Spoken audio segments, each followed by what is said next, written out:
The children don't love meat, but that's what we cook them. And until they can afford to buy their own vegetarian food, they're just going to have to lump it.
We'll be able to build that children's wing.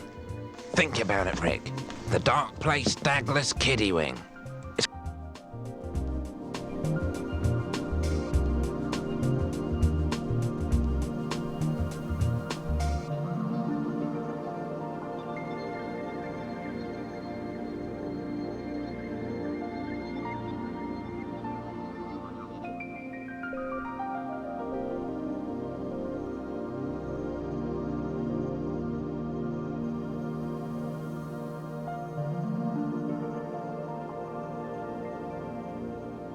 And from what I've heard about television, this is just as good.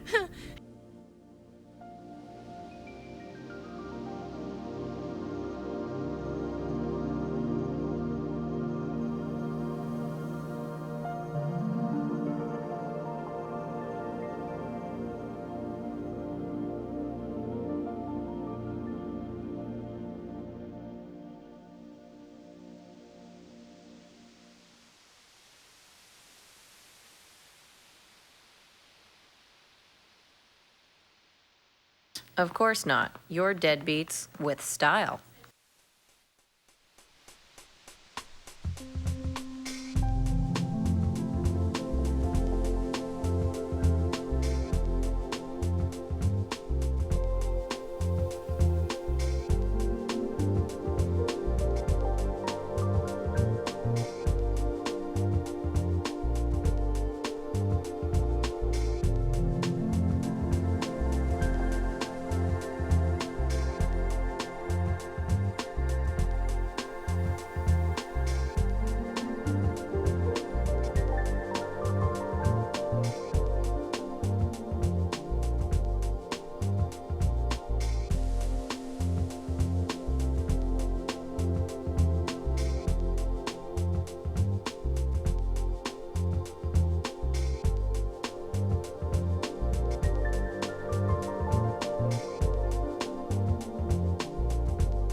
you're gonna have just a super time dating Daria.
Tip-off Joker. Exactly, and I think you better continue your education at the Park Gallery as Robin.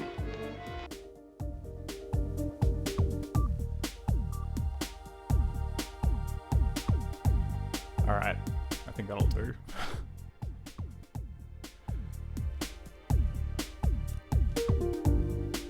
Hey everyone, just give me a sec. Give me a sec.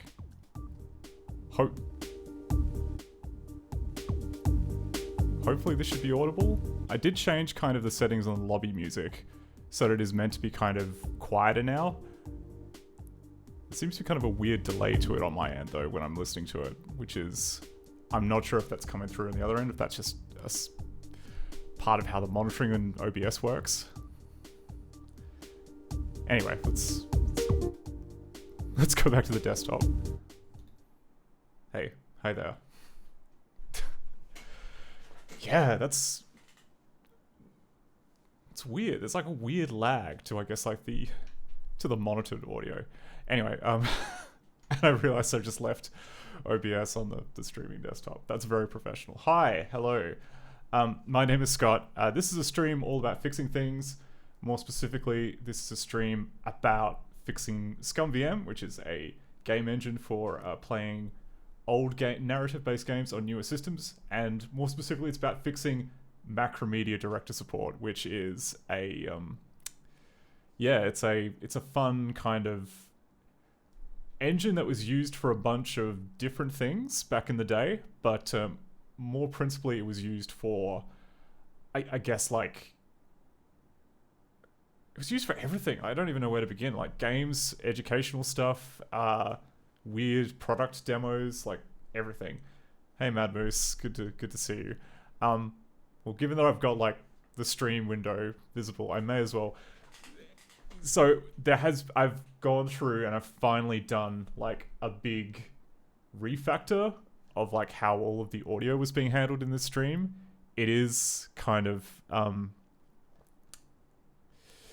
there is obviously the risk that maybe some of it doesn't work, which is why I'm kind of slightly worried. But and look, I can show you the graph here. It's nice and simple now. Like look how. Okay, that does look pretty bad. But like, look, if I get rid of the volume control, see, look, that's much easier now. Yeah. So to cut a long story short, I've been doing some pulse audio crimes, which means.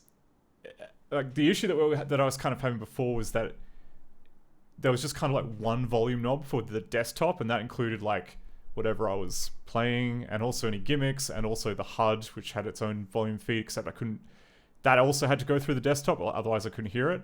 Then I discovered OBS has this setting here, like possibly the best setting in the entire application. Monitoring device. It allows you to listen to the monitoring channel through a different sound card than, say, your desktop audio is being piped to. So, yeah, this means that essentially I've set this up, which is a fake device pointing to, like I've got a Focusrite box, and I've got a fake sound card which just presents as like stereo output, and then it routes to the headphone jack. I also have a fake sound card which is pretending to be both like some headphones and a microphone, which I'm currently used to like play back the gimmick audio, but that should happen at the same volume as my voice, hopefully, so it shouldn't be fighting that anymore. And yeah, same with HUD. Like, that's a web frame inside OBS, but that is now also being I don't know, that's handled internally, and then it's also being monitored out there, so it's not part of this desktop channel anymore. And I did mess with the kind of the numbers on the ducker for the desktop, so hopefully it's a bit better. Like I can play the desktop audio a bit louder, and it kind of fades down quicker when I start talking. But anyway, we might have to dial that in. Might have to dial that in for today. But yeah, so a whole bunch of stuff has changed behind the scenes. But enough about that. What we're going to be doing today is we're going to be just doing a couple of like very easy Director 4 games, and later on in about 3 and a bit hours time, there is actually a hearing, I think, about like US copyright law. It's basically, and a friend of the stream, Obscuratory, Phil Salvador, is going to be there testifying on behalf of the Video Game History Foundation. And I figured that, like, given, it's a kind of nice lazy night over here, let's and also I don't know if there's going to be like recording elsewhere. Might just pop in and let's look at some live hearings, which honestly, like, just building on the very, very important work that Phil has done with VGHF, like especially that recent survey where they found that something like within the realm of 90% of all video games ever made are just inaccessible. You can't buy them, and without, I don't know, you can't buy them legally anymore. So I believe the hearings are talking about adding more library exemptions, like digital exemptions for libraries and archives. Because at the moment, I believe that in the United States, and well, definitely the case in Australia, which basically, tail wagging the dog, you have to physically travel to an archive and, sit in a secure room if you want to actually try any of their digital collection, even if it is emulated, which is a very archaic, pretty archaic in the sense that it's 2024 and the internet is capable of doing that. And, there's now the hard physical evidence that it's not really competing with like the future of games for that. So anyway, we'll try and join up with that later. But for now, what we are going to do is we are going to... Do I have the game mounted? It would be a bad thing if I didn't have the game mounted. Okay. Yeah. Okay, that died. Alright, so the very first thing that we're going to be looking at today is a game called P.A.W.S, Personal Automated Wagging System. Now, I believe this is based on a book. God, that's like the 5th time I've said believe. I should find a better adjective. Yeah, I think it is based on a book, and with very distinctive illustrations, and it is just a beautifully animated game. There are, I think, like just a bunch of kind of small quality of life things which should be easy enough to clear up, and then we can just say it's ready to go. It's all scum tested. Okay, so we gotta get our terminal out. It's Director 4 game.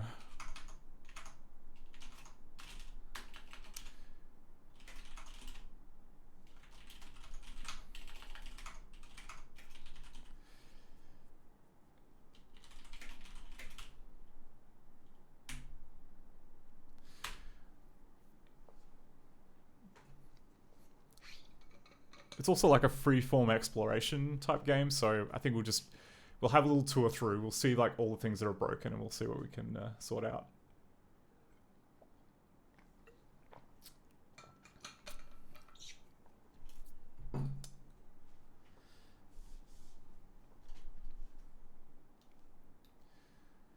Okay.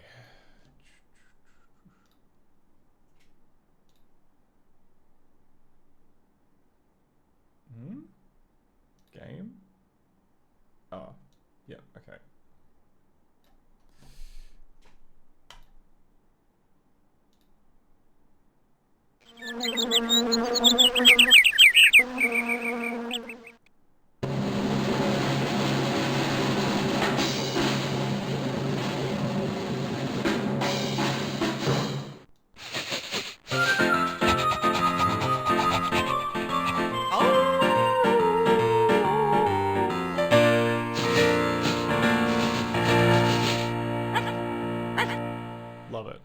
Perfect. Changed nothing. That interesting little shutter thing at the start, you can't see it because I've got like the full screen up, but it's actually a speed test. It tries to run the animation at like the highest possible speed, and then in Lingo it checks to see how many kind of ticks per second that it runs at, which I think is kind of an interesting touch.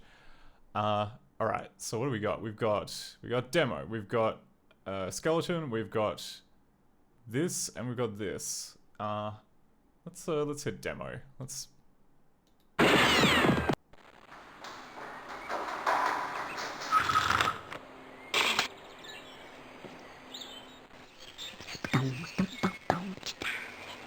Okay.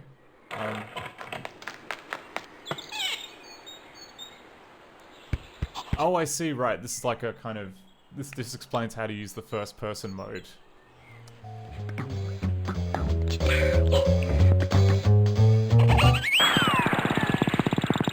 Look at this. Look at how beautiful this is.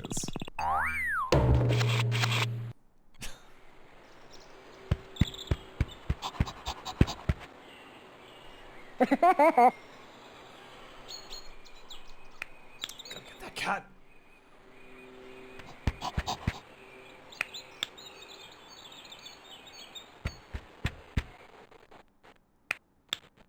I mean, don't...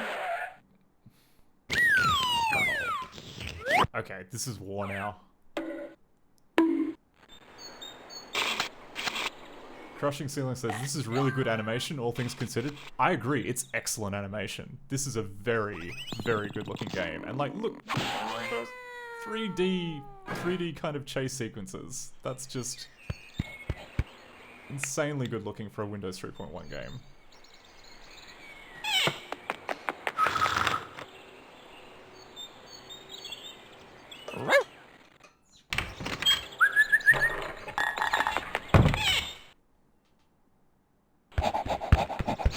Yeah.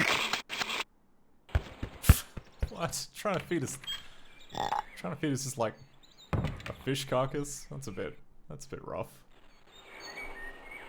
How about some kibble?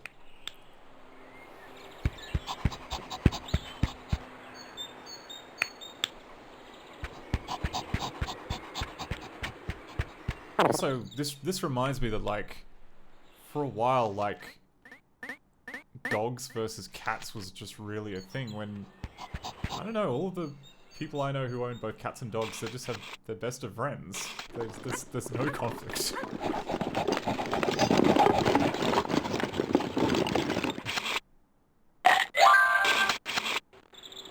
Oh, I see, there's like a little health gauge at the right, which is your bone meter.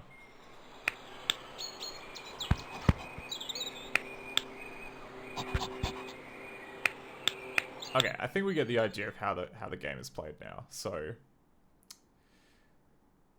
let's start off with the cross section.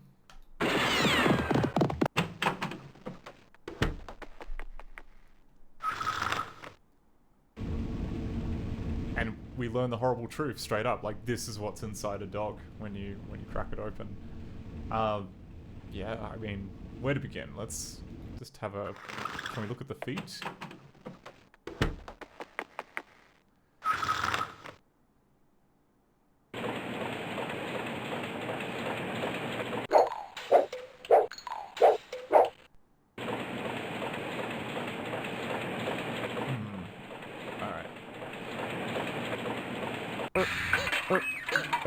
Oh, okay, right.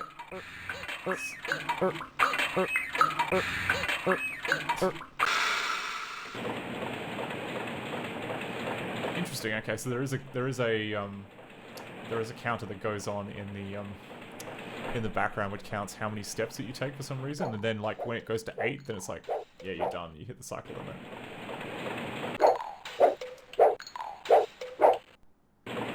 Okay, backwards. Okay.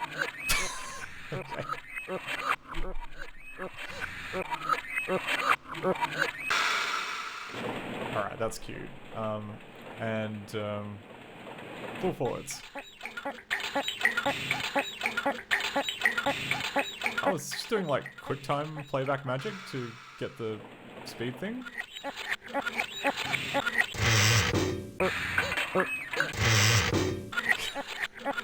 The little gear change is cool. I like that. Anyway, everything kind of seems in order in here. Can we click on any of the stuff in the hydraulics? I don't think so. Yeah, there is a little bit of garbage down here on the left-hand side. That seems to be like a QuickTime problem, or a problem with our QuickTime decoder, and like, I know that, I know Wallaby Jack, for instance, does the same thing, so... Yeah, there's just like two smaller dogs operating the controls in this case. But anyway, we'll go back to the proper big view. And what about the tail? Can we look at the tail?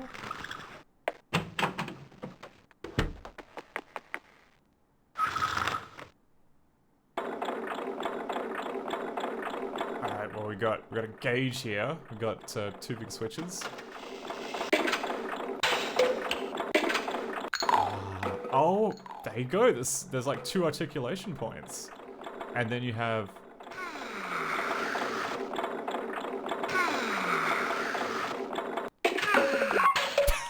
Okay. Right.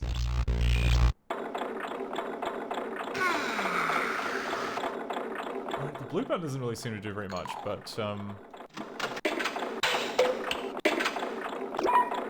oh! 3 articulation points. And you can like mess with all 3.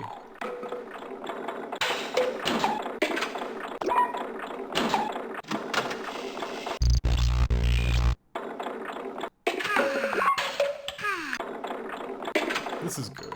I like this.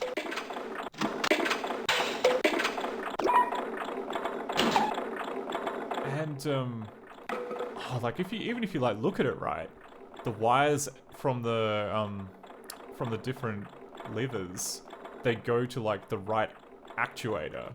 So you can see here that like the one on the right has got the green and the purple wire, and it actuates at that point. The one at the end is like, this is the one I think at the very base. Yep, and then you've got like the tippy tip. Beautiful, beautifully detailed. Anyway, this mostly seemed, okay, this mostly seems work. Alright, that animation there was like way too quick. Which I think might be a frame rate related problem. Because I mean, like, look, if we go back here and then we immediately quit the scene.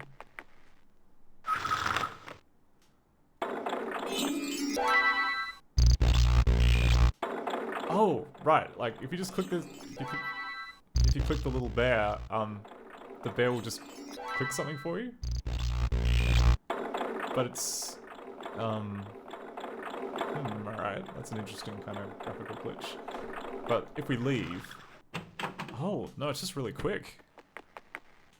Like, I think that that's down to, like, what the movie frame rate is. Because, like, if you look at the gauge here, it's obviously very high.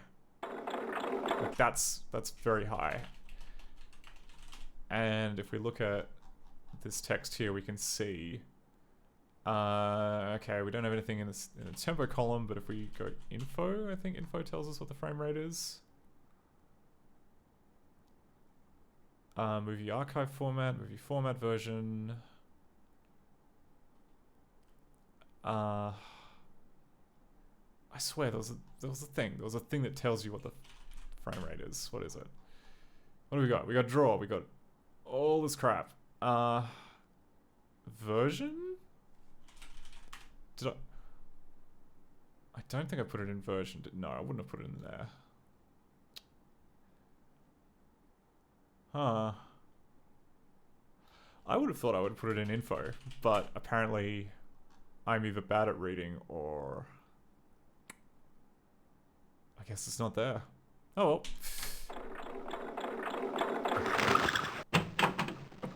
Anyway, might as well just write that down. Tail frame rate too high, question mark.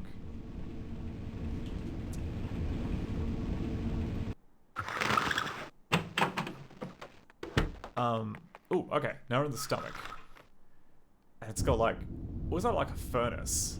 It's got a furnace with a tongue attached to it. That's great. That's beautiful.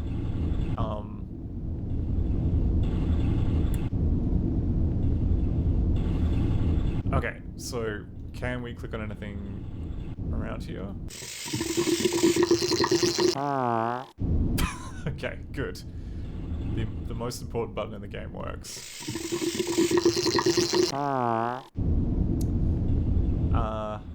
Alright.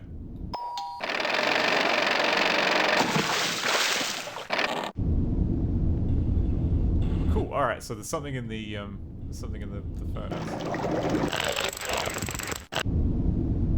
And ooh, okay.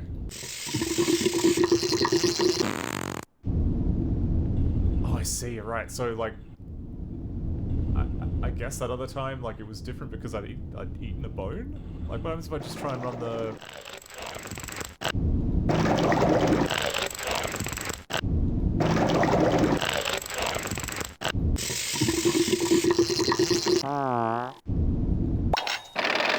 Here we go. Eat some P.A.W.S.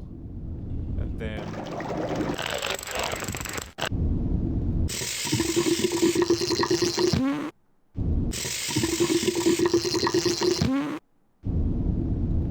Interesting. Sorry, I'm gonna keep doing this because I can see in the console that, like, I mean, the one we just saw was type number 4, and the one before that was type number 2, and I think one other time we saw type number 1. I want to know what 3 is. Okay, that was 5. So, they've got a number of different, that was 3.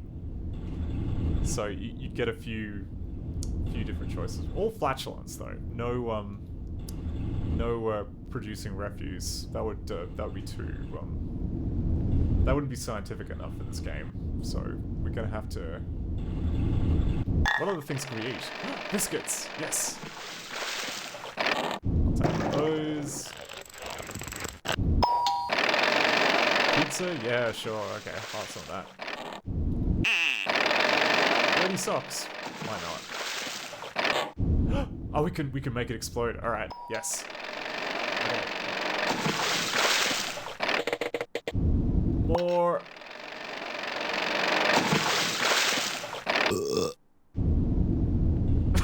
Right, it just turns into a burp, okay. Well played, game. Well played. Let's go to, like, almost bursting but not quite. And then try and process it.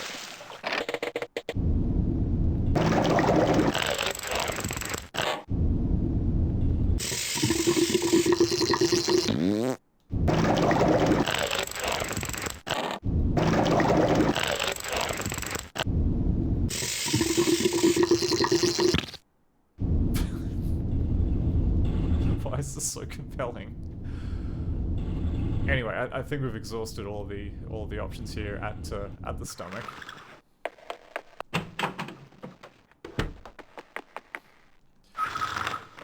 Sorry, Mad Moose. There is no dog fart gimmick as of yet. I don't know. If it was out on DVD, then yeah, maybe I'd be able to add it to the gimmick system. But right now, we're just gonna have to play pause if you want dog farts.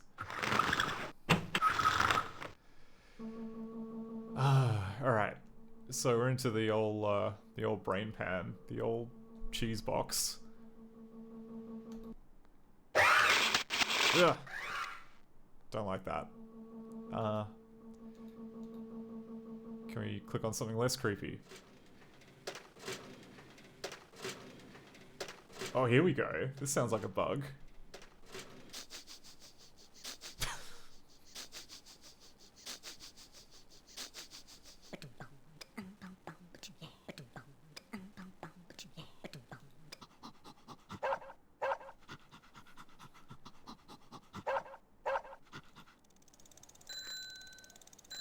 Yeah, I somehow don't think these are meant to be looping.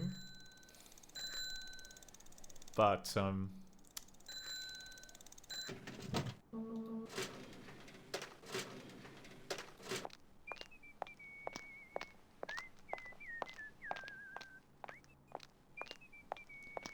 yeah, the looping seems off. What's this movie called? Brain. Sounds loop forever. Yeah, we'll come back to that. Any of these other drawers we can look in?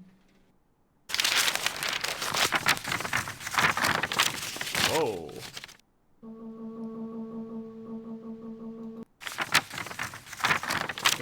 Wait, no, don't put it away. I want to look at it. I want to look at it. Come on.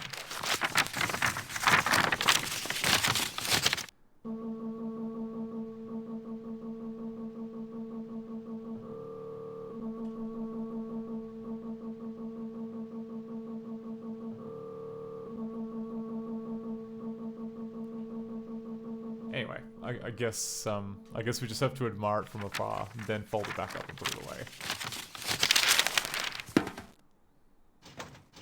Okay, bottom drawer. What do we got? Okay, that's cute. I like that.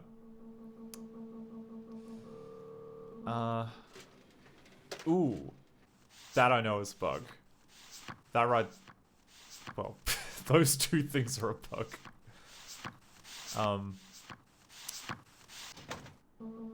Yeah, it's clearly not, the book is not being resized. Brain, book isn't being resized. From top left drawer.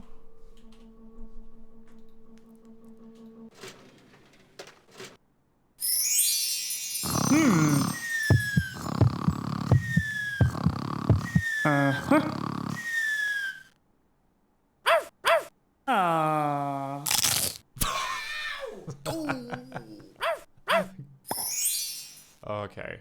Yep. This game is good. This game is really good. I want to see that again.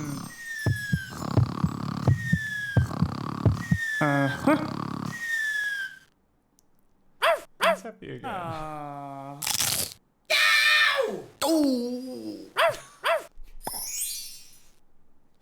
It's a little doo at the end, which gets me.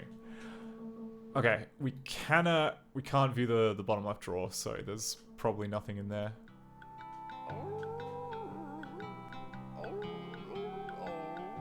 We can listen to this nice music.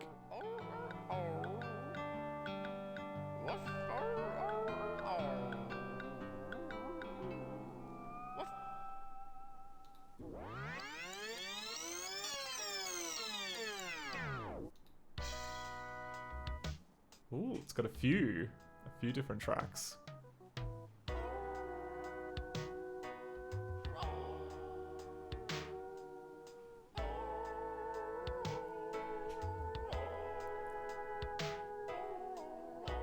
I wonder if this is meant to be like a karaoke system, so that it, like, the dog can sing along.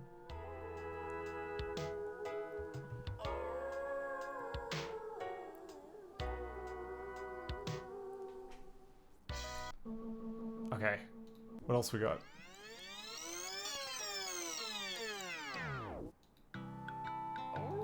Okay, we've heard that one.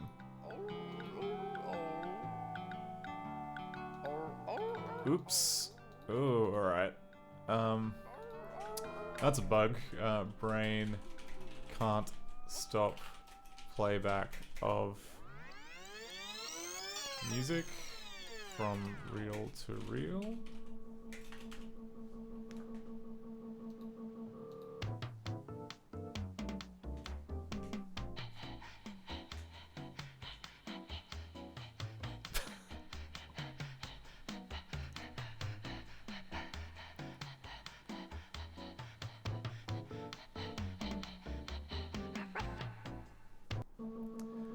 Turn it up. I love that. There's a bossa nova beat. Oh, this one again. Alright. Oh, I clicked play a second time. I shouldn't have done that. Guess I forced you to listen to the whole thing. Okay. Alright, what else we got?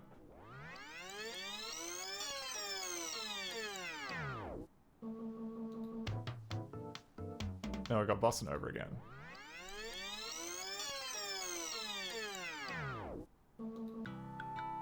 Country again.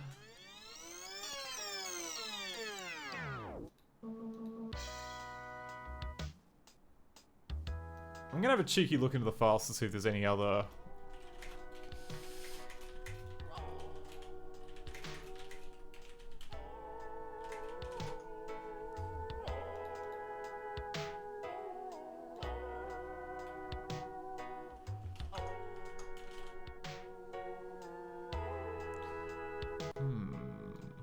Actually, hang on, cast.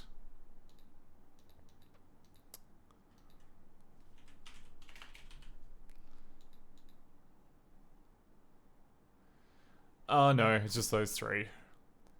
We just, yeah, it's just gonna be bossa nova, country, and gospel. The three types of music. Anyway, we're done. Let's go back to the main map. And what else we got? How about the schnoz? Can we look at the schnoz? Yes, we can look at the schnoz.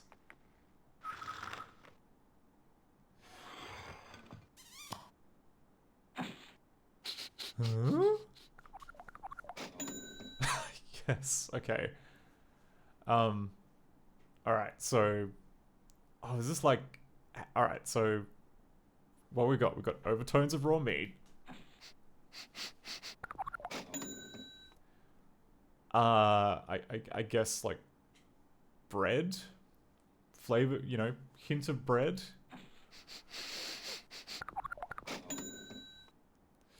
Raw onions. Delicious, delicious raw onions. More steak. Okay, so we're...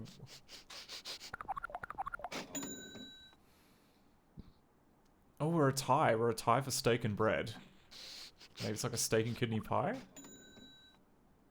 Yeah, like my guess would be like steak and kidney pie. But let's see what's under the... It's a hamburger. Oh, what? You know, you don't even let the dog eat the hamburger?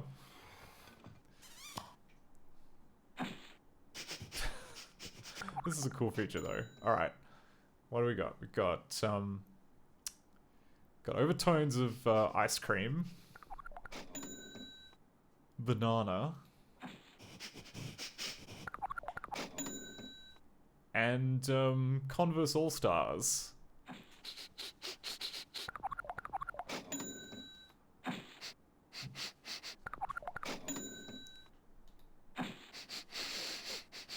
It's gonna be Converse All-Stars again. What combines, like, ice cream, banana, and Converse All-Stars? I mean, if we're going really meta, I'd say that, like... We're gonna... Yeah, right. Okay. Yeah, you know what? That's fair. You were right on the money. Anyway, okay, that all seems to be working, so we can go back. It's like...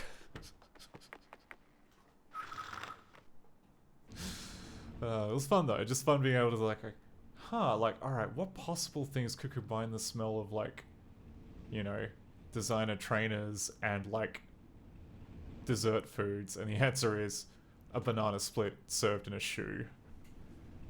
I mean, can't fault it. Oh, okay, and now we get to first person view. Now, first person view, yeah, alright, first person view is a bit busted.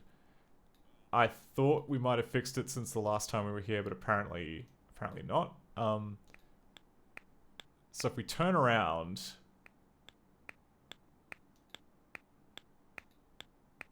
Yeah, okay. We got this is looking more problematic.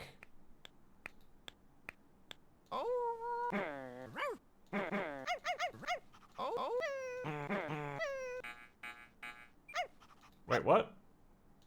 Got a message. Except I can't except I can't seem to click that.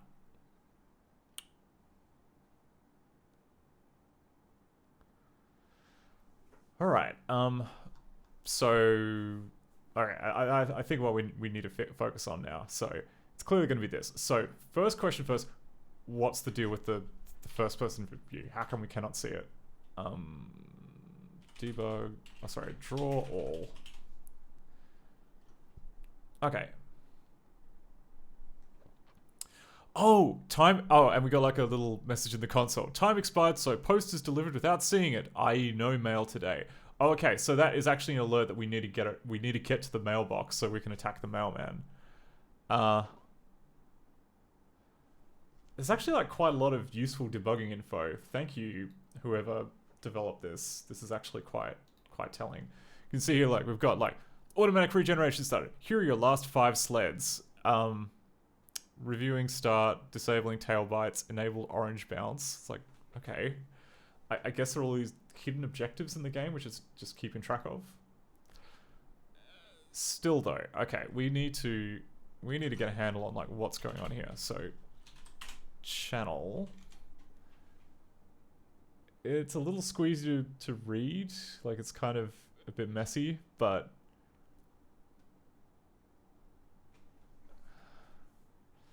like this looks, yeah, like this panel here looks like 406 by 200, which is going to be the channel 25 or channel 45 or channel 47.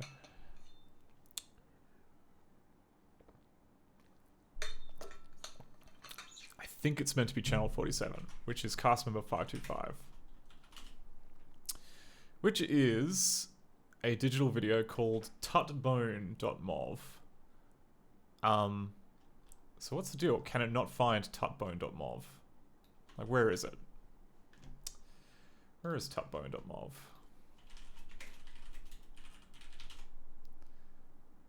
Okay, it's there in the folder with the name. You know, the name matches the cast member, so there should be 0 issue finding it. It should be absolutely there and easy to read. But what is going on? Does it even try and play back the movie? Actually, we can find out. So we'll start again. We go back to here.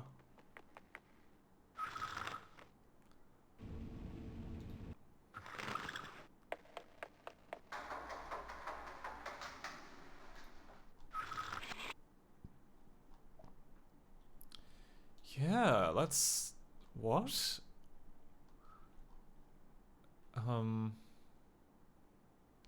Oh, is it because I don't have debugging? I don't have debug text switch on, that's why. Debug level 5, debug flag, enable lingo strict. Enable images. Okay. So let's go back here again.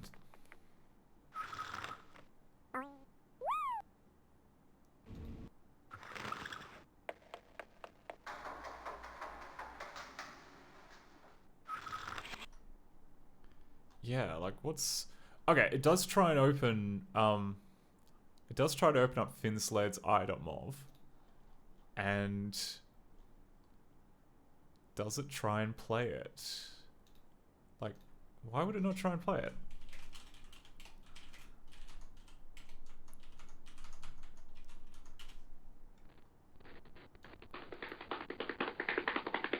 Okay.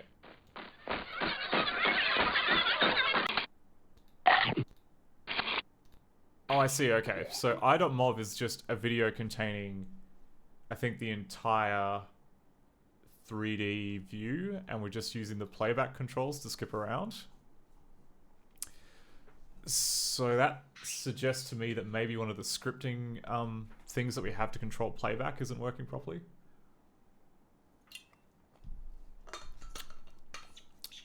Or at least not working as it should. So we'll go debug flag enable lingo exec debug flag disable image. Oh no, we'll keep images on. I'll go back to here.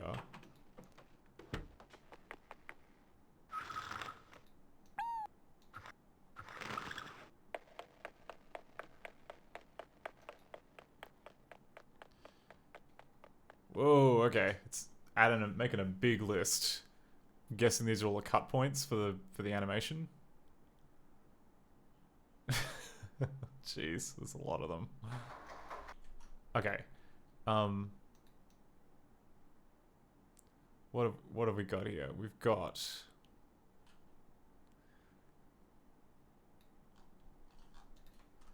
let's look at the ones that are all related to that video.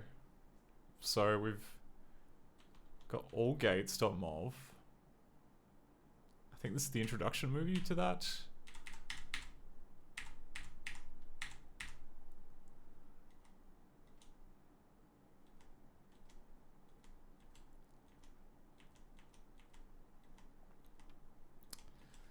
Okay, bunch of settings to do with things like the alarms and that.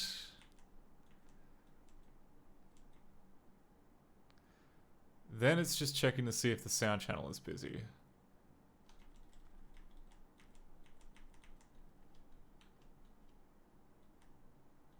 Yes, okay.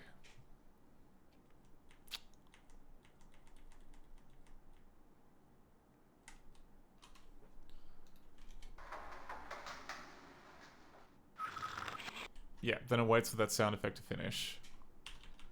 And then immediately switches to another movie? Yeah, okay. So then we have... Oh yeah, walk north movie, walk south movie, walk east movie. Okay, so there are different, maybe different movies for walking around?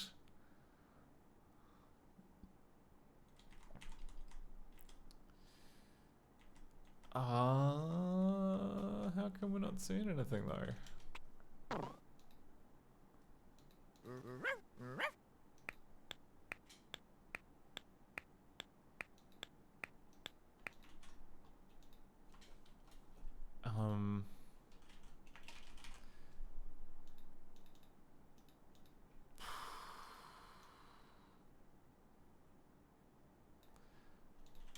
All right. Maybe okay, let's attack this from a different way. Let's dump every script they've got.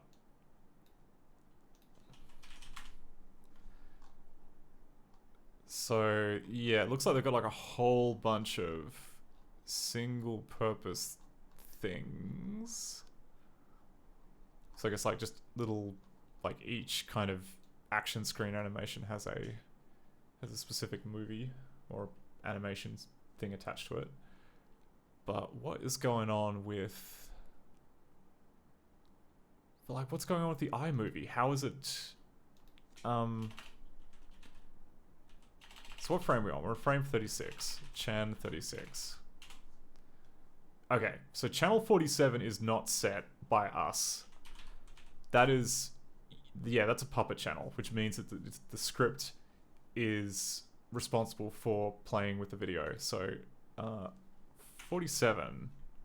Tell me everything about 47. Actually, what am I doing? I don't even have to do it in here. We can movie navman.dir. All right. So do things a smart way, which is to go here. Project arrays. We go O here. Dump scripts. Win. Where is it? Info. Oh, pause HD.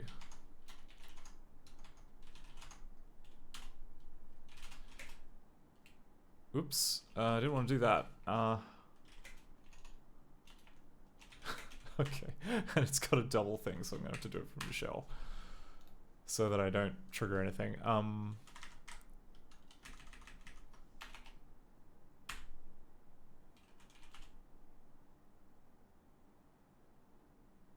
Oh, right, okay.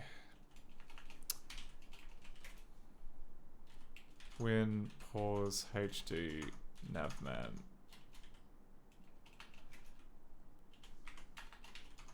Decompiled.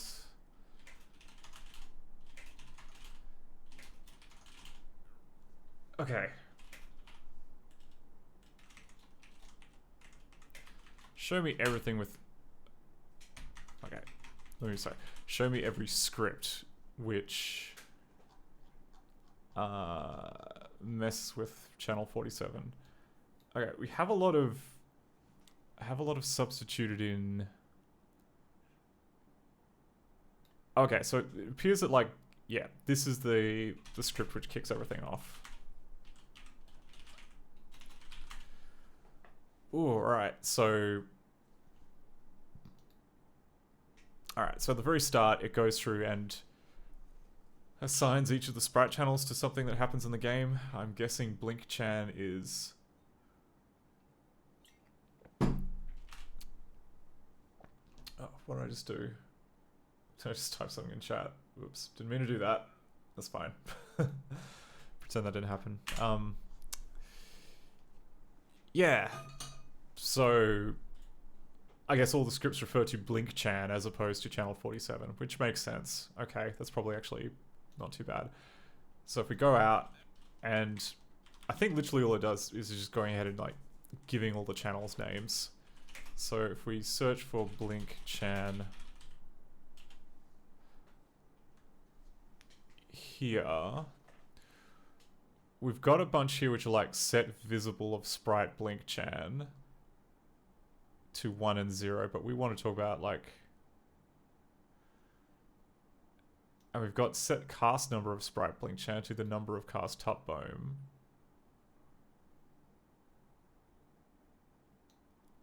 And there's this set movie rate of sprite, which, I mean, that stops playback. Where is, I would have thought there'd be something about setting playback position. Is that something you can, maybe that's something you can't actually do on the sprite? Maybe that's something you have to do on the cast member? I hope not. That would kind of suck if you have to do it that way. Yeah, right.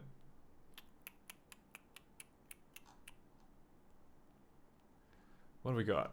We got set visible, global, rollback, puppet sprite.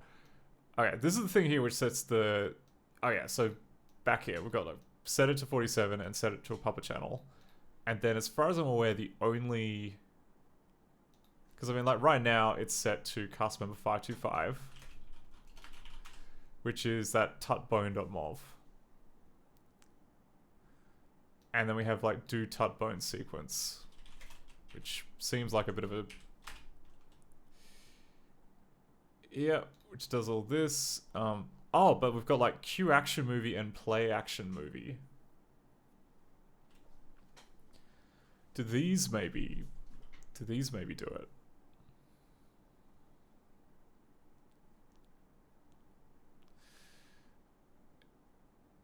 Yeah, alright.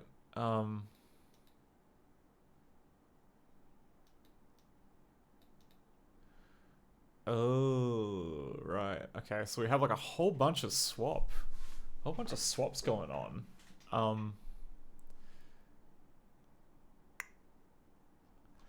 But I think that we've got we got a name now. Let's look at do Tutbone, because that seems to be the thing that's going wrong. So if we break on 182 do Tutbone, and then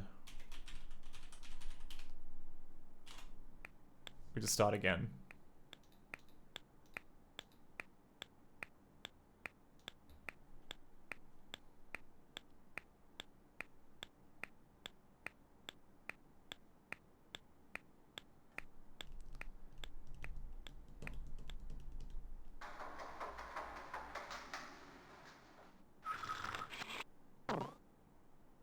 Huh.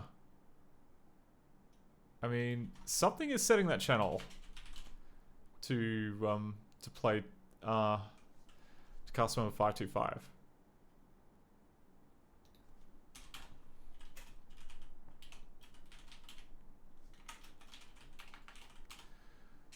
Was there something else that was doing it? They set the sound of cast. Oh no, that determines whether it's muted or not.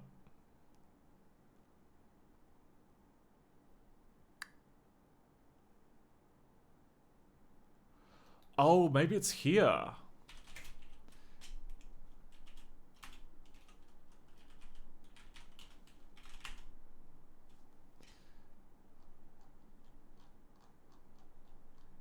Oh, okay. So this is look. Yeah, so we've got look down.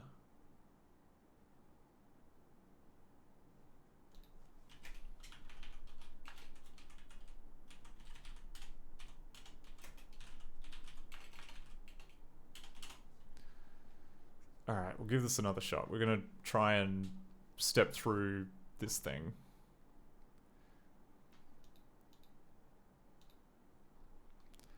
God, there's quite a lot going on.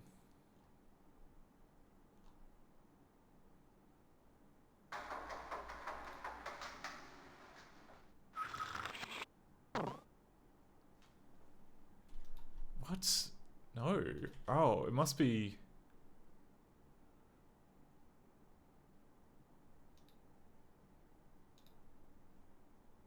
What? Okay. Okay.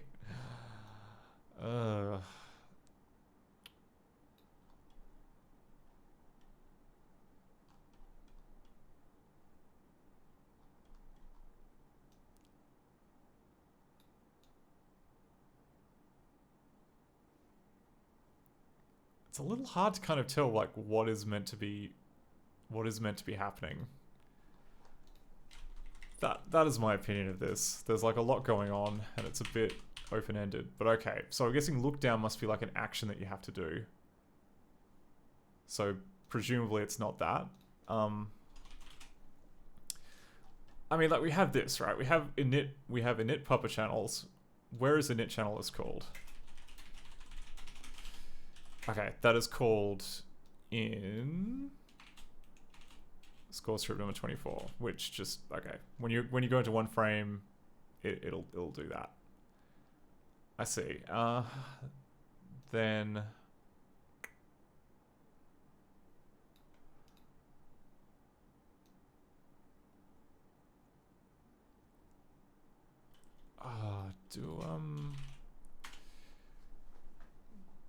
breakpoint.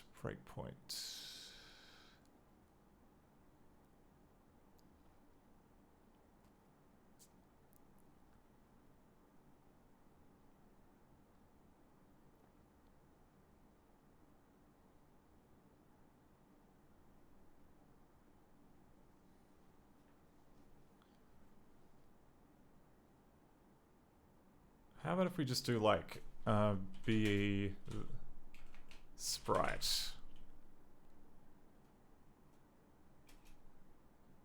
W.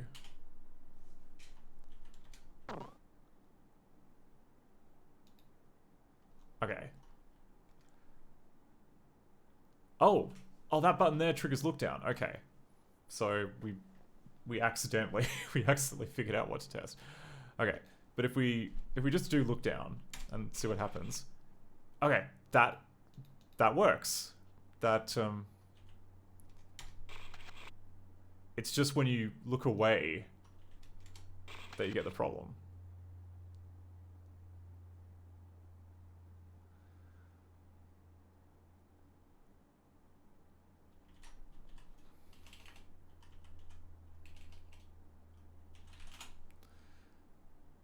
So assuming that you look down...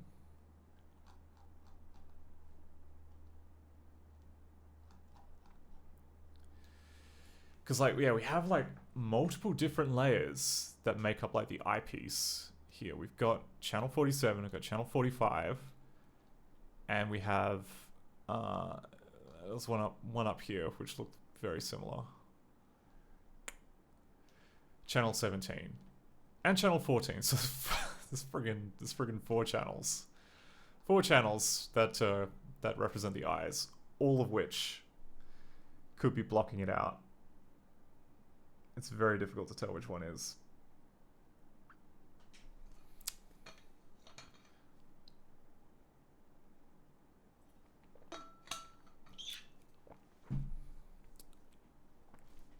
Oh wait, but okay, no, we what's cast member 7?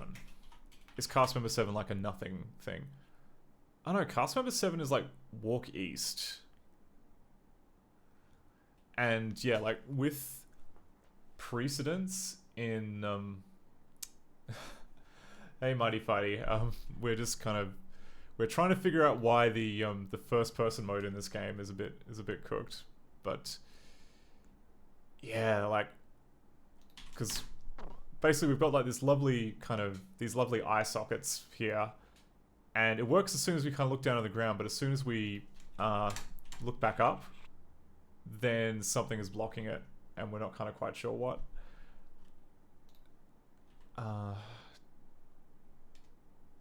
God, what are we doing?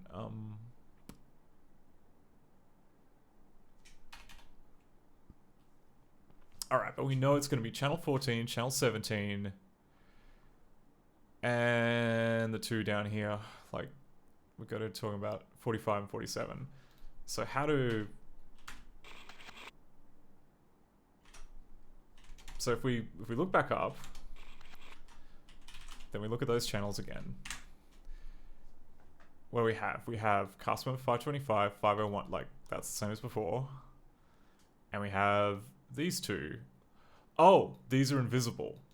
Okay, so visible 0, so they shouldn't be being drawn. And then we have these 2 down here, visible 0, visible 0. Like all of them are invisible. So that's why it, that's why it kind of looks, that's where we're going wrong. Like, yeah. Whatever code is meant to be, like, making at least this one visible is not working. Heavy eyelids. I mean, as we saw on the previous screen, Mighty, it's a little bit more complicated inside a dog than you'd expect. So, we'll go back to... Like, here we go. Here's like a scientific diagram of what goes on inside a dog. And if we go up to like the head, you can see that the eyes are really just kind of like, they look like binoculars. And I guess the brain is actually just like this reel-to-reel tape player that plays country music.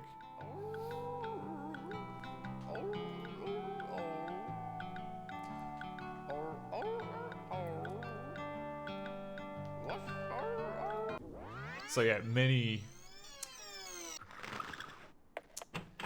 things that I wasn't quite aware of, and we're trying to get, we're trying to get the first-person view working, and I think we're getting close. We know why we can't see anything on that that screen. It's because all of the videos, for some reason, are set to be invisible. But why? Why are they being set to be invisible?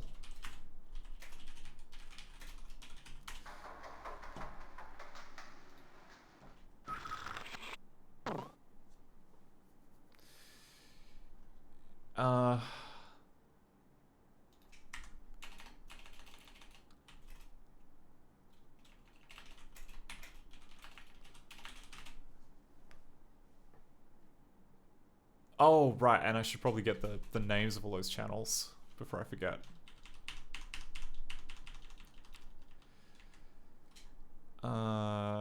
This thing, yeah.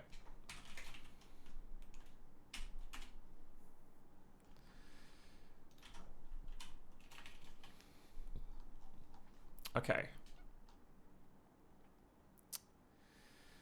So we have channel 47, which is just for the blinking animation.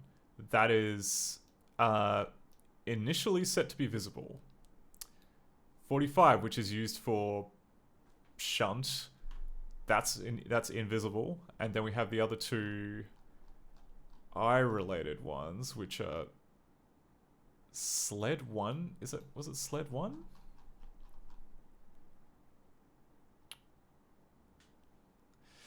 Yeah, I guess it was. Yeah, alright. Sled 1 Chan, which is initially invisible, and Walk, which is also invisible. Okay, so the only one that should be visible at when we start out is Blink. But for some reason Blink Chan is turned off.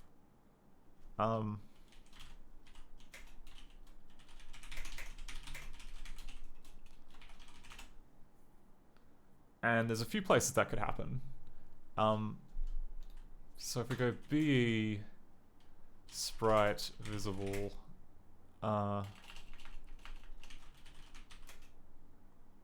RW.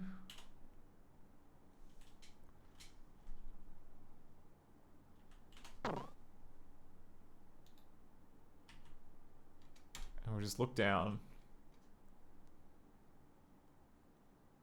Ah, interesting. Okay, so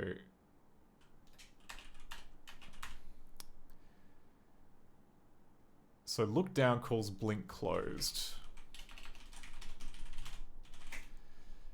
What is blink closed? Do I want to know what blink closed is?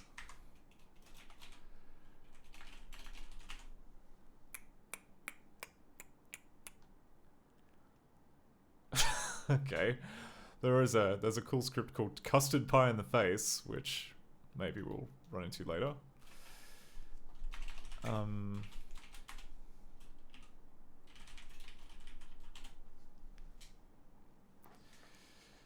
Okay, so blink closed will do some stuff involving spin. Then it sets the blink channel visibility to 1.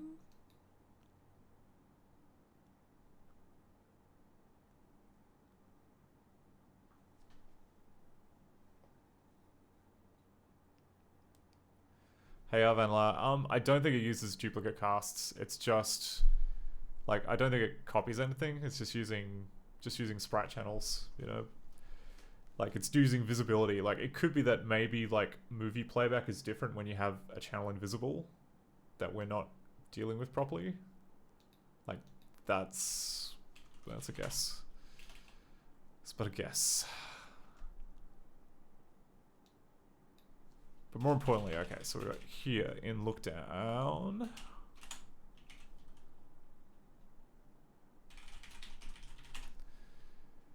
So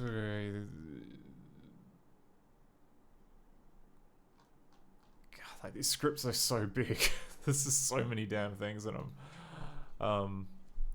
DA look down. Oh. -80.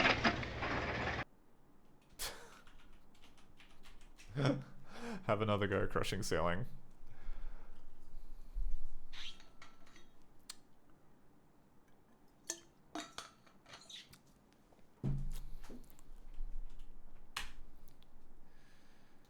Oh, where are we doing?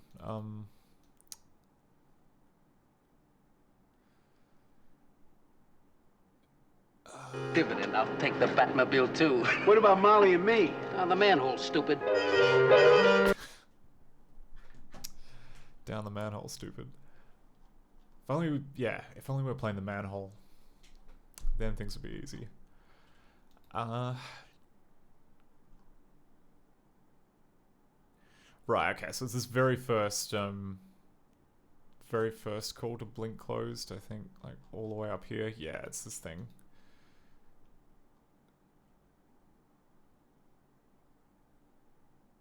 Alright, so nothing too out of the ordinary.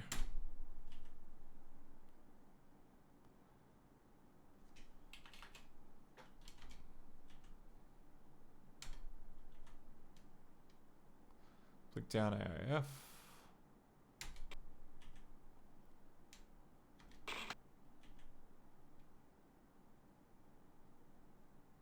Play look down. What's play look down?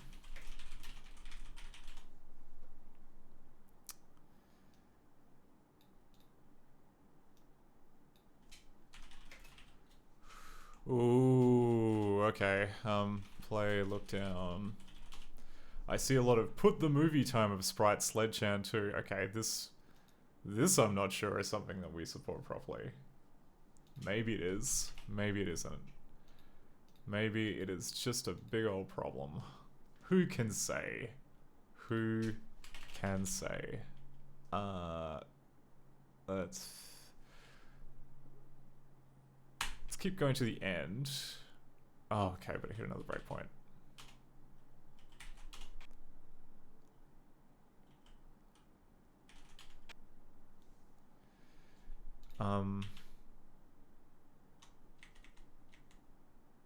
Q surface result movie.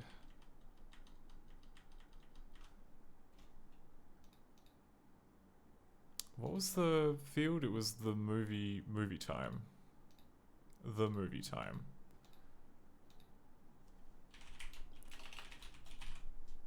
I think that if we're fetching the movie time, that's something that we support because we have other games which use that as a queuing mechanism, and that is all fine usually. But setting the movie time, oh boy, oh boy, that's a big old question mark right there. I don't know if that actually does anything. But we can find out. We can find out.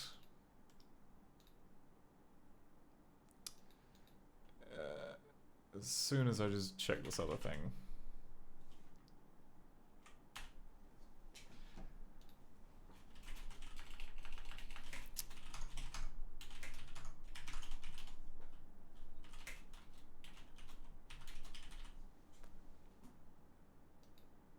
Whoops. No, don't do that. Don't do that. Don't freaking do that.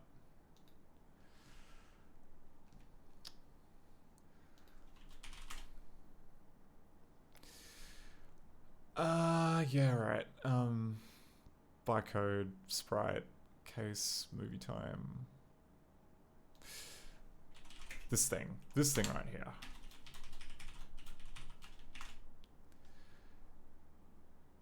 Yeah, right. So it, because okay, it sets this thing, right? It sets a number, but we don't sync that. We don't sync that at all. I'm pretty sure it's just like it gets immediately overwritten with whatever the video has. Like I'm not we you know, let's double check that, but I think this is our problem. I think that we don't support setting the movie time. Yeah, like look at this. Like I don't see anything here which copies the movie time back. Oh no, we've got sorry, I take it back. This thing here, which is okay, set the sprite, set the movie time, does seek the video. What was that other one? There was like a second one there. Movie time, which didn't do anything.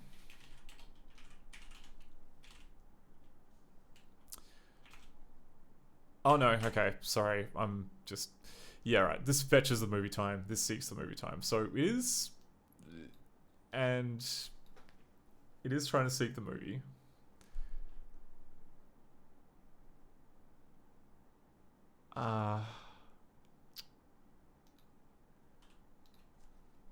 Is movie time even here? Yeah, okay.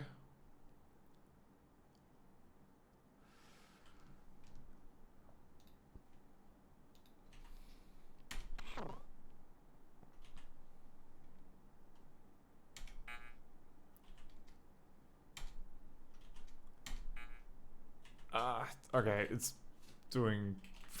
okay. If you disable 4...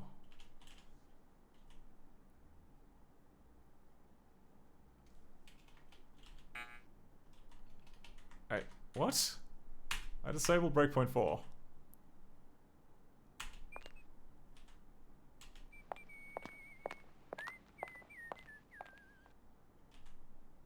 Okay.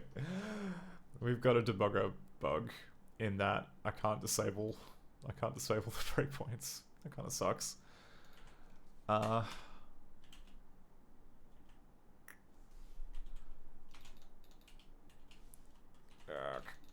Just, what are you doing? Okay. Alright, I give up. BP Del 4. That works.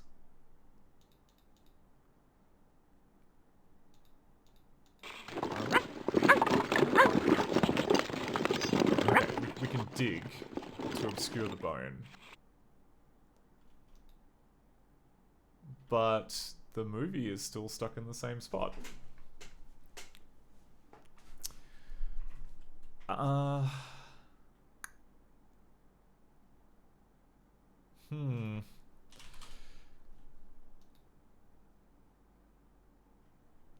Okay, what we need to do, right?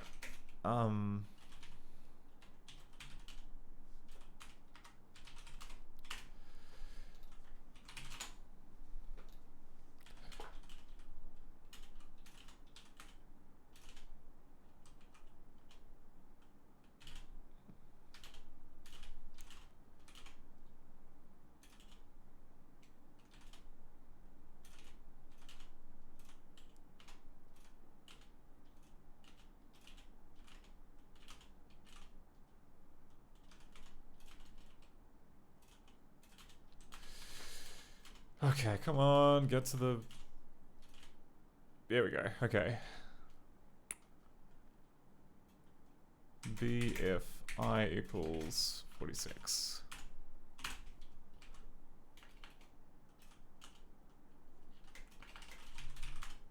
Tell me all about this channel.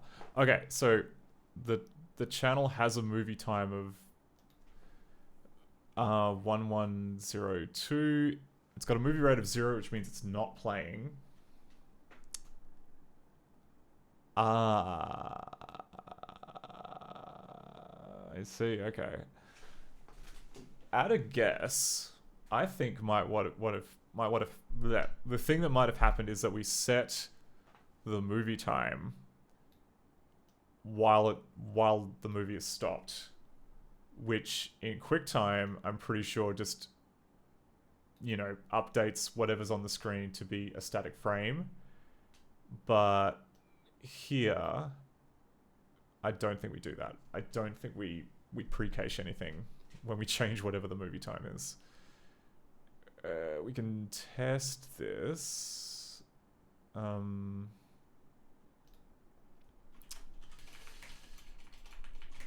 Let's go up to Windows. Movie time. What is this?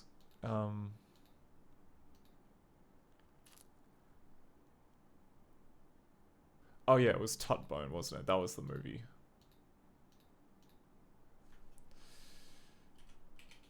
File Tutbone.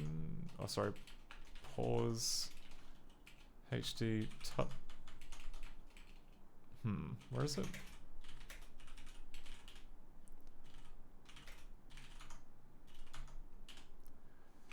Okay. Probe.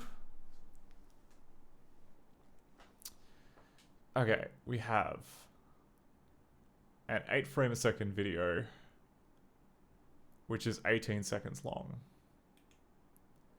And we have this, which I think is in terms of 60.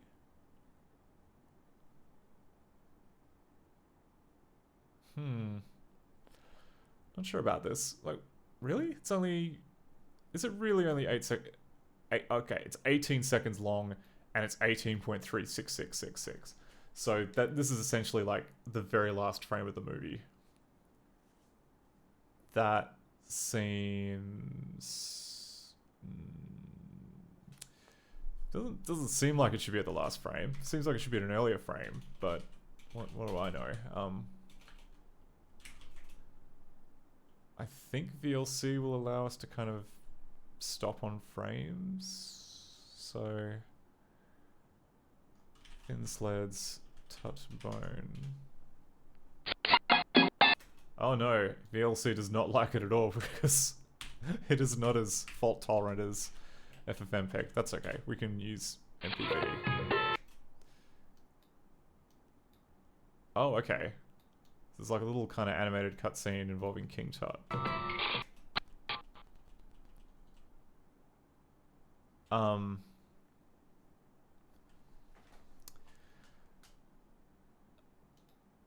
I don't understand.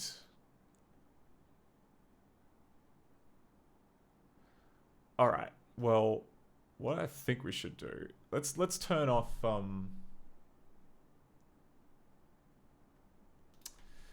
but clearly like the last frame of that movie was just like the eyes shut. But I want to let's turn off turn off code logging. There's like too much spam for that to be useful.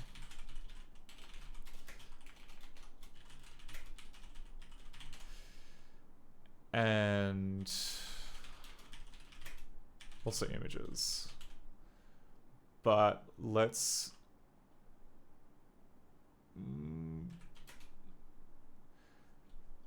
go sprite movie time.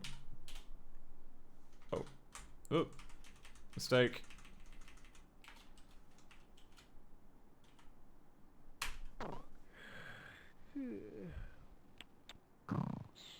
Oh.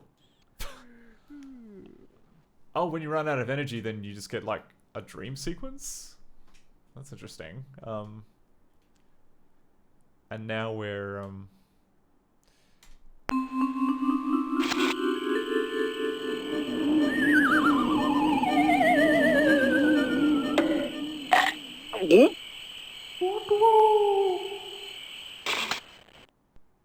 see, like, that all worked. That's all fine.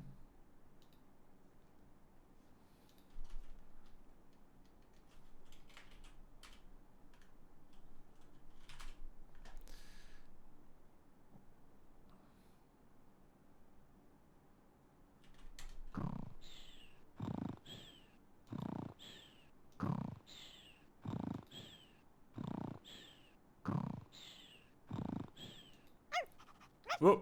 Oh, wait, no, that quit. That quit the game. I didn't want to do that. Ah, come on.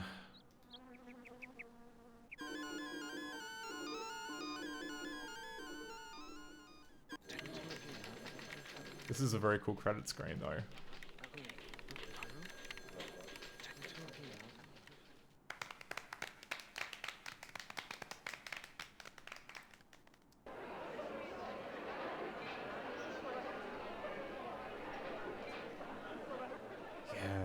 Did Digital Garden do anything else, I wonder? Because this is really good.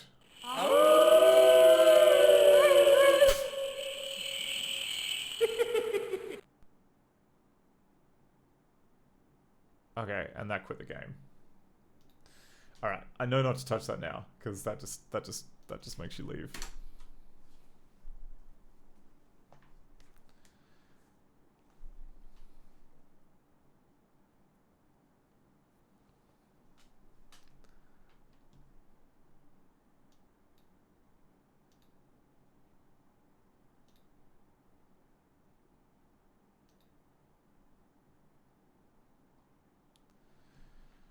Oh, come on.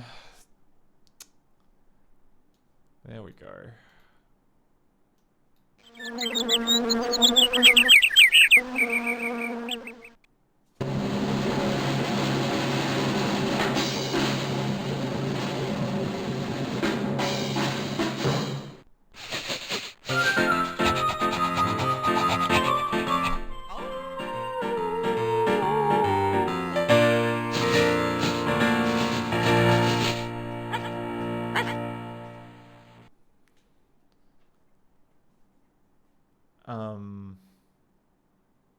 Oh yeah, what does the middle option do? We didn't really... Oh! Oh, it's like a game. Oh god, alright.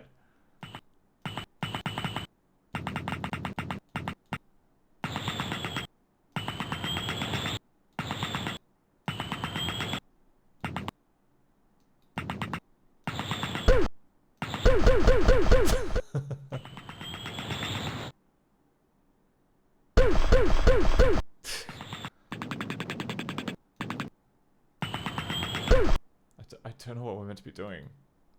Oh wait, that's an obstacle, okay.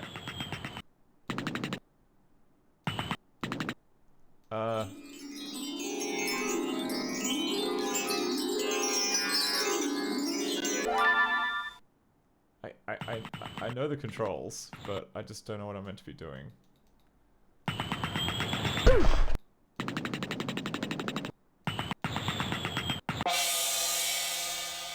What?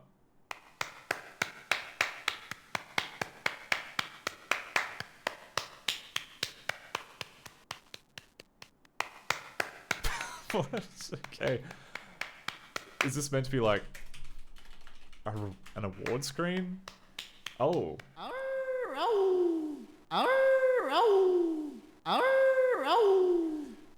Yeah, the looping sound problem is not just yeah. Okay.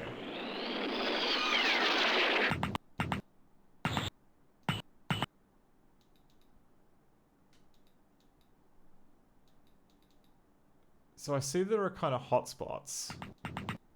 I just don't know what they're for. Can we go further to the right? Yes, we can. Okay. Okay.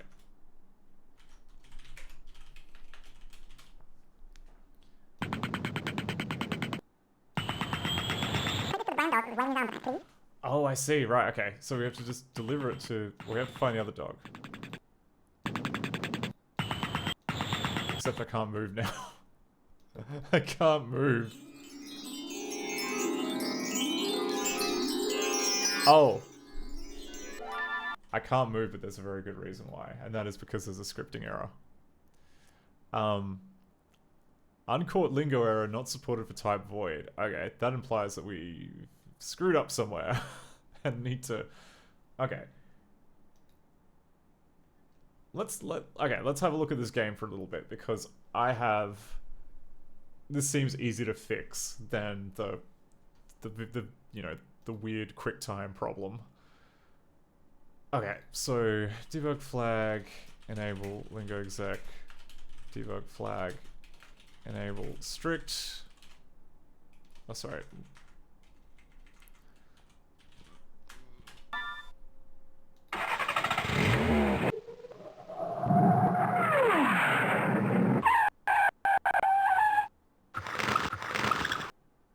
Okay.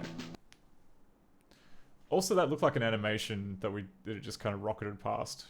Like, what's that? That didn't seem like it was working okay. But anyway, let's go over here. Okay, and there we get an uncaught lingo error. Oh, dang it. Alright, I didn't have debug mode on.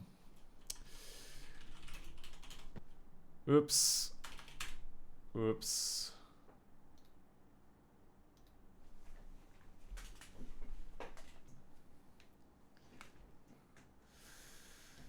Come on.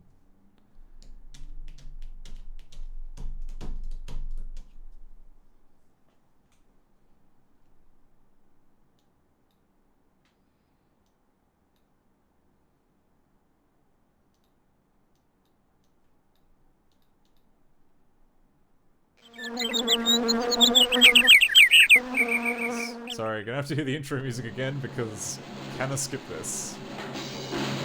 This is part and parcel of the pause experience. You gotta listen to the intro every time.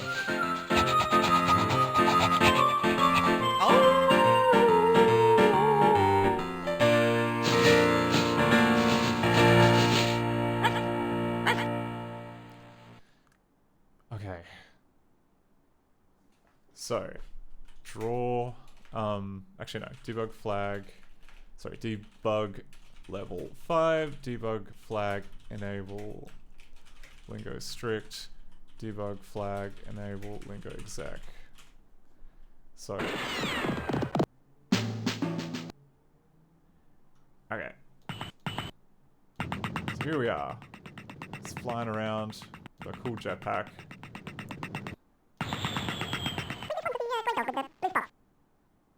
Now I'm gonna find this other person. And then... Whoa, okay. It started to work and then it absolutely did not. Okay, so... Right, okay. So the void in question is this thing called played receive prompt, which is a variable, I think, which is meant to track whether or not we've played that little cute animation of saying hi to the person. And yeah, right, hasn't been set. That's kind of a problem. What movie is this? This is Aerodogs. Okay.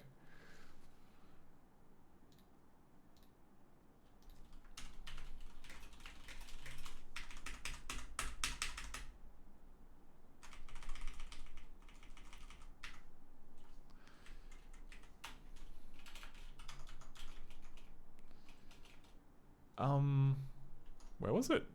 Oh, it was just aerodogs.dir. And then we dump it here.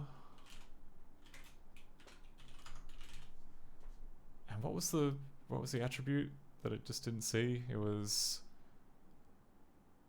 played receive prompt.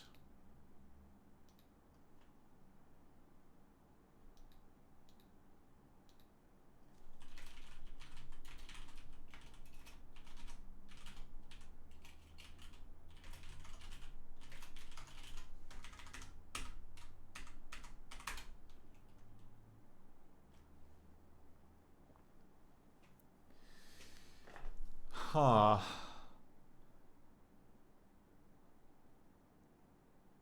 Little bit concerning that this isn't referred to anywhere. Like, literally in this one spot. Does that mean it's in the shared cast? Did they just glom it in the shared cast?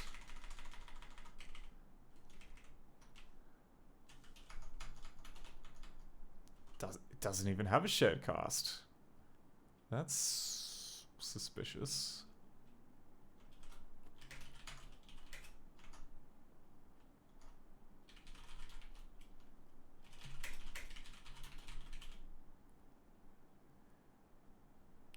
The only place that played receive thing is mentioned is in aerodogs.dir.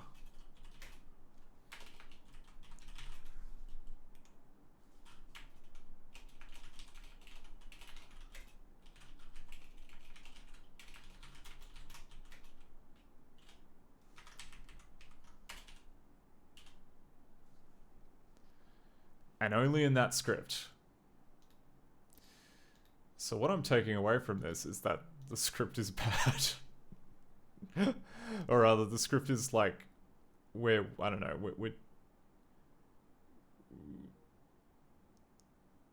yeah, like that should just always be 0.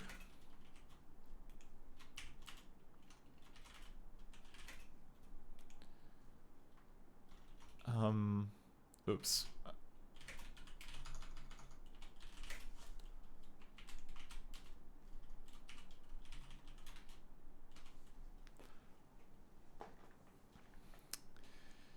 Yeah.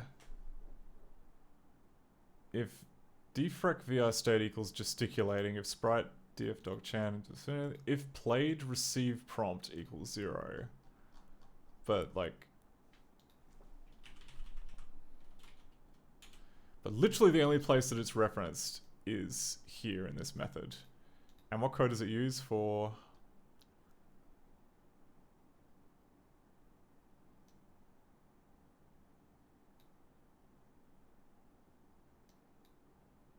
Okay, no. So that part works fine. Pushes played receive prompt to the stack. It checks to see if it's equal to 0. Technically it's correct because it's a void. Then it checks for equal. Oh, then it pushes like A to the stack. What the hell's A? Negative A. Second time for excitement. What is this? Why are you... Like, this is... Oh no. Oh no.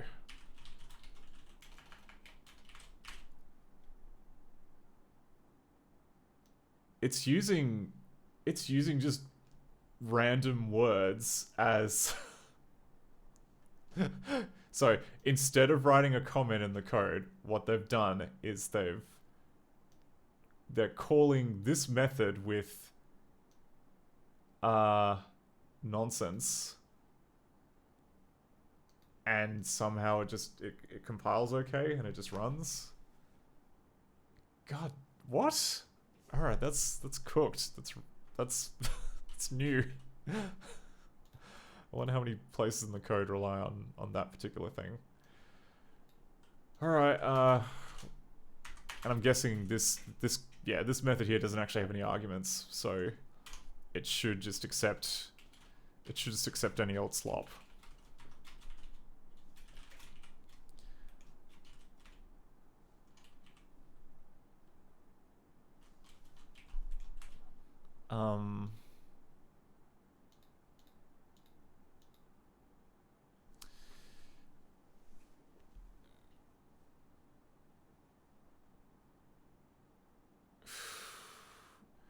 What arguments does it try to push then? Does it try and push these individual exclamation marks? That's, that'd be kind of weird if it did. But, I mean, the disassembly says they're there, so it must be true.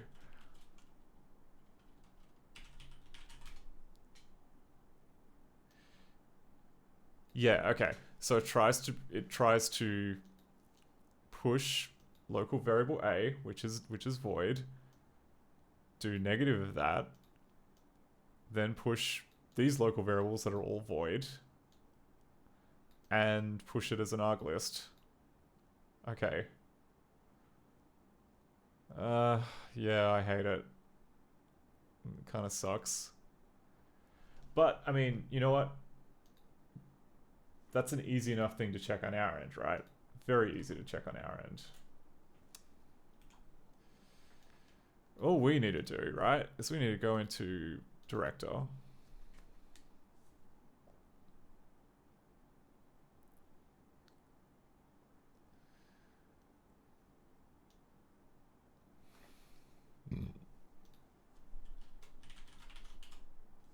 How do we make a void?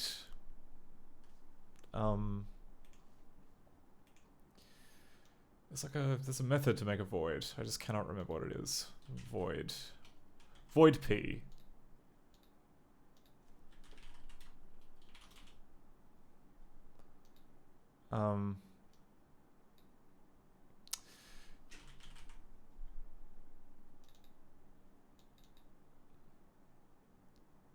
Oh no, that just checks to see if it is void. How do we make a void? There is a way of making a void. I just cannot remember what it is.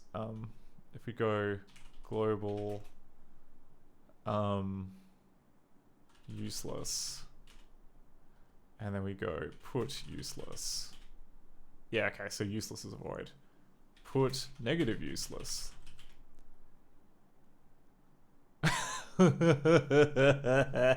Of course. All right. So write this down in your copybooks. Negative void in lingo is 0.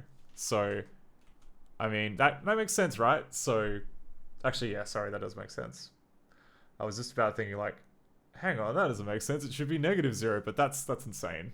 So, there's no such thing as -0. Because like, if we go put useless plus 1, that'll be 1. And if we go put negative useless plus 1, be -1. Yeah, okay.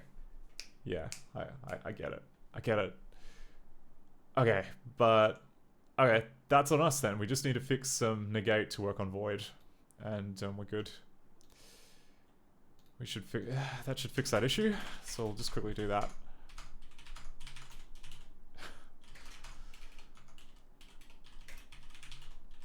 Okay, where's negate?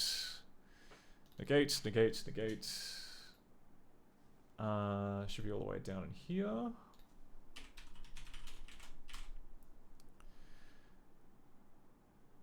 Okay. else if d type equals void.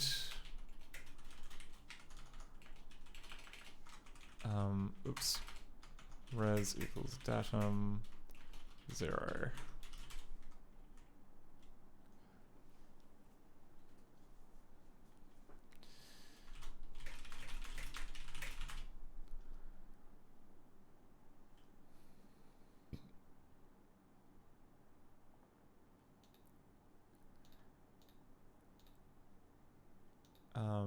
Okay.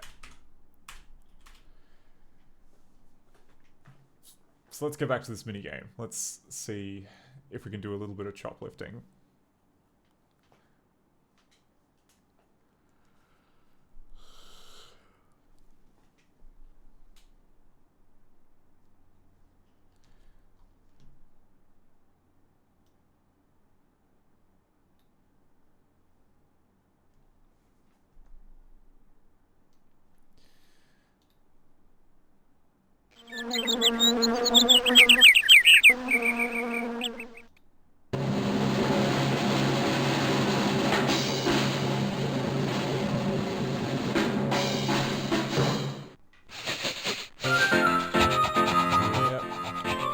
Let's pause.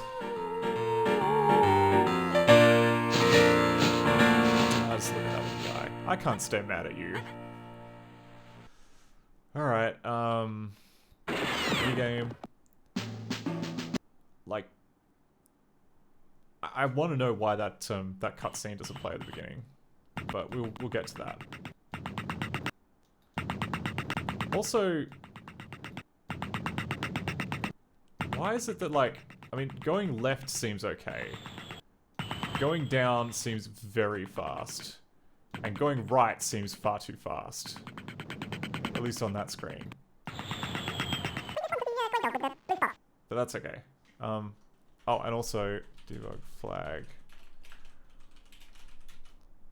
Enable lingo exec. Debug flag. Enable lingo strict. Debug level 5. Okay.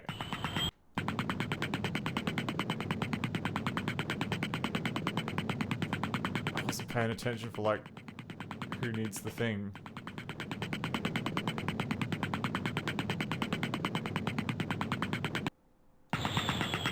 Hey! Oh. Oh.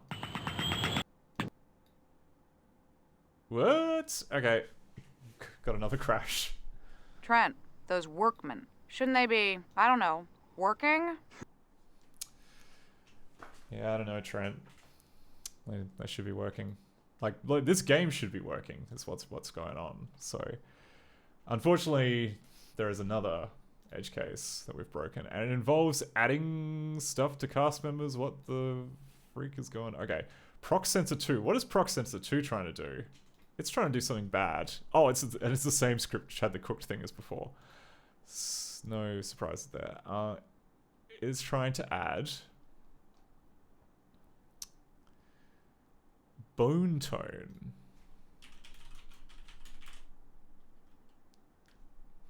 Okay. Was it in? Oh no, different script. 154.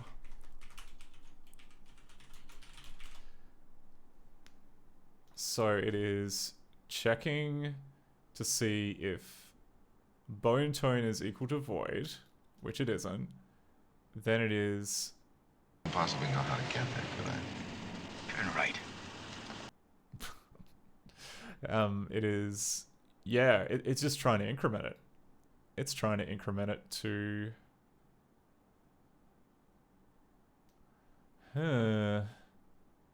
what the, alright. So that is something I did not know that you could do, which is add to a cast member. Anyway, we'll check to see if director allows you to do that. We'll just make a fake one, or make a couple of fake ones. And then we go put the cast one. How did the script say it? They said, Oh. Put cast 1. Put cast 1 plus 1 equals... Okay, so adding a number to a cast member equals 0. Really? What is... What? Huh? So how about subtraction? What if I do subtraction? That's also 0. And it's definitely... It's definitely that, right? Ooh.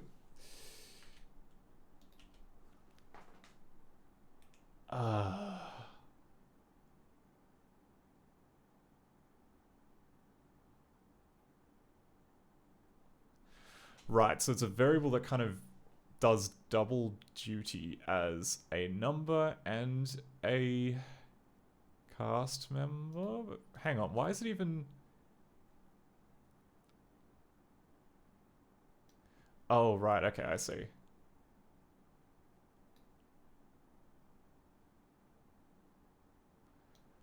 Also, this code is useless. Like, regardless of what happens here, it immediately gets overridden by this. So they've forgotten to take this out. Like, maybe originally this was a timer and they decided, actually no, it doesn't matter. We can just rely on, you know, it still works, so we don't have to remove it. That's cool. That's really cool. I wonder.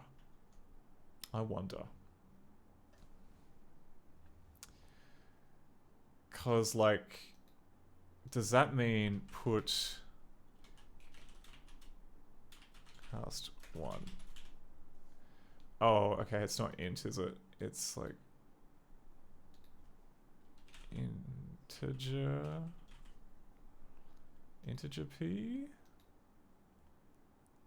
No, how do you cast something to an integer?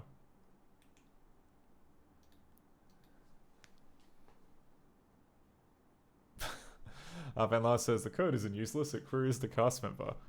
To what end though? Like, it's nothing that happen. I mean, nothing that happens in here matters because it just immediately gets wiped out by this. Oh wait, no, but it I take it back because later on here it does a mod 8, except like seems doomed to always be just like 0 or 1, right? Like it can't yeah. Like I know what they were trying to do. They were trying to kind of pick one of 8 possible sounds. I don't think that you're going to get that.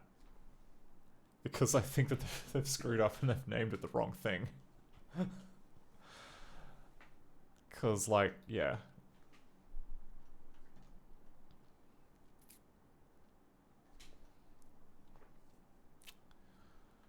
Is bone tone used anywhere else? It must be, right? Must be somewhere else.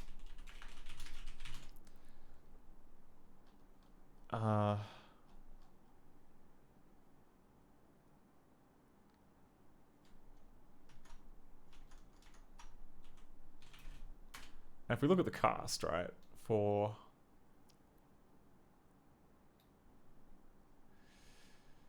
Yeah, we've got 8 window samples here. And I'm pretty sure it's only going to play one of them. Or 2, sorry.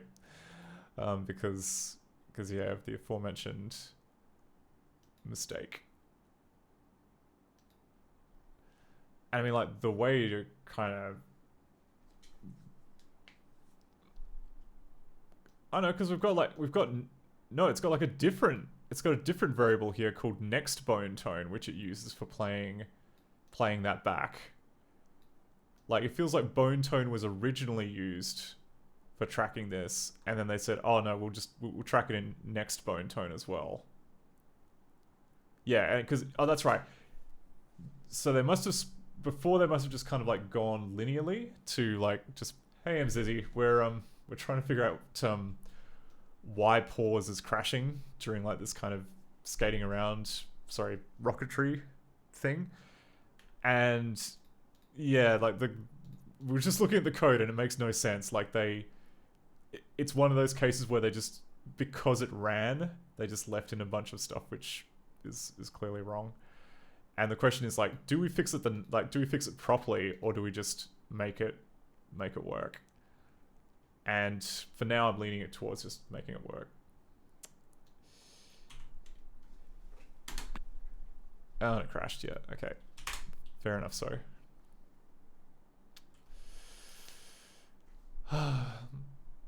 How's your stream? Did you finish that kind of strange shapeshifter game? That was... yeah. It was very intriguing looking. Looked, I don't know, frustrating as all hell, but intriguing.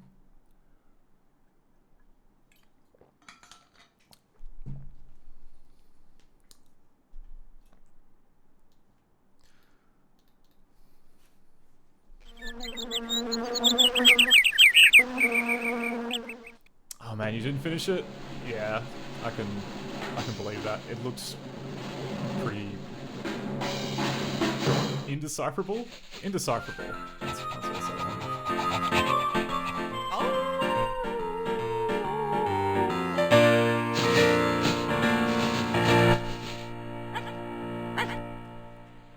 okay.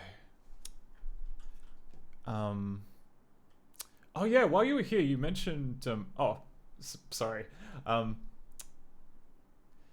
MC says, so 3 of the things requiring you to progress were random encounters, and if you leveled up to higher than 25, easy to do, random encounters stopped. I mean, was it obvious? Like, why? Why would they do that? That seems very strange.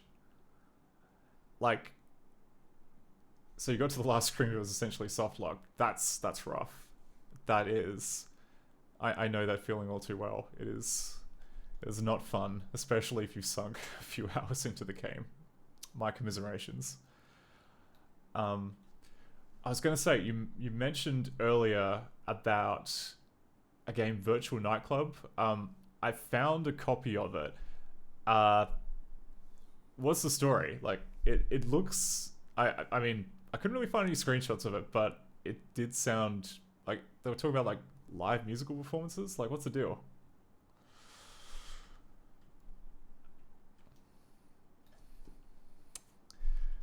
Okay. Anyway, let's see if this works just without debugs mode switched on.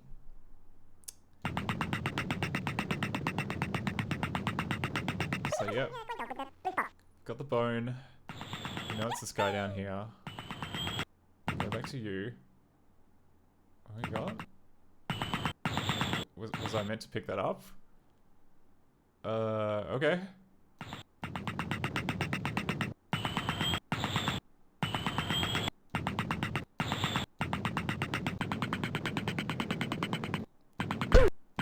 Acceleration on this screen is really messed up. Don't know why. Oh. That's for you. Okay.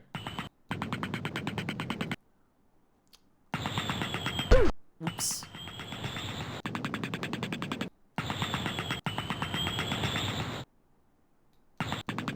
Where do I need to go next? Okay. Draw all. Okay. Is it here? No, it's not that hotspot. Is it here? No. Oh. Come on. Come on, jetpack.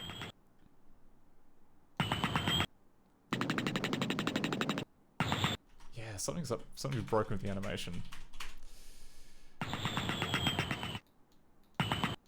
Ooh.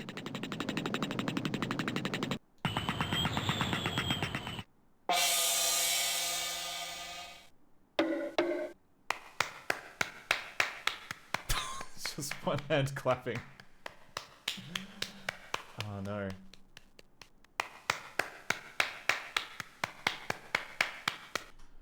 Oh, MCZ says, for Virtual Nightclub, the ExoWin version almost seems to constantly be in debug mode. Does weird things like crash and cause inventory items.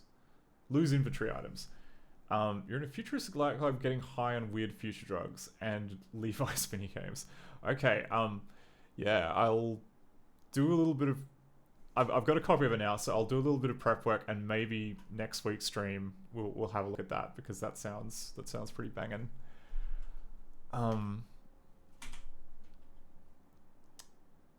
Yeah, the one hand clapping. Like I've never felt so appreciated after doing so mediocrely in a video game.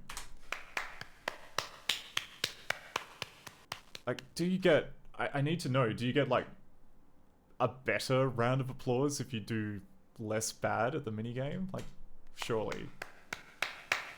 Oh, and also there's a bug which just plays the sounds for eternity, which just makes it more awkward. Anyway,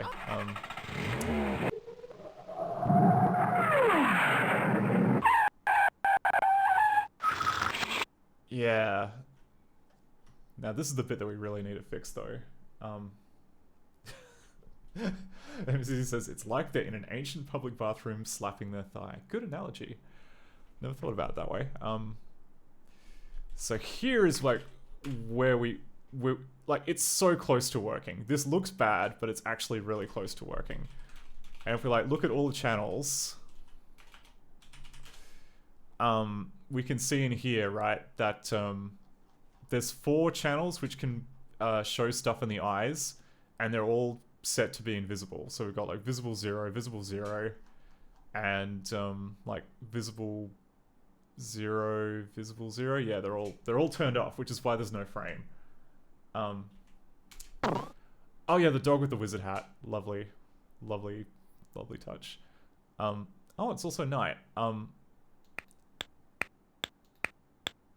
Oh yeah, and then like it kind of crashes when you try and turn. But we can dig, which then enables the layer for burying stuff. This part works. For whatever reason, when you pull your head out... Okay, no, sorry. So you can dig a hole, but it doesn't advance the QuickTime movie to the frame where you've got the bone. So it's like a partial victory. Draw all. And there's a whole bunch of stuff there, so I have to cheat and look at this. So it's not this late. Okay, so it's cast member 87, which is... Wait, that can't be it. That's a rectangle. Oh yeah, it's not that. No, I got it wrong. It's 45. So 501. So that's invisible. That's invisible. What can we see? It's not those. That's invisible.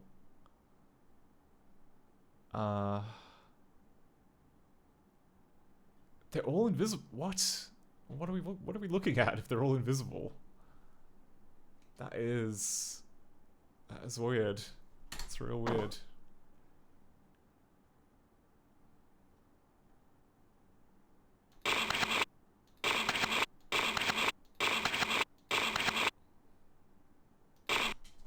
Okay.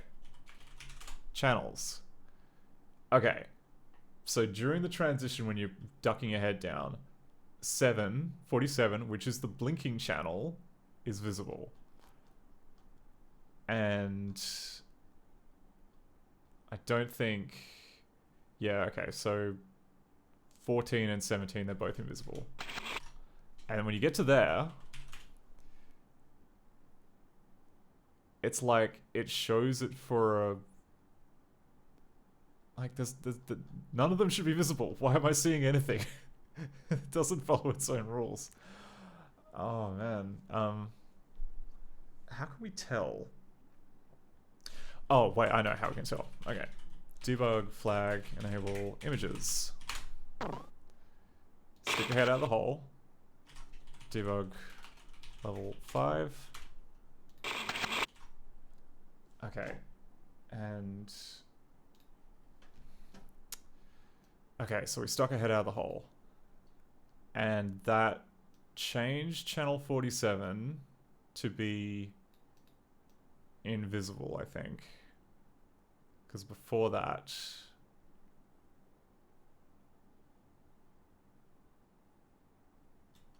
let's do this again just to be sure. So head out of hole.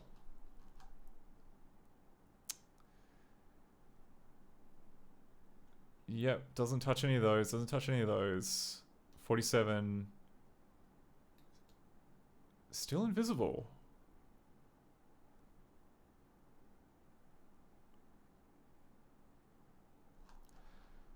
Okay. I still can't see the I still can't see the magic trick.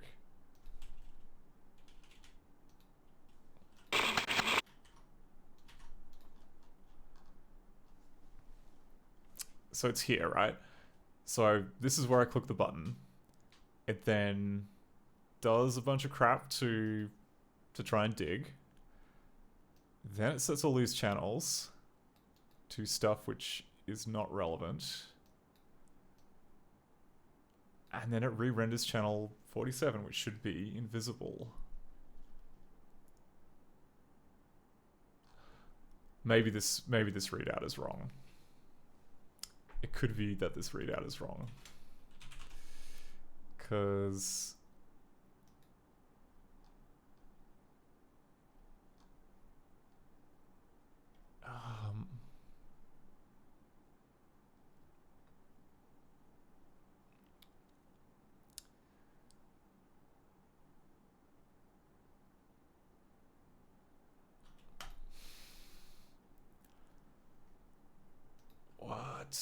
what is this? Alright, engines, director.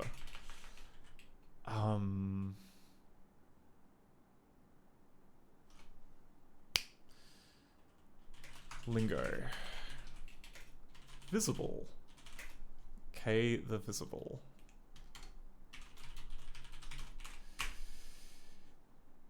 Okay, and that's window crap. More window crap.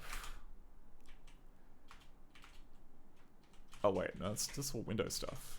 I'll go there.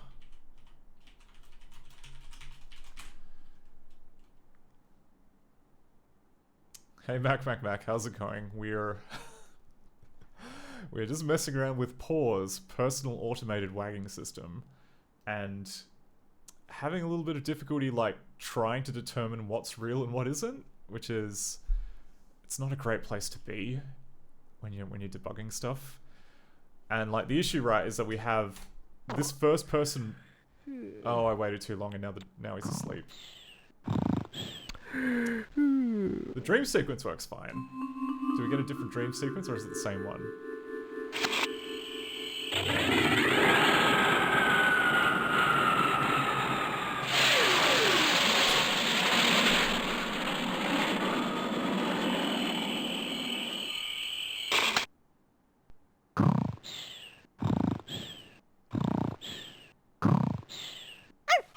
Oh no, oh, okay, no, I made a mistake. That's the exit button. Okay. Hang on. We can salvage this. Where, what is the name of the... P.A.W.S HD?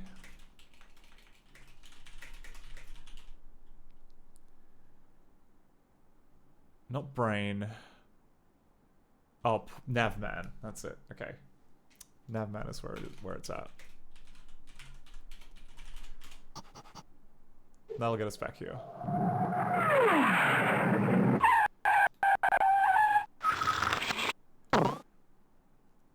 So what is going wrong?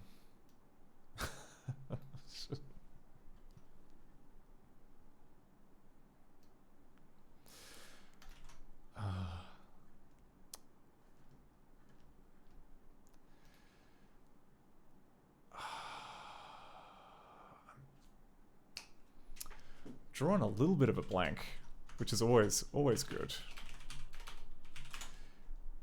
And yeah, okay, so all these channels are invisible. I want to know why. I want to know what is making them invisible.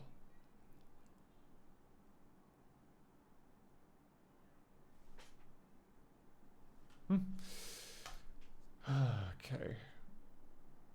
Pretend the game never existed. Nah, it's too adorable. If it was something like Hellcab, like that's feasible. But like, I mean, this is too nice. Like, I actually feel good. I feel good about preserving this one. I don't want to memory hole it. I don't want to memory hole this. I want this on the record.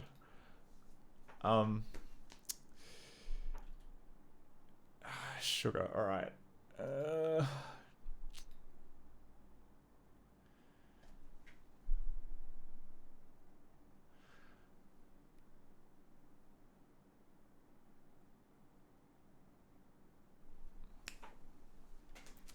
Let's work backwards, shall we? Okay, let's work backwards. So that picture of the bone that we saw when we stick our head down, like there's only one place that, so we know what movie that comes from. Or we know what QuickTime file that comes from. That comes from a QuickTime file with a name that I can't remember for now. But we can it's got a name. It's on the hard drive thing. It's like dang it. Alright, I'm gonna have to check. Cast 525. It's not Tut Bone. That's like a weird cutscene where you pretend to be King Tut. Is it 501? No, that's a cutscene about chasing gates. Is it maybe? Oh, maybe it's a still image. Maybe it's not a video. But it could actually be that. It could actually just be a still image that I think is a video. So maybe the reason why it works is that we're just seeing a still image. When in fact, like, that's... Yeah... I hope it's not that. That would be... that would be very misleading if that was the case. Yes, I know there's a mailman. Just... Quit bugging me. I can, like, barely move. Dang it. Alright.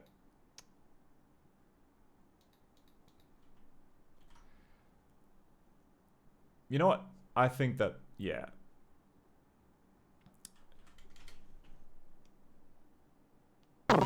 So what's the, okay. We could actually, yeah, alright. So my theory right now is like, this thing that we're seeing here on the screen, that's just the background image. That's not actually any of the videos. Like, it's just wrong.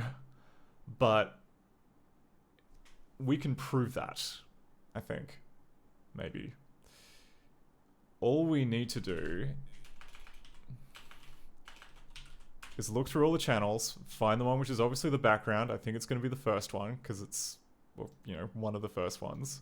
Yeah, okay, it'll be this friggin' thing here, cast member 2. We put in a breakpoint for check the cast member, and we check cast member number 2.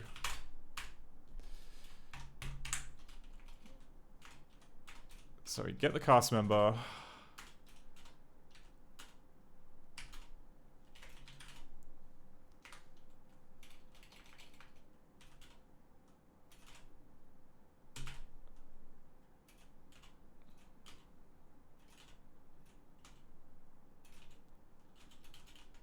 Oh, it's doing it the long way. Oh, that's annoying.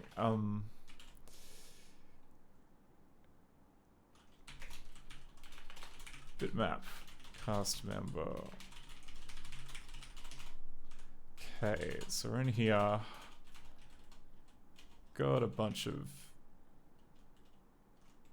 Oh, okay, I should probably do it now before it leaves.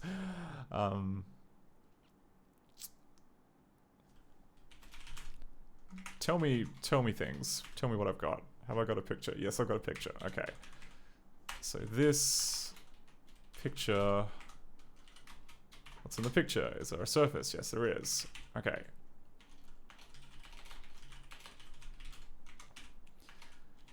Debug print.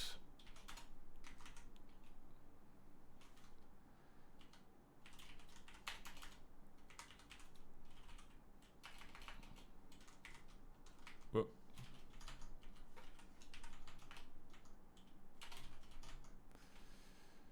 Okay. Now the problem is I need to remember like what the syntax for debug print is. Which we can have a look in here. Graphics.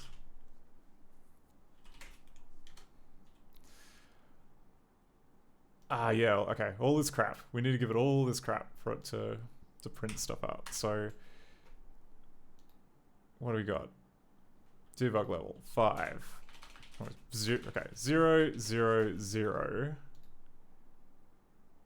Oh no, not 0 and 0. We want 640, 480. 0, 0, 2.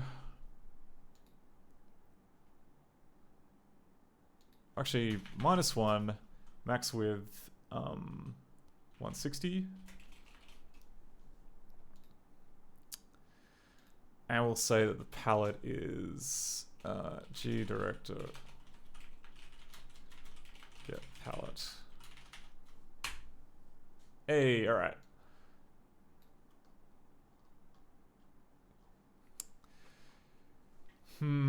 All right. I think my theory didn't work. So I'm looking at the bitmap of the background image there. I mean, you can kind of see it better if we zoom out like this.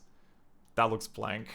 Doesn't look like there's a picture of a bone there, which doesn't explain why there is a picture of a bone there. Yeah, okay. I didn't quite explain as much as I wanted, but that's alright. Okay, so it must be a different cast member then. Whoops, my finger slipped. What are we gonna do? It's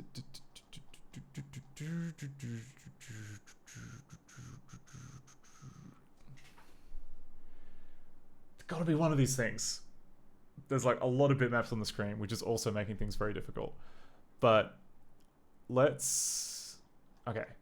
So we know that the eyes are at about 319 by 131. Like, that's the position of the eyes. So all we need to do is kind of go through all of these to see if there's anything that's like roughly at the eye level. Okay, so we've got the background, which is nothing, nothing. Wrong spot, wrong spot, wrong spot. Channel... Did I miss this?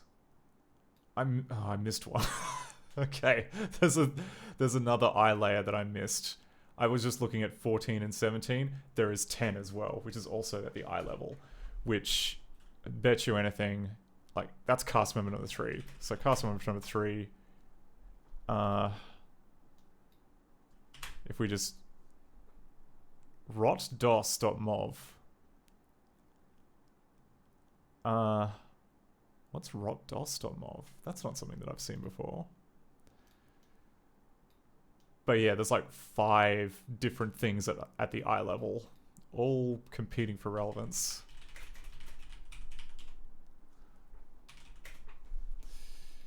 Well, we can look at this and we can see...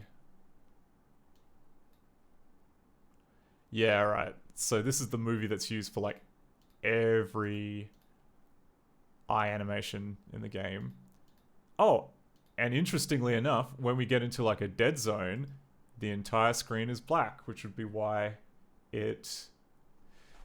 That makes sense. That makes sense. Okay, so when we were kind of like looking up at the sky... We were looking at the right movie, potentially. We were looking at this. We were just at the wrong spot in time. Because if this movie wasn't visible on the screen, we'd see the binocular cut out, but we don't. We see like a big black rectangle, which indicates we're in like the middle of the movie, like doing nothing. Okay. Okay, I think we're getting there. So we know that okay. It's channel 10. Channel 10 is the thing we should be looking at. Draw off. Oops, I waited for too long. I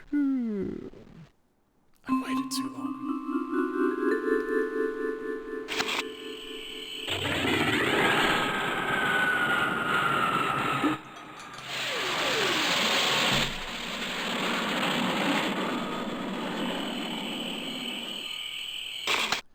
Okay. Not going to click that button because that means you have to leave. But we can click that, which I think brings us back to where we were. Yeah, okay. So, tell me all about Channel 10. Does it have a movie in it? Yes, it freaking does. Okay, so we've got cast member 3, which is the movie which has all of the eye animations, and it's visible. But where is it? Hey, Sonneveld, good to see you. We are testing out personal automated wagging system, which has a wonderful illustration of a dog ass. And yeah, like before we were just kind of like losing our minds a bit because of this. Because I mean, like, yeah, we can look at the bone and you can dig, but it doesn't actually, like, if I dig, it'll dig a hole, but it won't change where we are. Like, we're still here. Ah, shut up. I know about the mailman. I can't be there.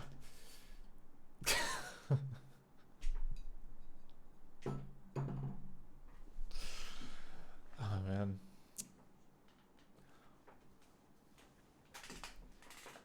I feel so lucky to have a chat that's so self-policing about decorum. That's, I mean, that can only be an admirable trait, I feel. I mean, I don't know. To be honest, like, I don't know. I try and kind of keep a clean stream, but at the same time, like, adding the gimmick system has made me gone mad with power, and I've now...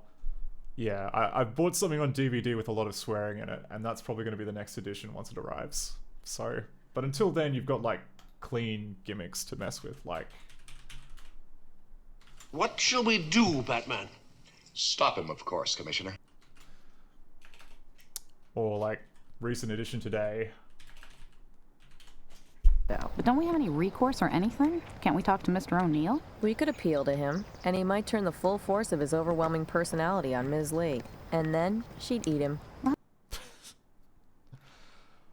I don't know. Different shows have, like, very... They kind of work out of context, but in very different ways, I find. So, anyway, getting distracted. I've been messing with stream tech, like, way too much during the week. MZZ asks, why are these audio recordings such high quality?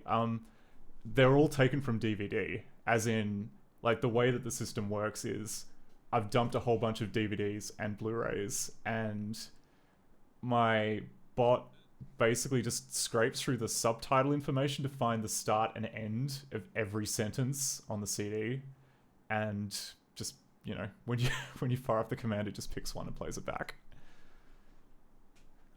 Disorientingly high quality. I mean, we aim to please.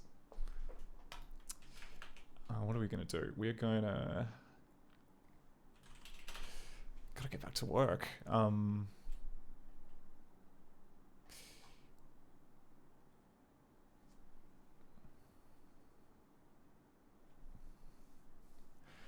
That's just on Mama's side of the family. Well, I have a wealthy father, and he'll pay anything to let me go. You own sweatpants? Get out. Dilettante? Close.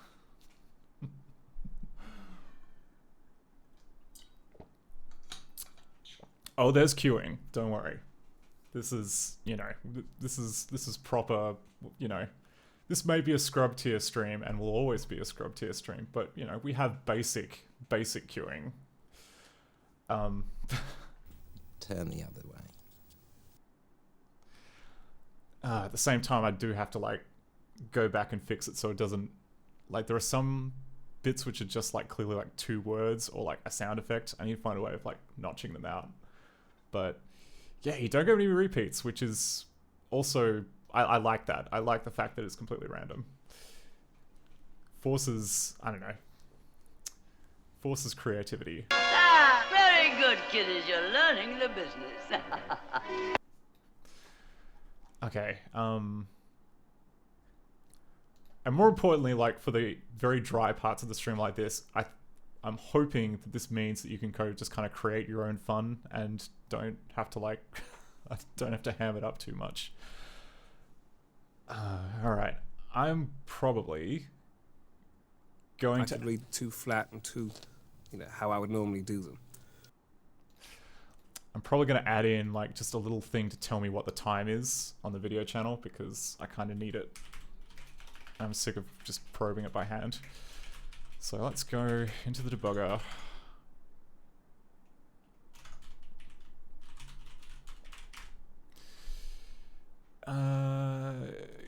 We'll do it.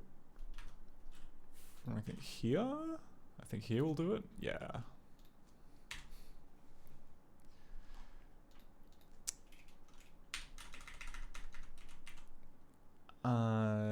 Yeah, right. Go movie time.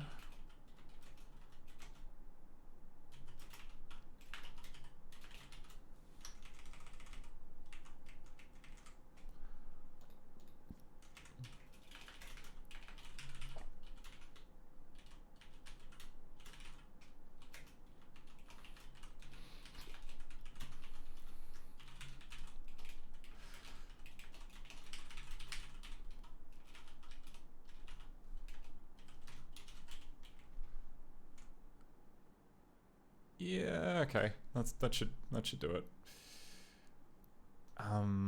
You, Batman. Me? Yes, Batman, you.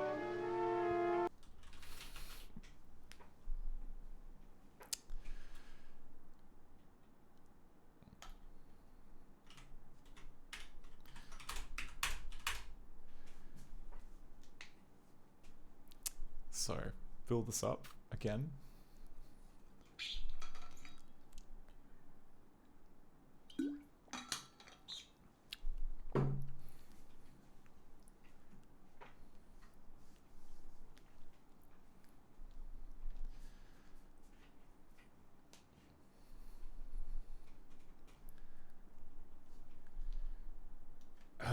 Right.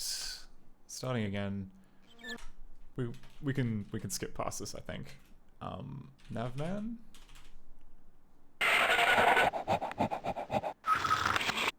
Okay, tell me some things. Tell me a story. Right, okay. So movie time 1102, which is 18 seconds. Oh wait, no. Sorry, I'm looking at the. Okay, we gotta look at channel 10 because channel 10's got the one with the goods in it, and that is all the way up at 366 seconds.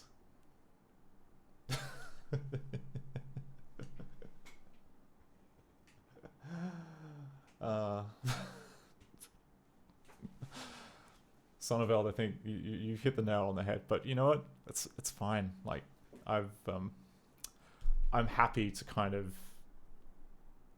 I'm happy to be occasionally Batman jump scared. Like that's just usually you just need to be kept on your toes. Need to be kept on your toes.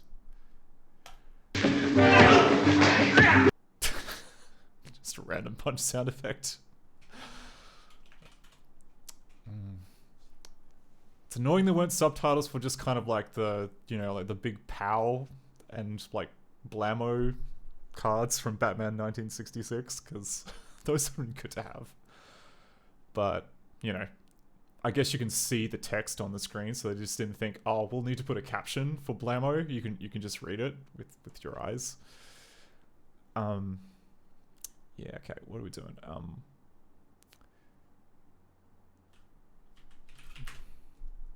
Rot.mov.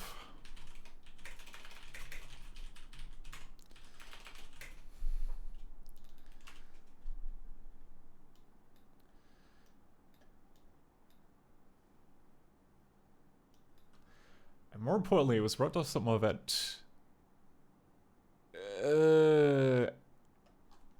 a high number of seconds. It was like 366 or something, which would be 6 minutes and 6 seconds, I think. If we jog on ahead.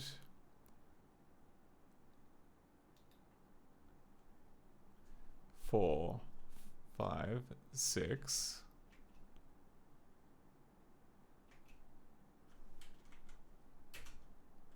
Yeah, like that should be a So 6 minutes and 6 seconds is the front of the doghouse, and that makes sense because we just woke up, right? So why no draw? Why no draw picture?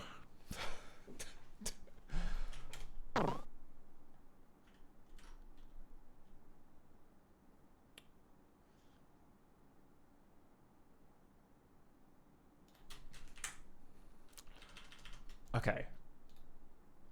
Now what I think we need. So what I think we need to do is we need to debug flag, enable images, debug level 5, and we just need to keep a cheeky eye out for channel number 10, which just contains the eye holes.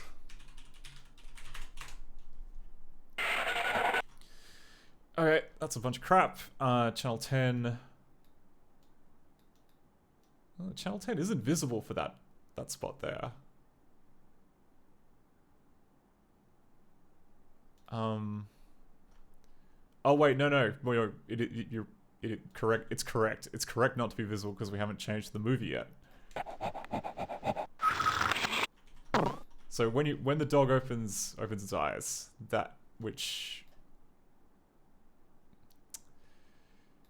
yeah, Finn's Led's eye mov, which I think is the animation for opening the eyes, and that's where it kind of goes to crap. I do kind of want to know like what cast member the iMovie is, but I guess it's not that big a deal.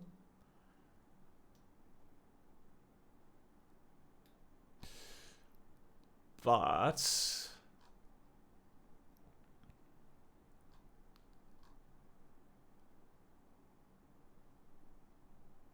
it doesn't appear to have even opened. It doesn't even appear to have like tried to open this rotdos.mov, which contains the actual pictures, which is concerning. Because like if I open up iMov here and we have a look what it is, yeah, it's just a picture of the bone, which we can see if we look down. So that's fine, but this, on the other hand, like it hasn't even tried. It has not even tried, and I want to know why. I want to know what's going on. Because yeah, it's all this. Does it get set earlier? That's all just kind of like messing around with channel 3. Then there's this which has it invisible. Oh, okay, no, maybe... Okay, aw.mov. ew. Okay, it opens like a crap load of movies. This. Oh, it does open it. It does open... Mad Moose says, Rotdos.mov sounds like a Russian space agency. Plausible. And, you know, 1994... Had the Berlin Wall fallen by 1994? It must have, right? It was the end of the 80s that the Berlin Wall fell down. So... But it was before... I can't remember my my Eastern Bloc history. Like when did the USSR kind of collapse? It feels like it was the early 90s, but I want to say probably late 80s. It says the timescale for this movie is 600. Where are you reading that, Arven La? Oh, like down here.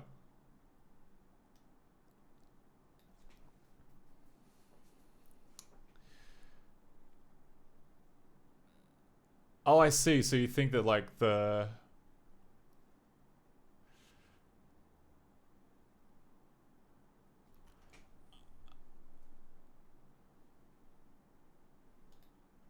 Still, like, I'm still kind of like not sure.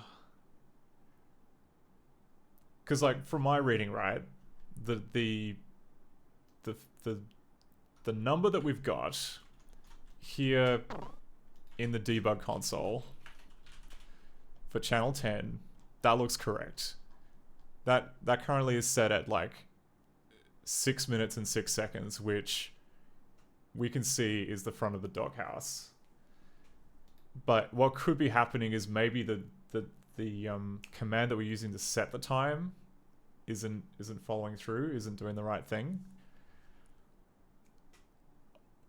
The other option is that maybe that we're setting the time and it's not, because the movie is stopped, maybe it's not. Oh crap, that's the other thing I need to write in the frigging debugger.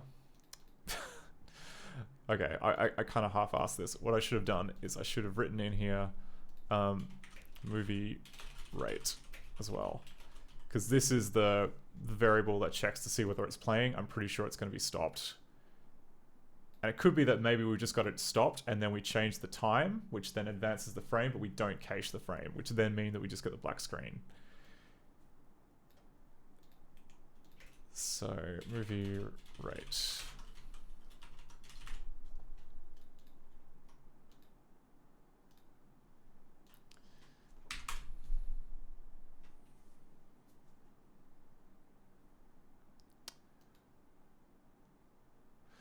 Oh no, Arvanlar, that was a different video. We're looking at cast member 10, which is the eyes, and it is set to 21960, which corresponds to like 6 minutes and 6 seconds in the video.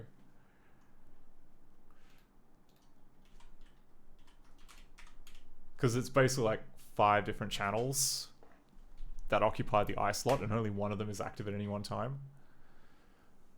And we finally, we got a bead on which channel it was. It was not the one that I was looking at for like half an hour, unfortunately.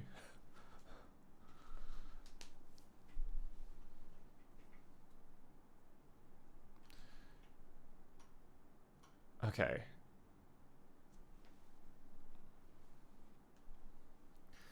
Just gotta do the customary wait while memory safety does its thing.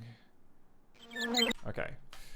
So I'm also going to add in a breakpoint for setting the time on the video, because that seems kind of like it would be an important thing.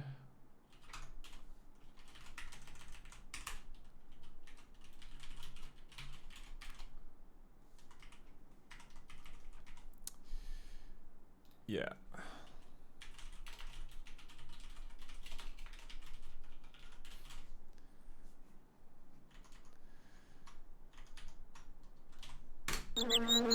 Oh, that's right. No. Okay, so first up,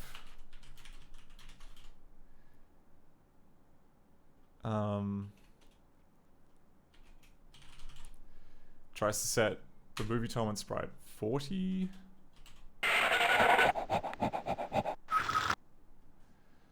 Okay, this time.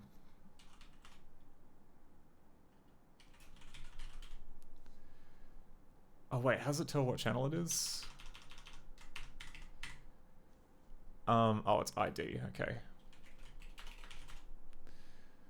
Yeah, okay, so this is it. It's setting the time on sprite number 10, which is the one that we care about.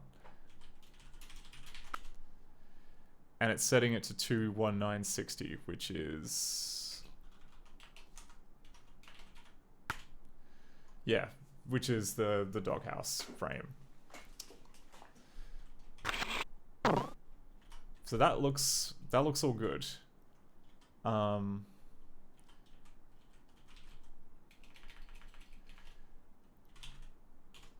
if we go back in here to our readout, we can see that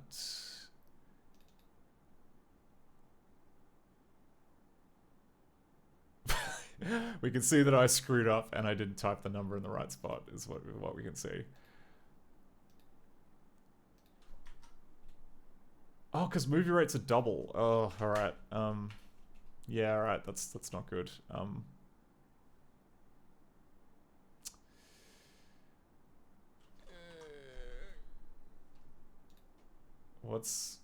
what's the C formatting notation for double?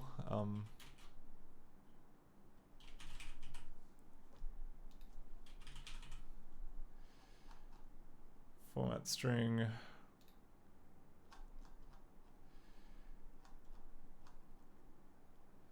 Okay.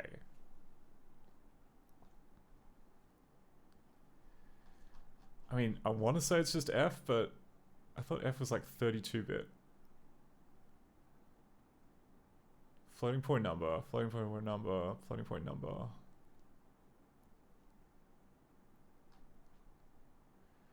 Yeah, I guess it's just F. It's just F. It's just F.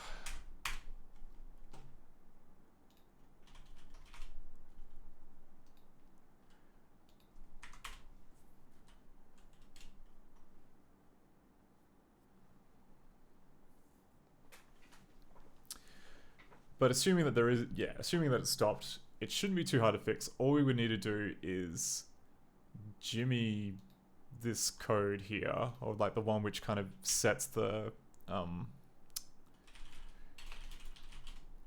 yeah, this seek movie thing. We just need to rig that so that it fetches a frame. In fact, we can do that now. I'm just going to preemptively do that.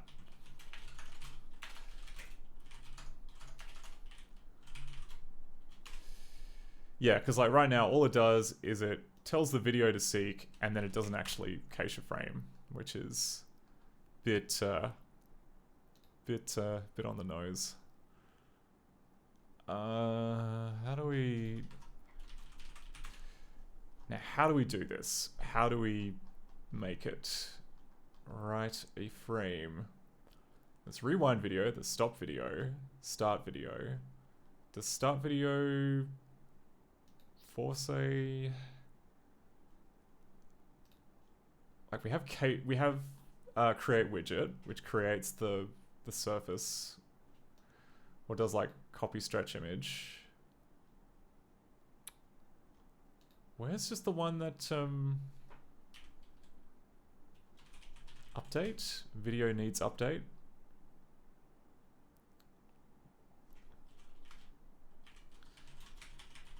Is modified.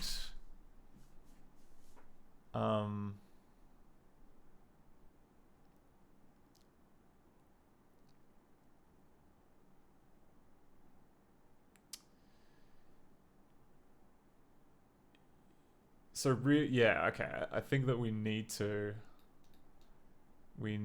get this. We either need to return true here after we seek the movie. Like, do we have a dirty flag?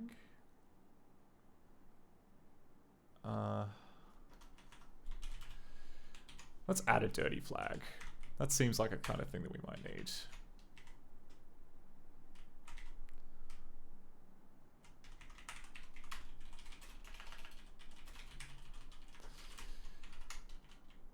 So we'll do that.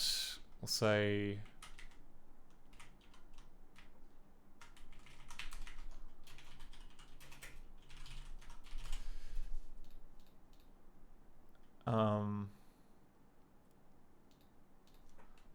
let's say if dirty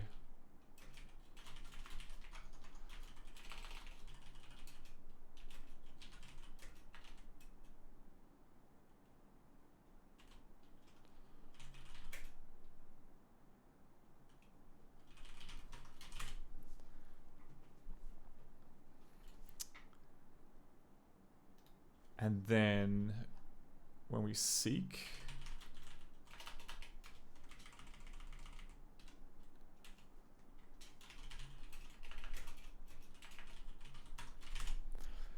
okay, let's see if that makes any change. Maybe as simple as that, and if it's not, then we might have to do something a little more Machiavellian to really make it redraw that widget. Because we kind of need a, yeah, because it's like when the film is stopped and we seek, it still needs to grab a picture from it, and we don't have that. We just have a black screen.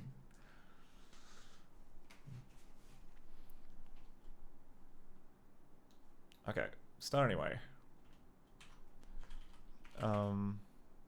M navman.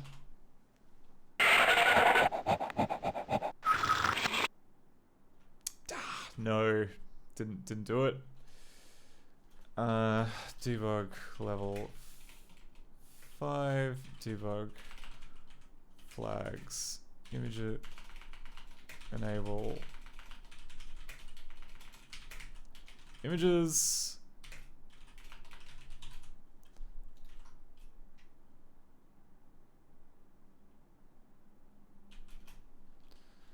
Digital video cast member is modified.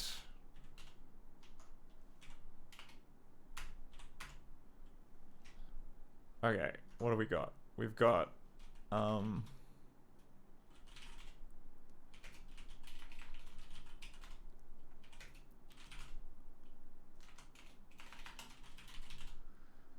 okay, cast 525, we don't care about that.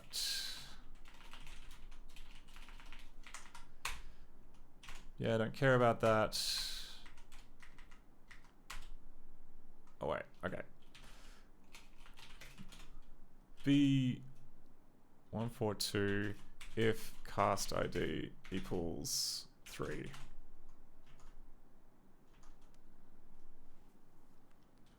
First the cat at the museum, then the cat at the exposition.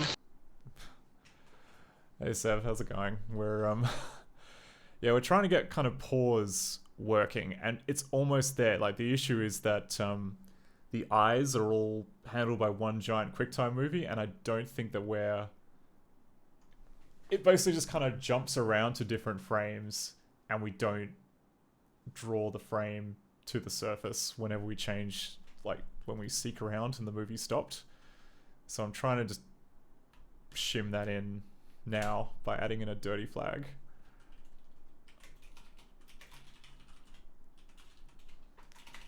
And it's currently checking... Yeah, okay, it does that every cycle. So del 2...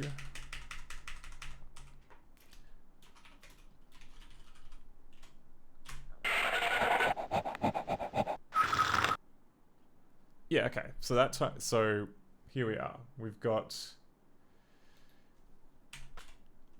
So I've added in my dirty flag that returns true. And that happens here in update widgets. So I've now forced it to hope. So the movie, yeah, the video is seeked to the right spot, but it has not updated the widget with the right picture yet. So let's step out of here. Yep, okay, then it tries to replace the widget. That's good. Then it then it calls can keep widget. We don't want it to keep the widget. Oh, good. And then it checks to see if the cast member is modified. Oh no. Is that what we want? Is that what we want?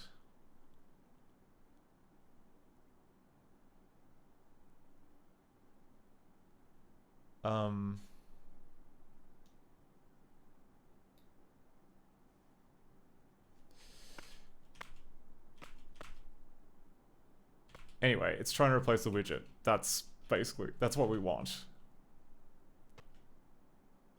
Okay, deletes the widget.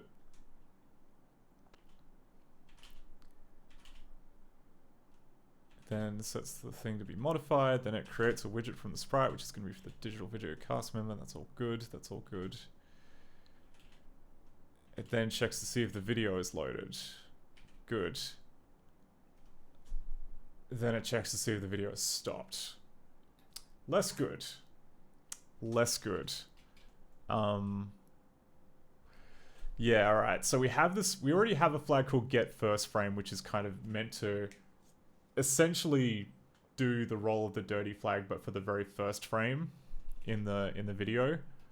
But yeah, yeah, okay. So that's, so it's kind of, oh, and okay, so it then it just, okay, so the reason why we're just seeing the black screen is it isn't actually fetching a frame from the video. It is just fetching this thing here from last frame. That's not what we want. That's bad. That is catastrophic. That is calamitous. That is the one thing we didn't want to happen.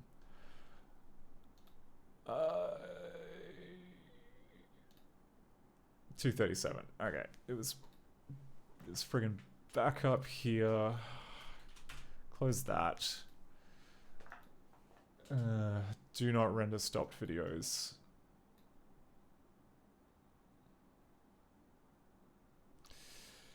Need I say more? Need I say more? Yes, you do need to say more. I'm kind of struggling here. Get first frame. So this is okay. We've got a flag. Get first frame, which I think literally just is used for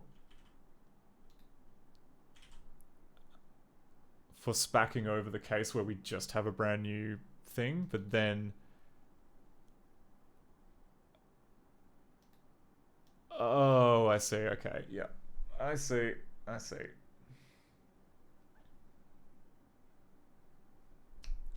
We can reuse that. We absolutely can reuse that. Let's just reuse that. Let's literally just turn that that flag is exactly what we need. So we'll keep dirty because I'm pretty sure that's still good. But what we're gonna do is gonna go seek movie and what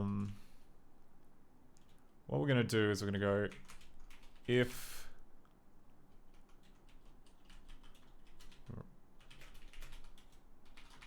movie rate equals 0, then get first frame true.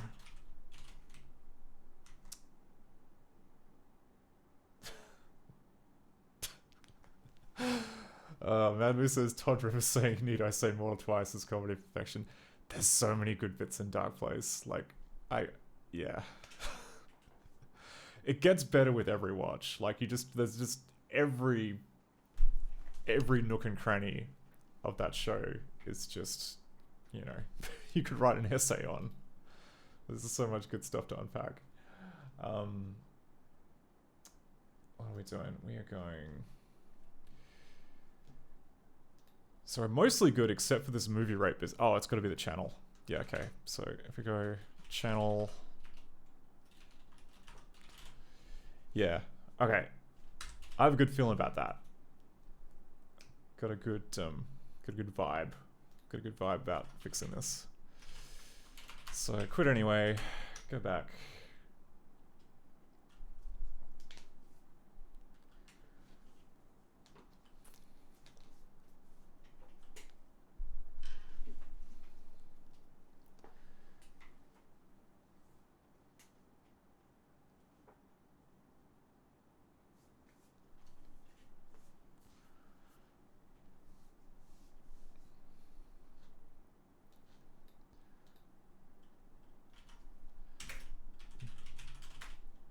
Okay. Will it work? Will it work? Look at that. Look at that. Look. Okay, we can't move, but it worked for like 2 glorious seconds. It worked perfectly. I'll take that. I will take that. Okay, so let's go back to the dog skeleton. Just to sort that, but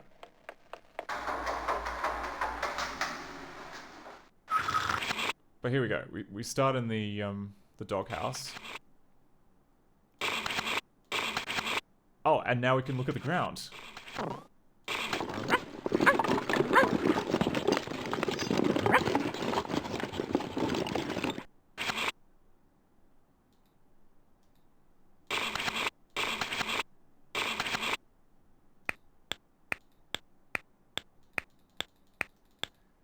Yeah, okay.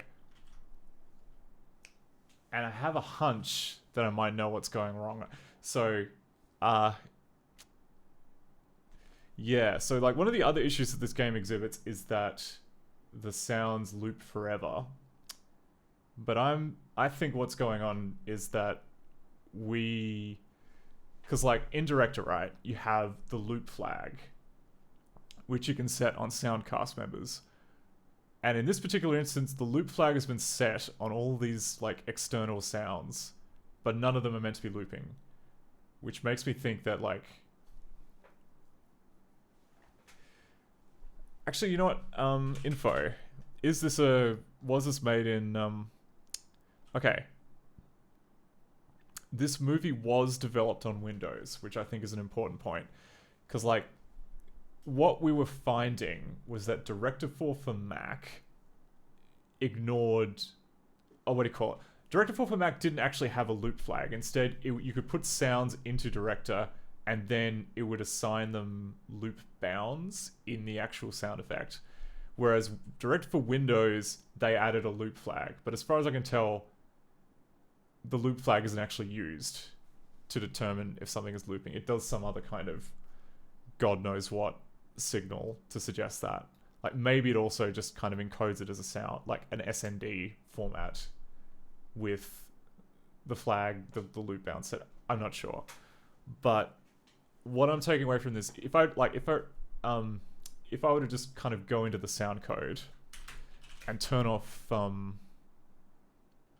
or just the cast code. I think it's the cast code. Cast member sound.cpp. Yeah, so there is a looping flag which we set here.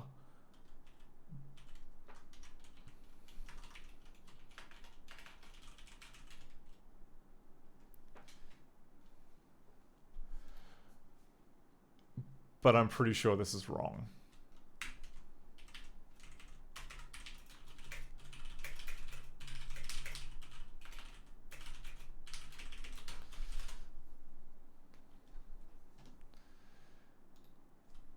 Maybe it's, I don't know, maybe in Director 5 it's not incorrect all the time, but sure seems that way.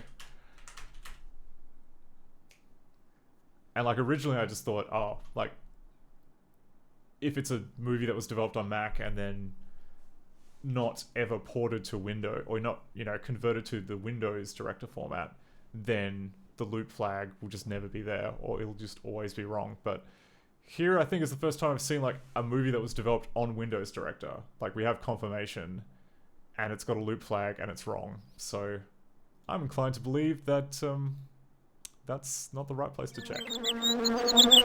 Anyway, let's have a go with the loop flag forced off.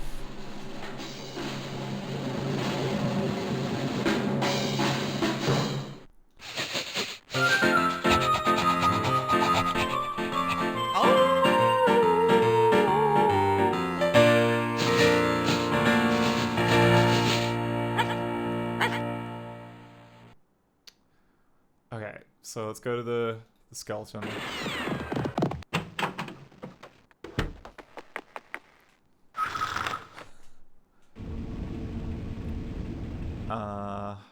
Oh, and it was in here where all of the crap was flagged as looping, and it didn't quite work. So, filing cabinet. Yeah, okay. So that's now, previously that was playing like just infinitely because the loop flag was set, but they're all external cast members. Clearly they only meant to be played once. So that's sort of that issue. Let's go back to the 3D exploration, because my theory, right, is that my theory is that the code was waiting for the sound to finish, except it wasn't because it was looping all the time, which then meant you couldn't turn or move or do anything. But now we have no looping, so we should be able to move. I jinxed it by saying out loud what I thought was going to happen, but No, it's clearly waiting for something else.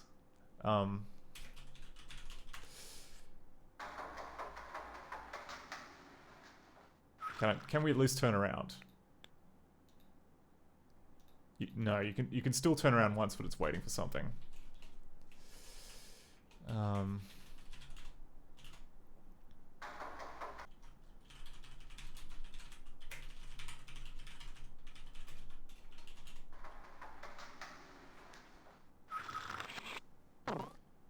So if we turn left...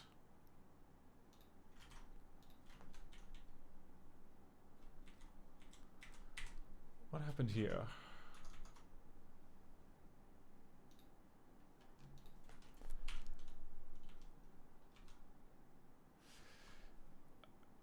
Okay, so we have... Yeah, we'll get rid of that don't pass event warning, because it's a little unseemly. So just sack that off. Sack that right off.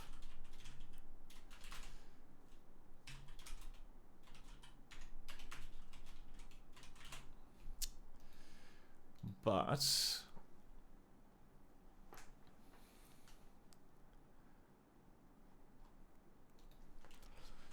what's it doing? It's checking the boneometer. It is then just looping and doing not very much.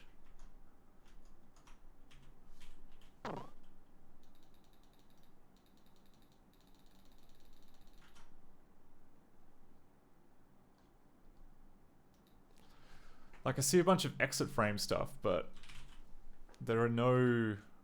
Oh no, there's mouse up.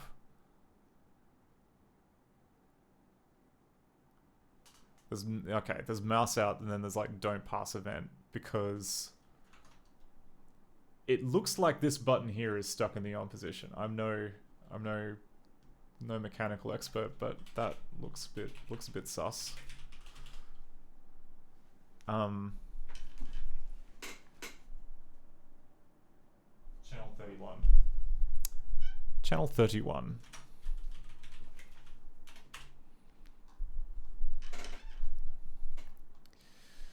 So we might have to go back to the code in here, which was navman casts.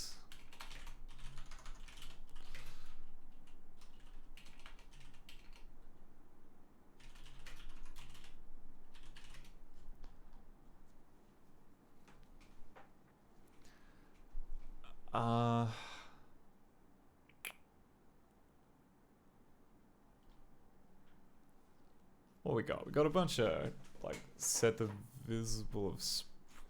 That wasn't quite what I was looking for. I was looking for...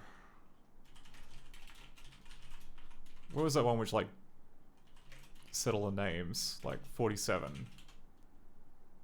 LS.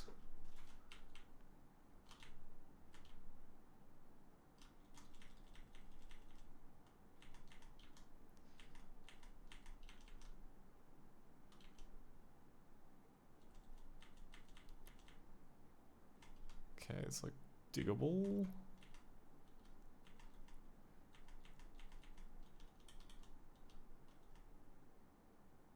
What? There was a global which had like all of the...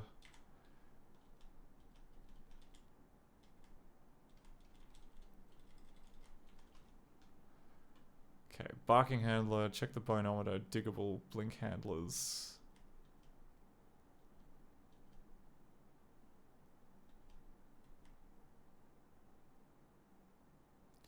Lose the map. I saw it. I saw it earlier. I just can't remember what it's called. There was a big list of sprite names.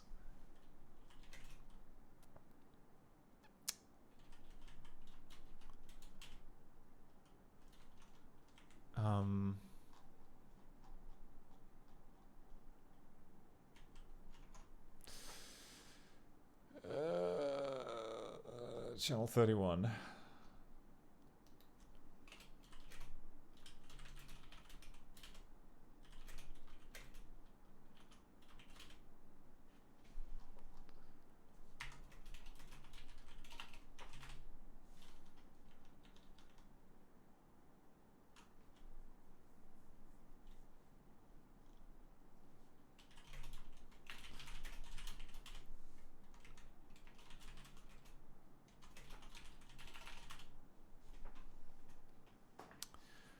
Okay, what's the cast number of 70?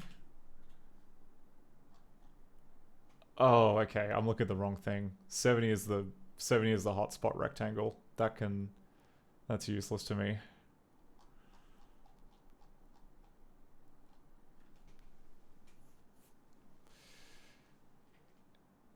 Um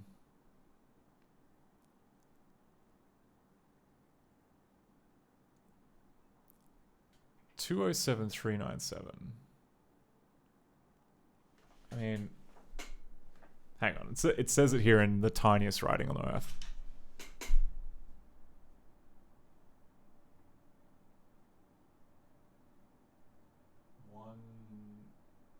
Looks like it ends with a 7. Looks like it ends with a 7. That 107 maybe? Yeah. That looks about. Oh wait, no, that can't be it. That's way too high.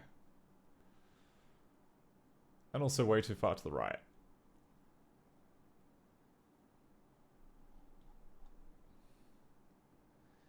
$78 by 99.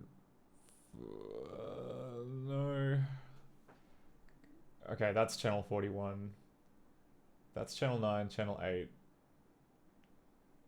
Oh, it must be channel 11, because like this one here is channel 13, channel 12, channel... Okay. So it's channel 11. Let's call it channel 11. Yeah, okay, that's in the right spot. And that's cast member 167, which is called spin left HL. Right, I see, okay.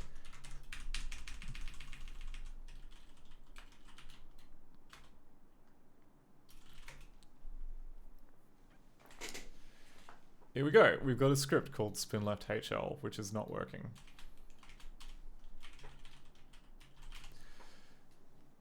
Set the cast number of sprite left arrow chan to the number of cast sprite spin left HL, which then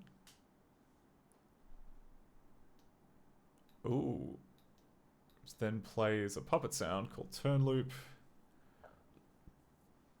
And then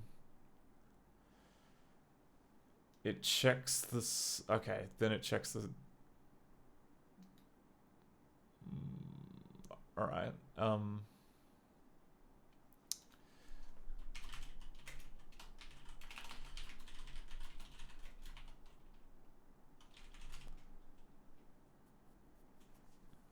So what else? What else is setting that thing? It can only be.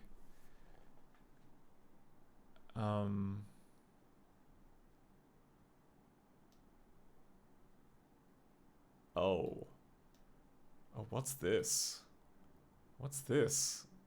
This okay. Oh, no, that's okay. No, that's just setting the alias. That's like the number of... Okay, so it's setting the variable left arrow chan to 11, but then everywhere else is calling the sprite left arrow chan. Okay. That's fine. I can live with that. Then it has like messing around with the cursor, sure.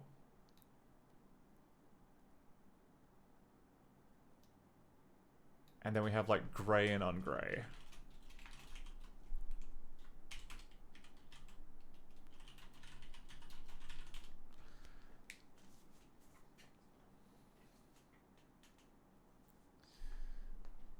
Okay, so I think we just need a break on like on gray.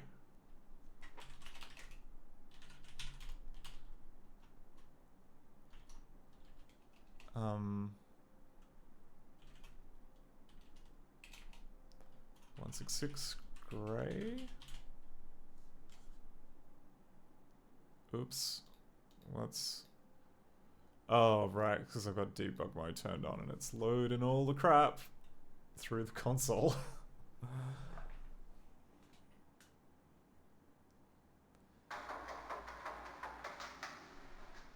Always be loading all the crap. Okay. So we turn left. It did nothing. It didn't even try. It didn't even try to gray it out.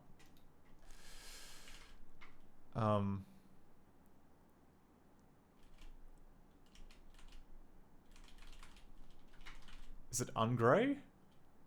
Oh, maybe it's ungray. Because there is... Let's see here, Arvella. Have a good one. Yeah, there's only a finite number of spot things which change the left arrow. It is grey, ungray, spin left, and spin left target.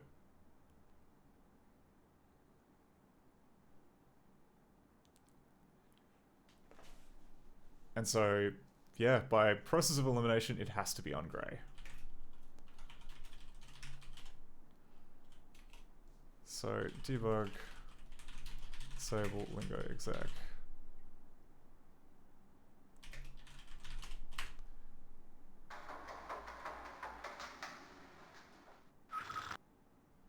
Okay. Makes sense. That called ungray. And that was just called by a random exit frame. I try and turn left. And it's just permanently stuck. It is just permanently stuck. So let's set a breakpoint for, I guess, like 167.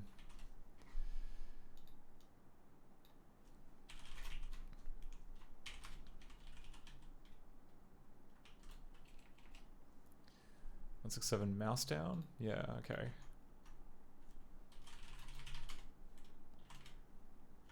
And there was that other one too. What was the other one? It was spin left target.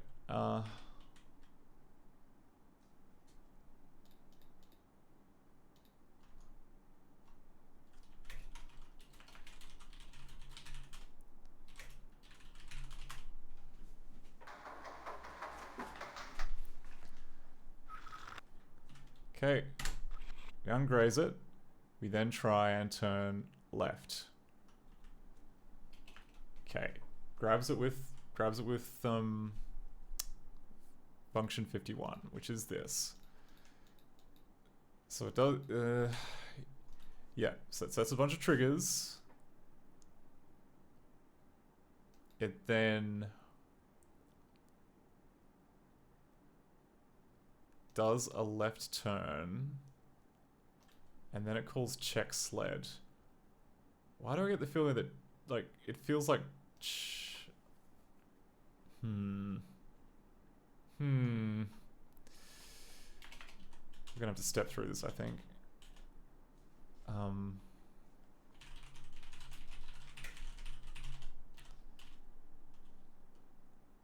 More importantly, if I just, like, let it run. So it does the animation during the movie.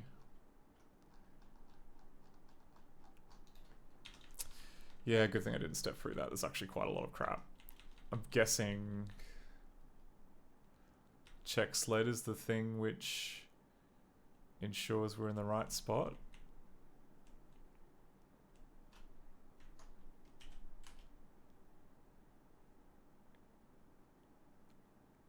It's not clear as to what is meant to unset it. Like we have...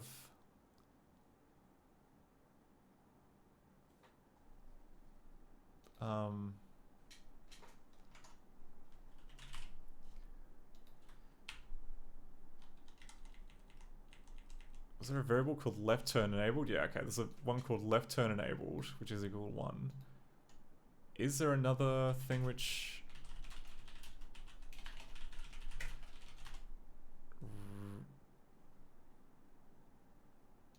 Huh?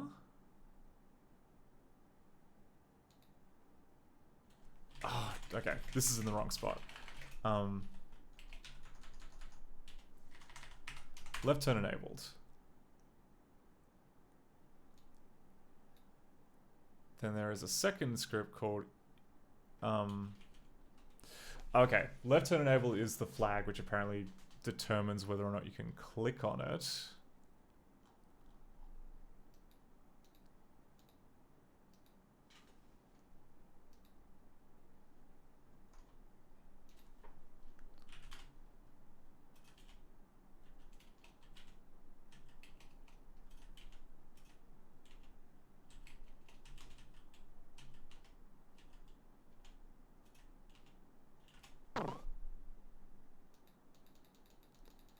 but then all of a sudden these things aren't clickable anymore.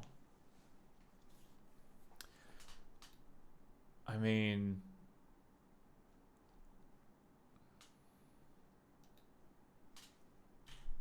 I want to, like, is it don't pass event? Is that what's doing this? I mean, let's have a look at what DOSBox does.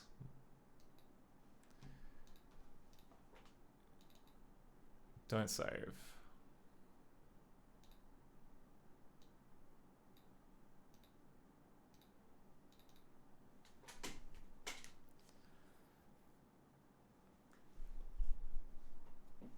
So we'll just open it up here on original hardware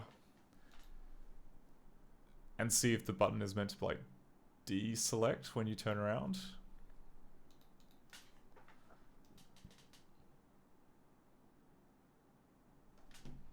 Oh, I must have turned the sound off. Hang on.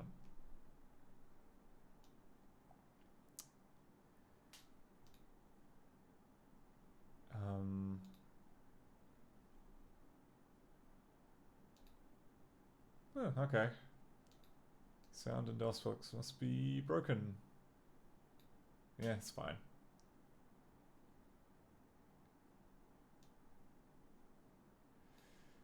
It's fine.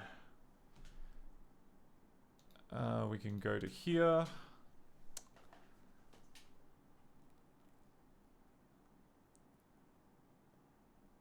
So what happens? We wake up, we're in the doghouse. When we click left, it deselects.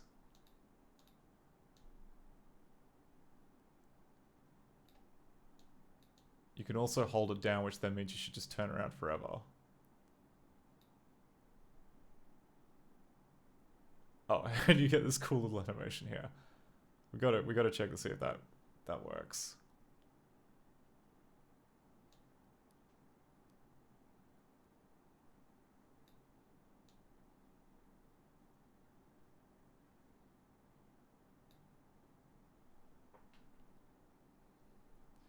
Anyway, we'll put that away. Can we turn around infinitely? Like that? I haven't tried just holding down the button. So if we skip back to Navman again.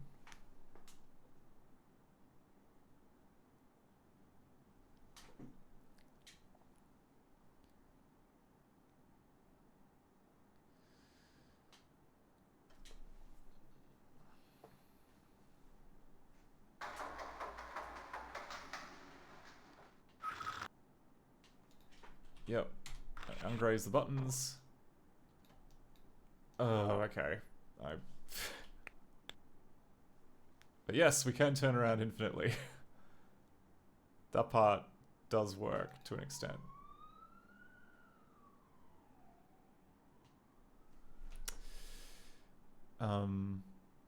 Okay, then it tries to gray the buttons again. I see, alright.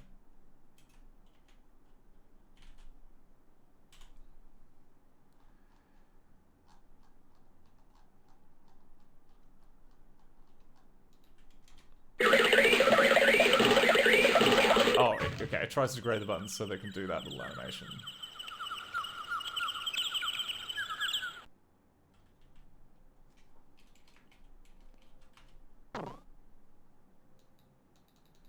But, yeah, the buttons are still cooked.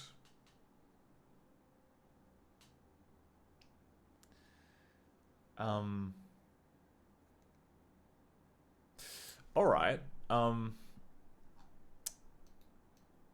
but we know that this is the script that is responsible for turning left, is attached, is 50, yeah, okay, 51. What's the deal? Is it still there? Is it still there attached to channel 11, which I think is the thing that we were clicking on?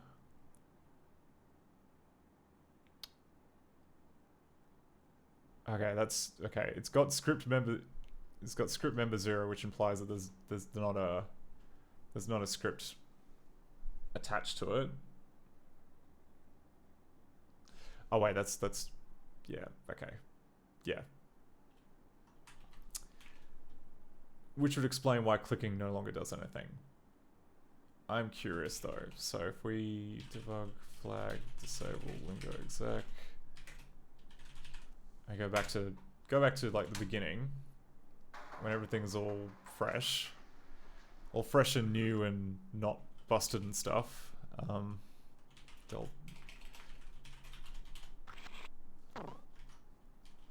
we look at the channels. Do we have a script that's bound to like channel 11? No, we do not. We just have... How is it? How do we do it then? How do we... Oh, it could be that script thing is just for Director 3. I cannot remember how we do it in Director 4. God damn it.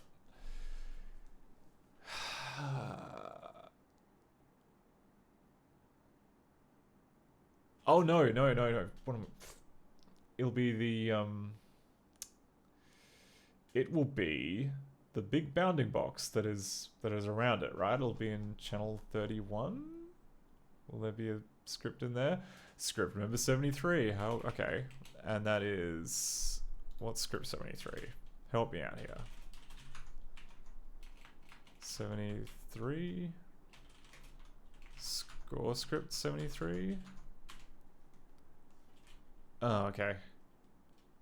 73 is do nothing. What was... Okay, we need a break on event.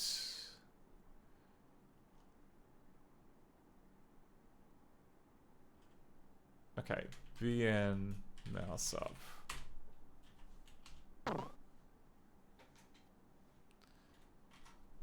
VN map.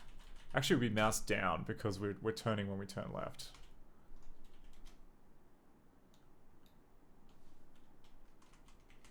Okay.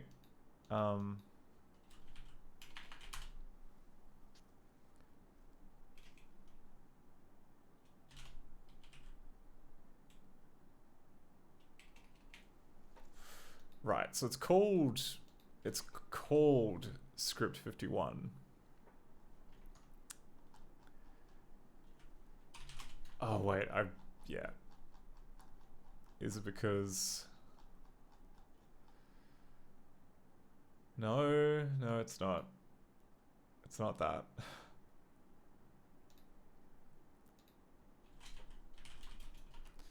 Do any of these have script 51?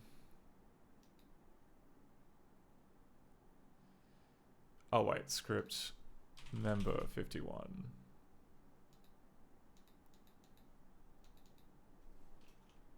How about just the number 51? Can we see the number 51? We can. Okay, no. I got it right.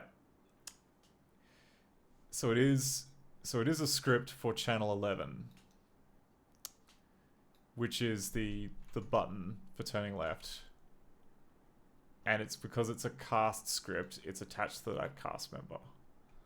I gets it.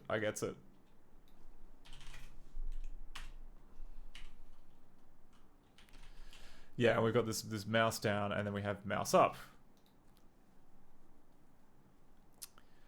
which calls ungray, and I think that should reset things. So if I want to go like B51 mouse up,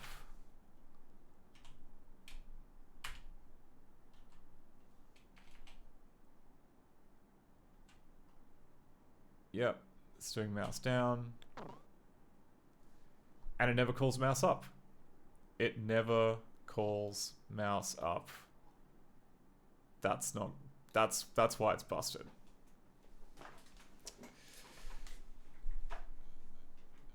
Why is it not calling mouse up?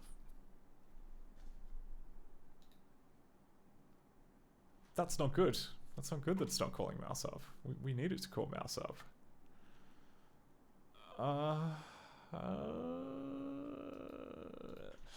Do that again. Let's do all that again, but this time at the right spot.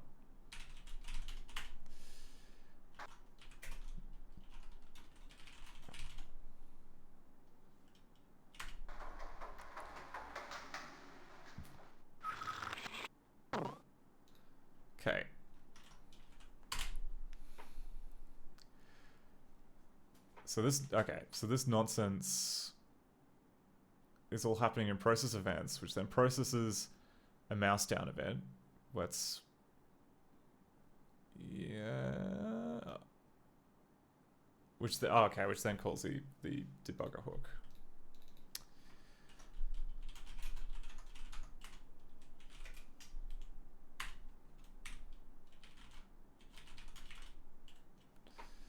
And that was at frame 373.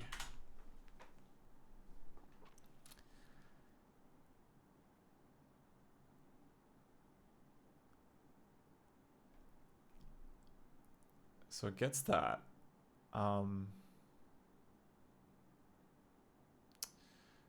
Okay.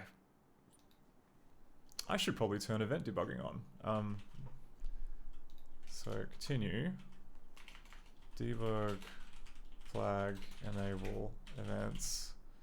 Debug level 5. Actually debug level 9.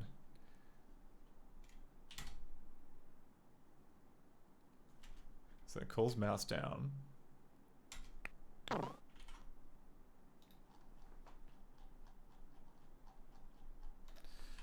What happened to mouse up? Where'd mouse up go?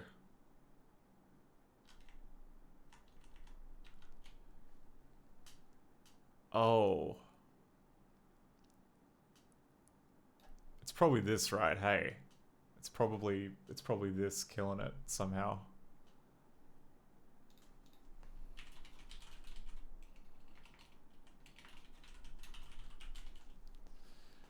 When an event occurs, the message is first sent to a primary event handler, and the event is paused in the other objects unless you explicitly stop the message by including the don't pass event command in the script. No primary event. Okay, yeah. That all doesn't seem too bad.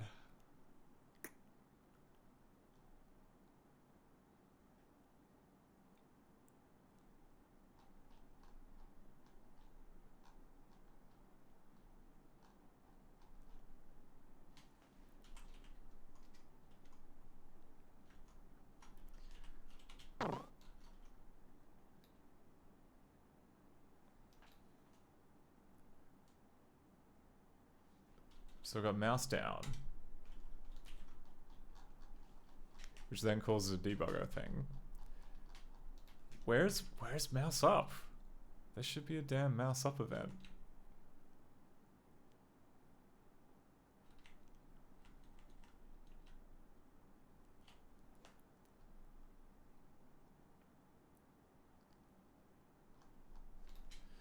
Oh wait, is that too far?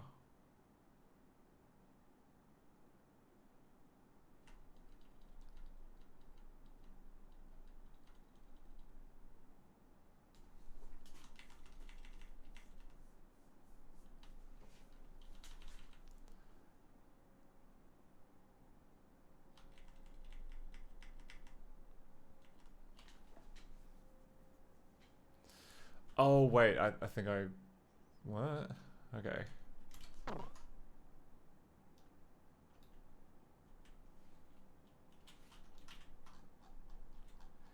Yeah, right, so it all happened in here, but like... Mouse up? No, it's just not passing it at all.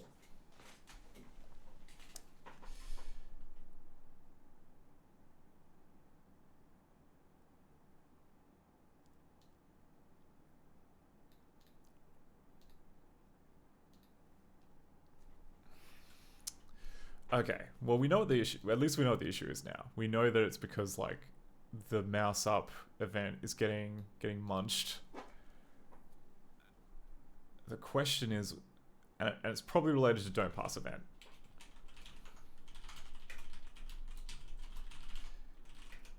Because like, we have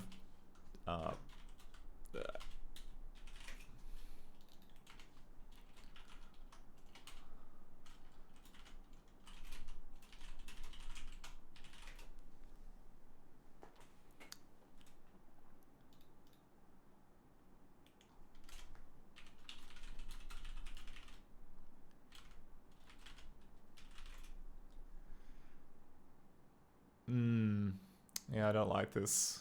I don't like this at all. It's a very kind of... We currently have it set as just kind of like a tap that you just turn on or off, and then like as soon as it's set, then you kind of...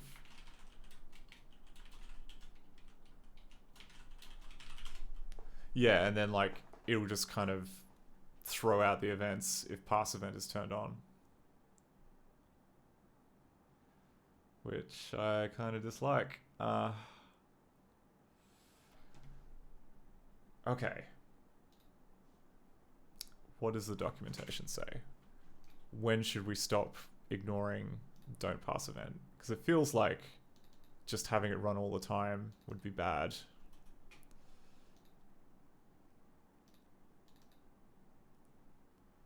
Actually, let's look at the 5 dictionary, because that typically has better wording.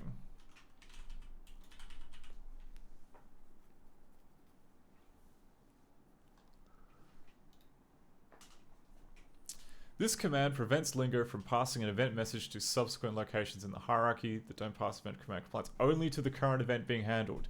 It does not affect future events. I don't think that's what we're doing. I don't think that's what we're doing. Oh, right, okay.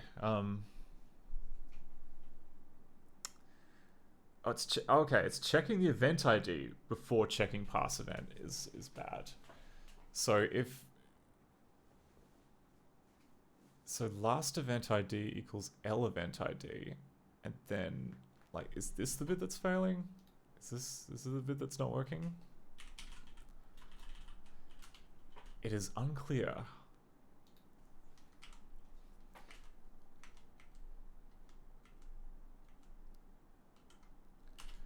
I mean, okay, we have... Okay, this doesn't count. This is a constructor. This is actually setting pass event. Pass event only seems to be... It does seem to be reset by Lingo events here. Like, these are the only places that... This is the only place that uses pass event. But it is getting eaten.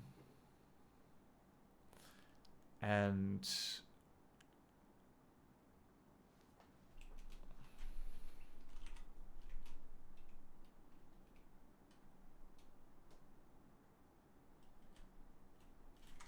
I think we need some more information about this. So go debug C K debug events. Oh wait.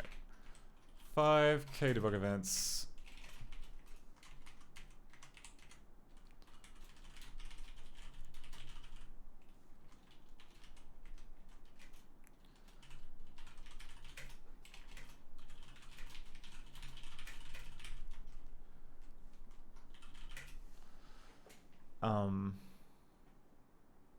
Do we have something that prints the content of the events?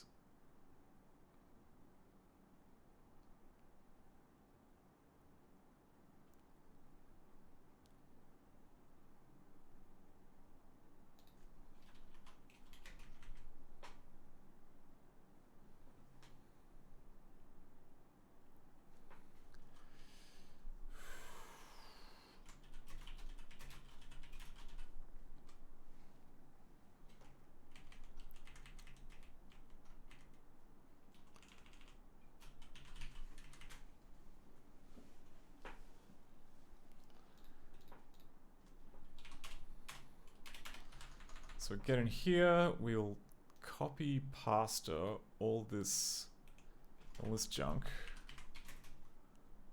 Oh wait, yeah, sorry. L event, L script type.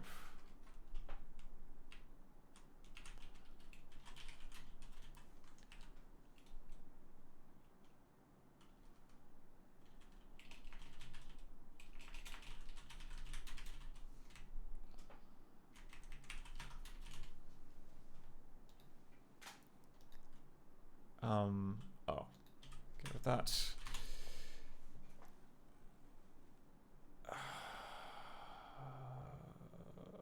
What sets last event ID?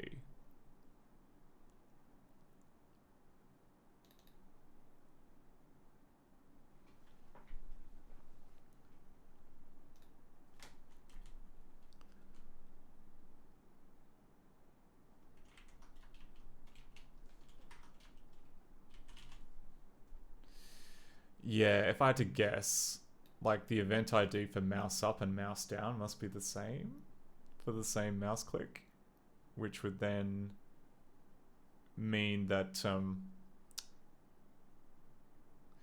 yeah, I mean, if that happened, then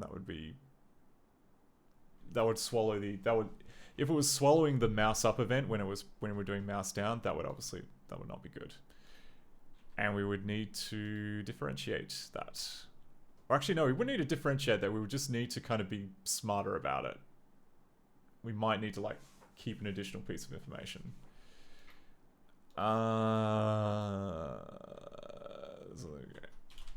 Kill that. Rebuild that.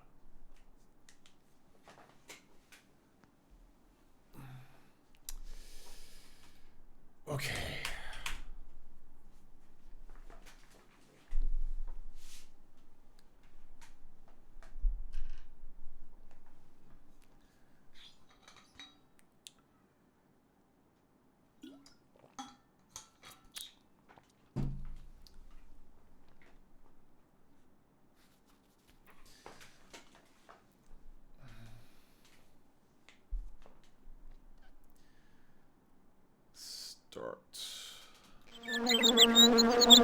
Okay, and we're going to navman events debug level 5. Okay.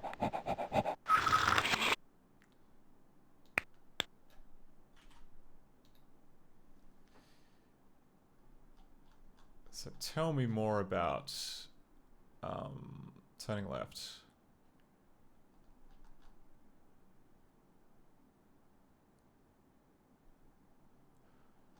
Oh no, it did process button down and then button up.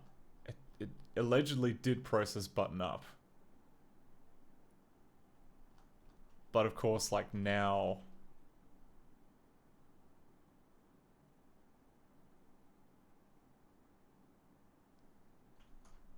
But if I were to like click the button again...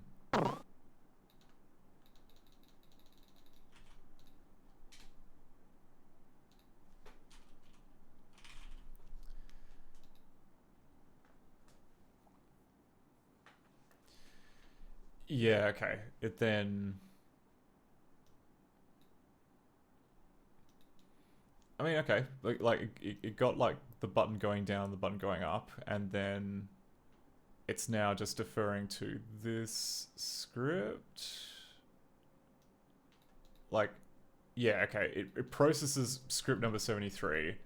Then it has a chance at trying it on script number 89, but because pass event is false. Okay, so it looks like pass event seems to be working as expected. Score script 73. What do we got? Oh, and that's just don't pass event. Okay. Fair enough, so... And is 73 what is currently being set for sprite channel? It's sprite channel 31. Like, yeah, it's clicking on sprite ID 31, and for some reason, the first reaction is to... Oh no, because yeah, alright, it has set it to script member 73. Something has set it to script member 73. Oh, sorry, cast 73. So, what script has done that?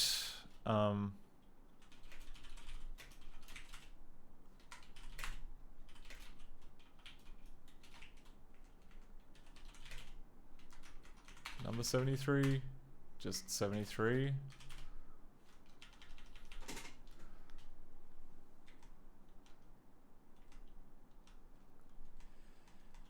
Does it have a name? No, it doesn't have a name.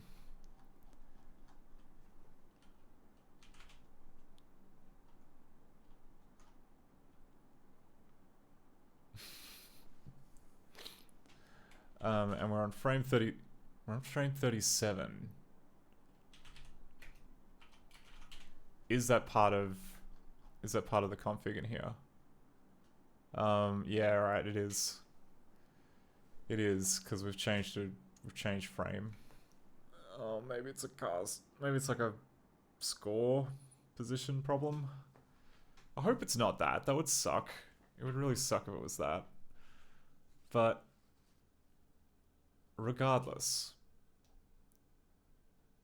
I mean, okay.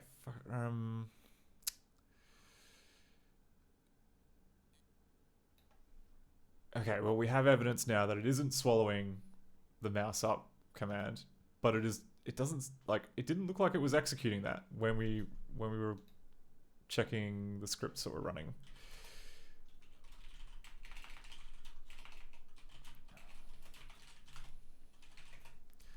Like, what one was it? It was spin left target, or spin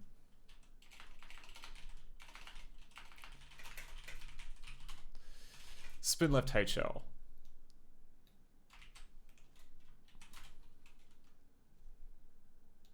B167 mouse down, 167 mouse up, and then start again.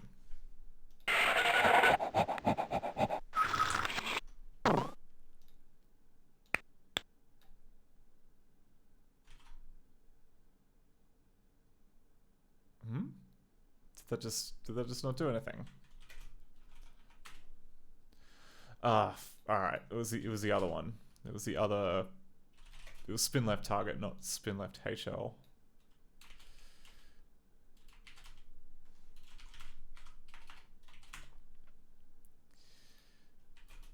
.51 mouse down, B51 mouse up.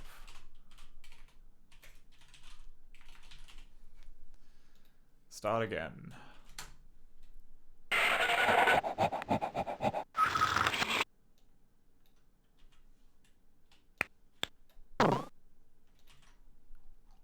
But it never called mouse up. Never called mouse up.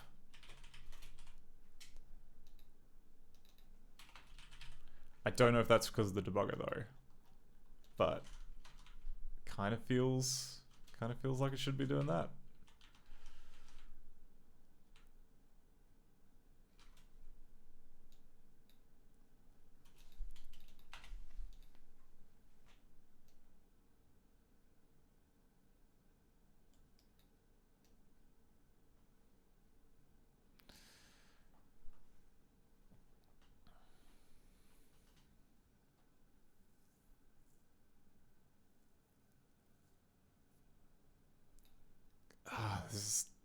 There's just so much stuff, which is... It'd be nice if we could get rid of this when there's actually no events. You know what? Let's do that.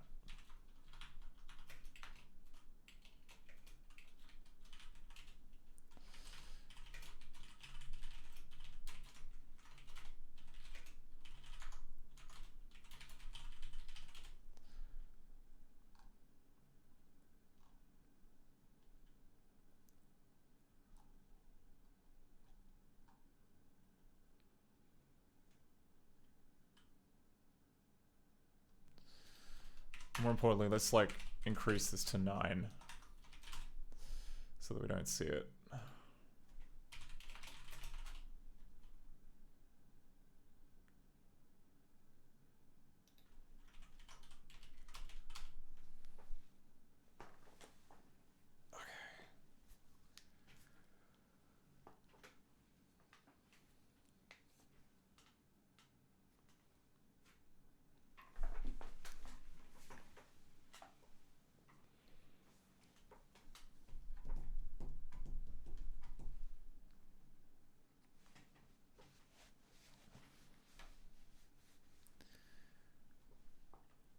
This time. Okay, debug flag, enable events, debug level 5, navman.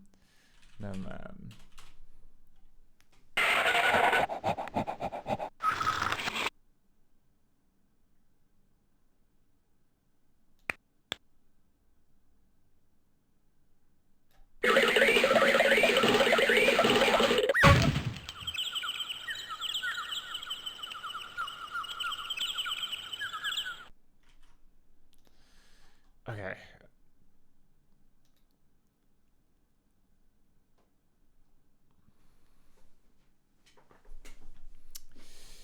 Yeah, I think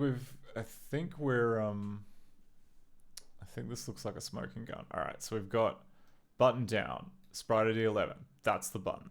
That's all expected. And then there's also a button up event. Also, on a different sprite ID though. Different sprite ID despite the fact that my mouse is in the same spot. Don't know how I feel about that. Like, maybe shouldn't this and this be the same? Why is it because this gets created and then the engine mistakenly thinks that we're on the same sprite? I mean, like, this, it shouldn't matter what I finish on. Like, why is it changing it at all? It should be the same as this. I would have thought. I don't know. I could be wrong.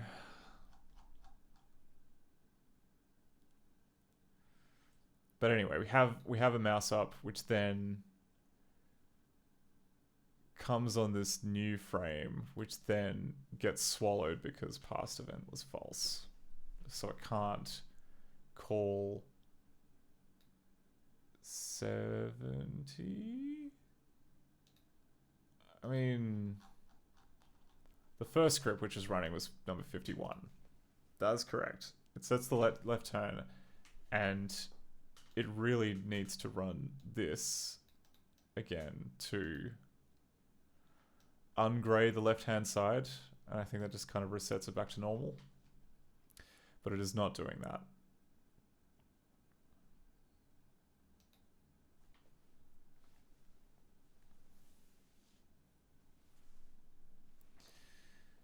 Alright, well,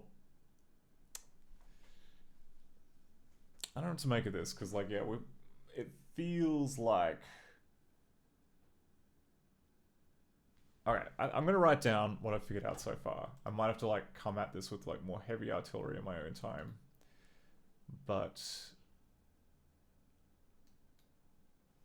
the fact that we can reproduce this is a good start. It really boils down to, like, what original director would allow you to do in these circumstances. Because, I mean, like, look, if we bring back the original, right? And we hold down, or we wake up, and then we hold down. Yeah, if we hold down and then we let go, that counts as a mouse. That counts as a mouse up.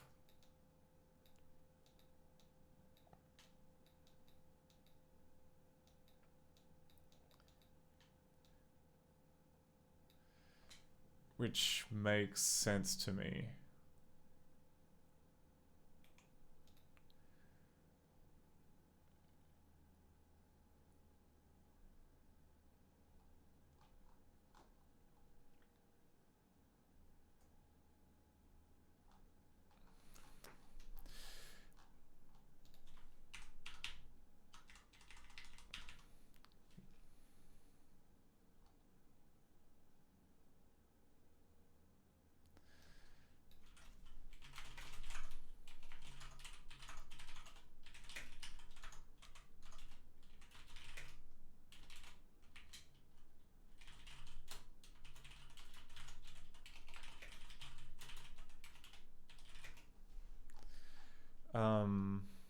Where was it?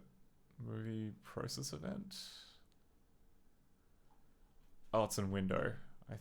No, no, it's in here. Okay.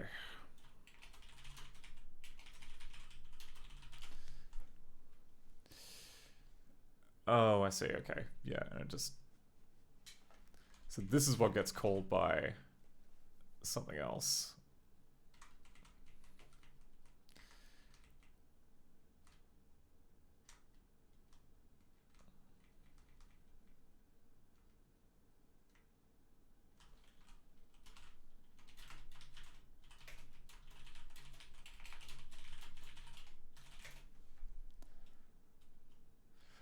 Oh, the window manager does it. Okay, the window manager code does that.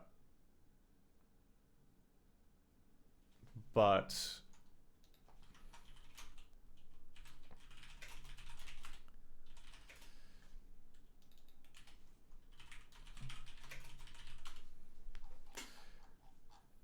yeah, right.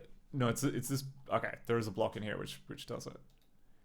So it does that. It figures out what the sprite ID based on what exactly? Where does it get the sprite ID? Oh, it gets active sprite ID from position.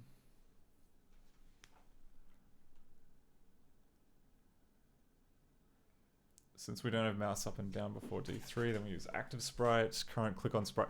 Oh, but we have this thing here, current click on sprite ID, which tracks the last thing we clicked on.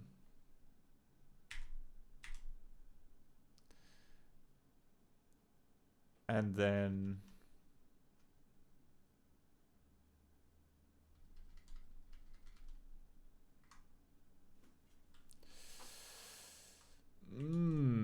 I'm starting to think that, like, instead of doing this, we should just have whatever we first determine from here.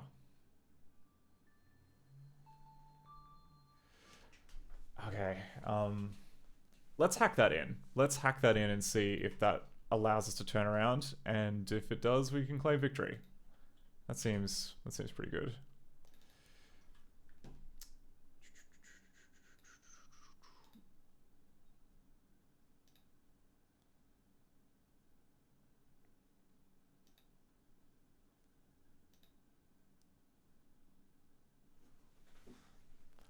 So we have the click on, we'll just say,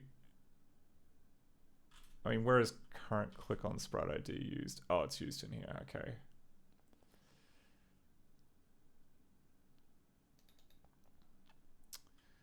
So we're probably going to rename this channel to be current active sprite ID.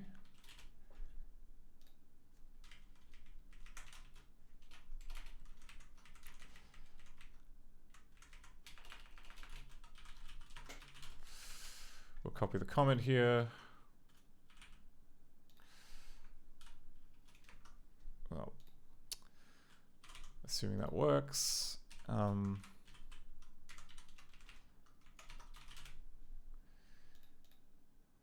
Current active sprite ID. And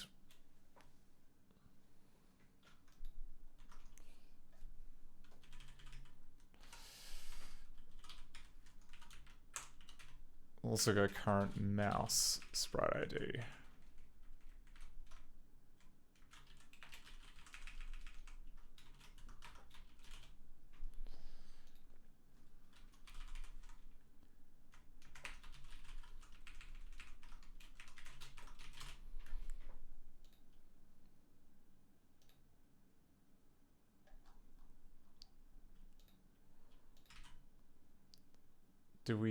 Is this zeroed out anywhere? It's got to be, right? Surely we zero this out somewhere.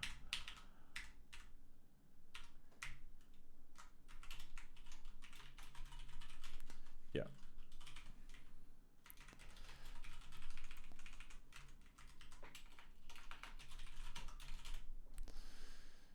Okay, so zero both of those, and we go back into here and change mouse up to be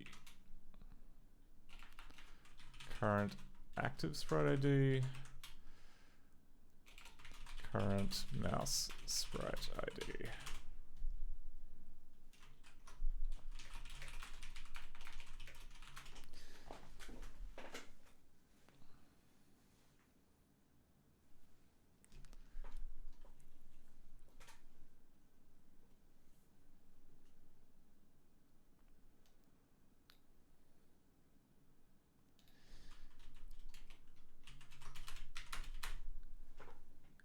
Will this magically fix the problem, yes or no? Who can say? Who can say? But maybe it will. Maybe it will.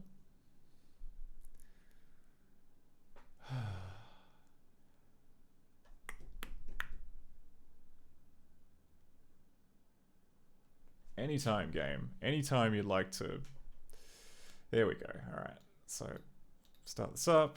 Turn on to debug level 5. Debug. Okay. Right.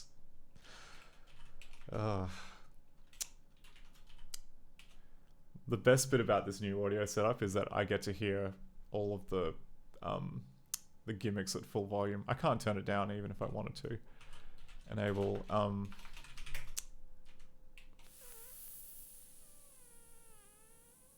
events. Oh, and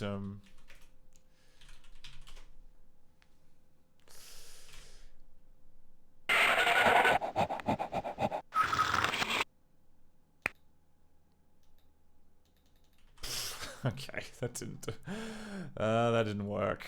That didn't work. But why? Why didn't it work?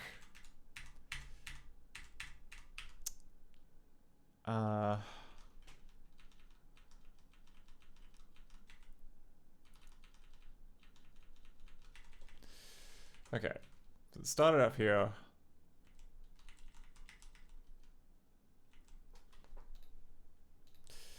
Mouse down. What?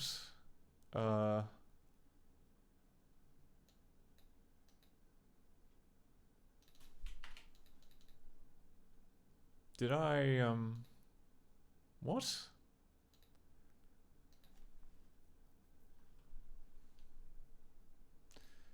Like, we're getting nothing now. That's not good.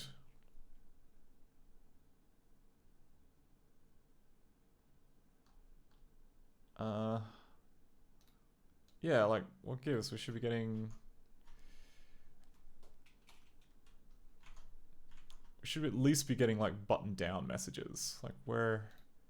What happened to them?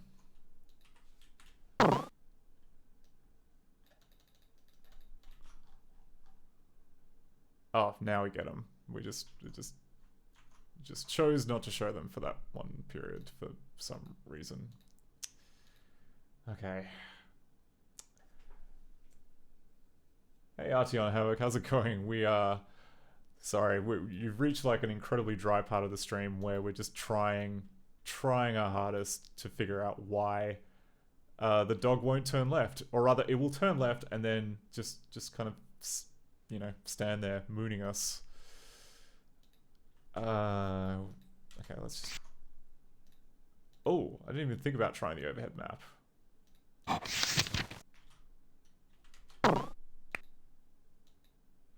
Okay, switching to the overhead map does unstick the key though. That must also be something responsible for changing the graying sequence. Sorry,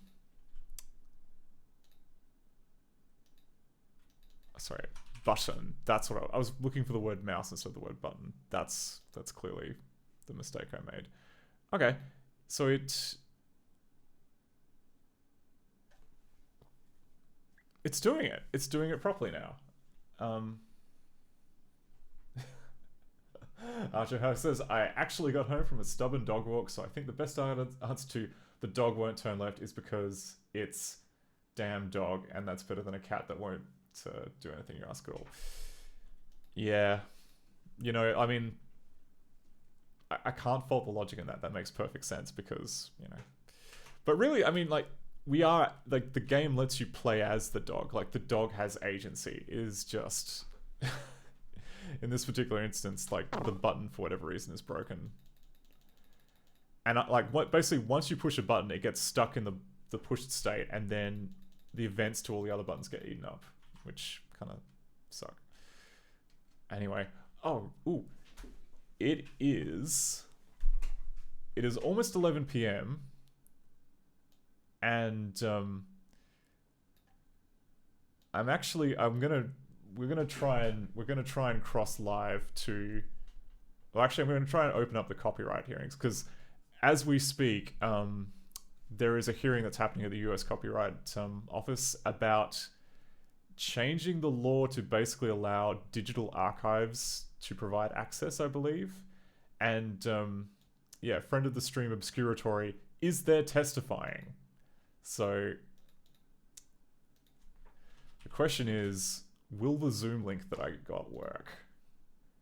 And will I go to prison for 20 years for broadcasting this? Oh, okay.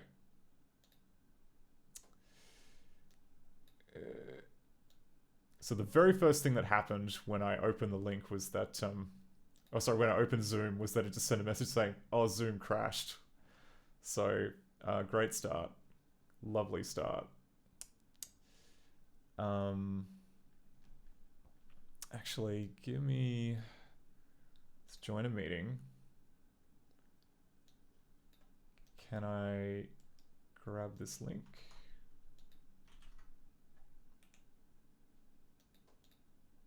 I mean, come on. Come on, guy. Copy link.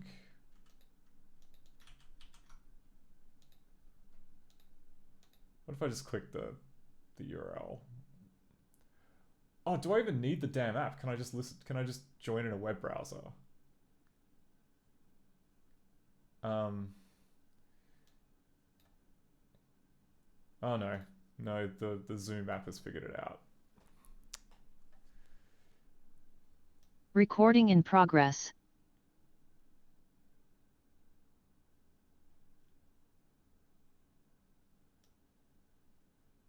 Cool.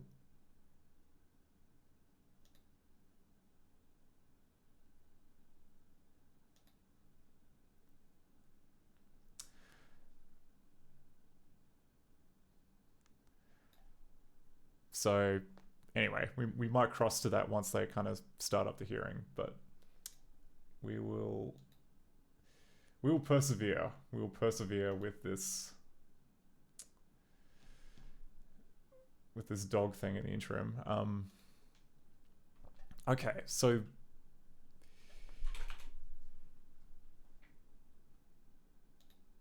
that time it was running it with the right sprite selected, which should have meant that it was running it with sprite 51, I think. Sorry, script 51. Script 51. Good morning, everyone, or afternoon or evening, depending on where you are in this world.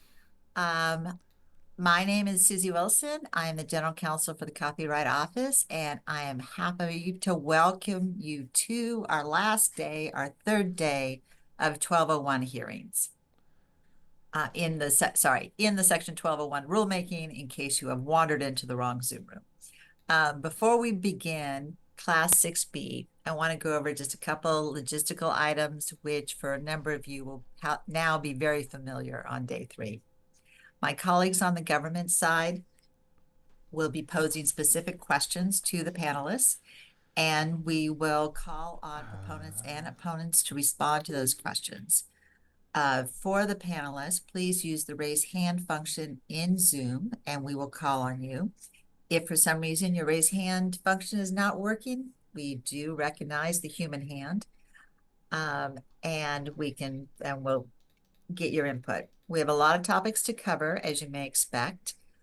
This session is 1 hour, so please we ask that you focus your responses to the questions and keep your comments relatively brief.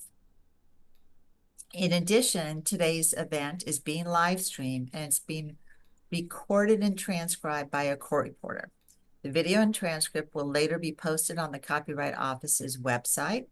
Okay. And we ask that you speak clearly and also keep your audio off when you're not speaking, which helps out our court reporter. Later today, we will be holding an audience participation session. You can still sign up to participate in that session using the link in the chat. To scrunch this window up more, but Zoom has decided that this is the minimum size. During the public participation session. Oh, I mean, we could just have it as an overlay. So, and you can also comment on any of the different classes that we covered this week. Maybe we'll just jimmy one of So those for in. today's hearing is on Class 6B Video Games Preservation. Before we begin, I would like to invite first my copyright colleagues to introduce themselves. Brandy, can you start us off? Hi, I'm Brandy Carl, Assistant General Counsel. Hello, I'm John Riley. Thanks everyone for joining us today. And hello, my name is Heather Walters. I'm the Ringer Fellow. And also we are joined today by one of our colleagues at NTIA. Can you please introduce yourself? Sure. Good morning. I'm Diana Moreno Hyde. I'm an attorney advisor at NTIA. There we go. Much better. Great. So I'm now going to ask the proponents and opponents of this proposed class to introduce themselves. And just to be clear, we did have signups for this. So it's possible on my screen that I'm seeing folks who have actually signed up for the class that comes afterwards. I will not be calling on you to introduce yourself at this time. So when you introduce yourself, please identify the organization that you're representing here. And can we start with the witness appearing on behalf of the Video Game History Foundation? Hi, my name is Phil Salvador. I am the Library Director of the Video Game History Foundation, and I'm the author of the Survey of the Video Game Reissue Market in the United States report. There he is. There's our guy. Can we now have our panelist who is from NYU? Hello, thank you. I'm Lane Nooney. I'm a computer and video game historian in the Department of Media, Culture, and Communication at New York University. Thank you. And another non-binary icon, I believe it's Lane. Rizomi. Fantastic team. Hi, my name is Dragan Espenschied. I'm the Preservation Director at Rhizome, which is an affiliate organization of the New Museum in New York. And yeah, I've been working with digital art and emulation for like more than a decade. Nice. Thank you very much. Rhizome, the people who put together the Teresa Duncan online stuff, which led me to start working on Director. Hi, I'm Jonathan Band. I represent the Library Copyright Alliance, which consists of ALA, the American Library Association, and the Association of Research Libraries. I'm happy to go here. My name is Kendra Albert. I'm an attorney at the Cyber Law Clinic at Harvard and represent the Software Preservation Network in addition to the Library Copyright Alliance. Thank you very much. Now we're going to turn to those who are here opposing the proposed exemption. Can we start with AACS?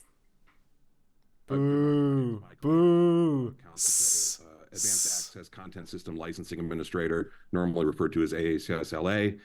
We provide content protection technology for Blu-ray discs, including for those drives found in. Oh yeah, Blu-ray discs like these. And these, which are impossible to copy, and which is why you can hear all those Columbo sounds. Steve England. Yeah, great job. Association. DVD CCA. Good morning.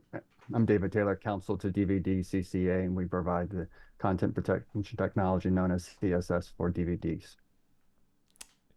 And yeah, really effective also. I mean, joint creators you absolutely can't hear any of these on the stream. Yes, I'm Robert Rothstein for the ESA, the MPA, and the RIAA. Great, wow, thank you. Representing the big three. Right, so to start off our questions today for Class 6B, I would like to turn it over to my colleague, Heather Walters. Thank you, Susie. Our first question is for the opponents. In reply comments, SPN and LCA amended their Class 6B proposal. The amended proposal would require the Preservation Institution to conduct an individualized human review of requests for access to confirm that the uses will be for the purposes of scholarship, teaching, or research, and the phrase private study would be removed from the exemption test. Could class opponents please provide their views on this proposal?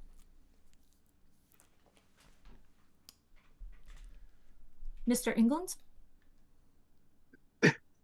I think that my main reaction to the proposal is that while it is movement, it isn't very much movement in the sense that the preceding 3 years ago, the proponents of this exemption sought to maintain complete discretion over how they would provide remote access to preserved games. And in this proceeding, notwithstanding the changes identified in the reply comments, they're trying to reserve almost complete discretion in how they would provide access to preserved games.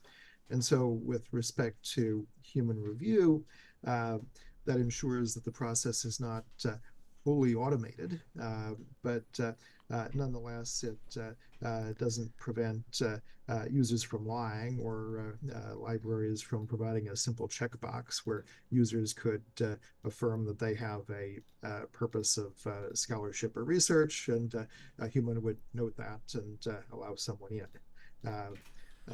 Similarly, removing the word primary from the primary purpose test that was in the language originally proposed in this round doesn't exclude the possibility of use of preserved games for recreational play. It just means that the user has a purpose of research, perhaps among other things. So the absence of primary is not the same as solely, and I think the office's analysis would have to take into account the possibility for recreational gameplay. Not recreational gameplay. The exemption still has all the other issues that were noted in our opposition comments, including the permits distribution of copies, or seems to, and does not replicate the experience of accessing preserved games in a library special collection setting in person. You heard it here first. You cannot have fun if you engage in game preservation. Just can't happen. Not allowed. If not, we can move on to the next question. This is for SPN and LCA. ESA objected to the term private study, which was taken from Section 108 and which SPN and LCA have proposed removing from the exemption text here. ESA suggested that allowing private study might be understood as permitting any personal use of the games involved. Do class proponents have comments on how the phrase private study has been understood by preservation institutions in the context of Section 108 to date? Mix Albert? Thank you. Yeah, so as you mentioned, private study comes out of Section 108. From our conversations with preservation institutions in the software and video game preservation context, it's, I don't think folks were particularly relying on that language for providing access, and I think generally we're looking more towards the scholarship, teaching, and research, which is why we were comfortable removing it. But it was there because that's the language that was historically from 108. Cat 33, that's an interesting loophole. Hello, please press and code number. And thank you very much Anyone for else? the follow. If not, I apologize, I I missed that on the screen. Where is it?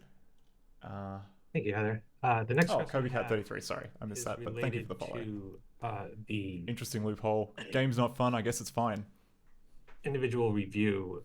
In the last Section 1201 rulemaking, SPN and LCA suggested that if a new rule permitting off-premises access would be a dead letter, if it included complex new technical requirements, but also suggested that novel or complex requirements would be helpful because institutions might not want to tolerate perceived risk. Would engaging in individualized human review request for access to confirm that the uses will be for the purpose of scholarship, teaching, or research be that sort of risk that some preservation institutions would be adverse to? If we could get more information on that, that would be great. Thanks, Albert. Sure. So the reason we suggested the individualized human review standard was to try to strike a compromise between the concerns of the Entertainment Software Association and the sort of need for flexibility that I think we've emphasized on behalf of preservation institutions. I think in terms of sort of the appetite, the way that the individualized human review relates to the appetite for risk, that's why we talk about it in the context of the special collections model, because, and I'm sure my colleague, Mr. Ban, can speak to as well, this is the kind of judgment call that preservation institutions that are providing access to works do all the time, right? In terms of, works that are fragile, works where it's difficult to provide other forms of access. And so these kinds of assessments are just a normal part of a routine sort of functioning. In fact, actually, a couple of months ago, I myself made a special collections request to a library in California. So we think that this, hopefully addresses some of the Entertainment Software Association's concerns about sort of widespread public access to games, while preserving the flexibility to tailor the specific security measures that are offered to the individual needs of a particular researcher who is accessing it, and to the what the institution feels comfortable providing. Mr. Band and then Mr. England. Thanks. So I agree with everything that was said, and it's like the proponents here are sort of bending over backwards to try to meet every possible concern, however far-fetched, that's been raised. We think it's all unnecessary, because again, in all of the history of 1201, there's never been any example of any leakage and so forth. Basically, everything that I've ranted about yesterday, we can maybe include by reference in this record, but we're trying to accommodate all of these concerns that obviously have no real basis. Thank you. Mr. England? Several things. First, it's very clear from the record, and I point you to the comments by all of the individual commenters, that the individual commenters are interested in playing games recreationally.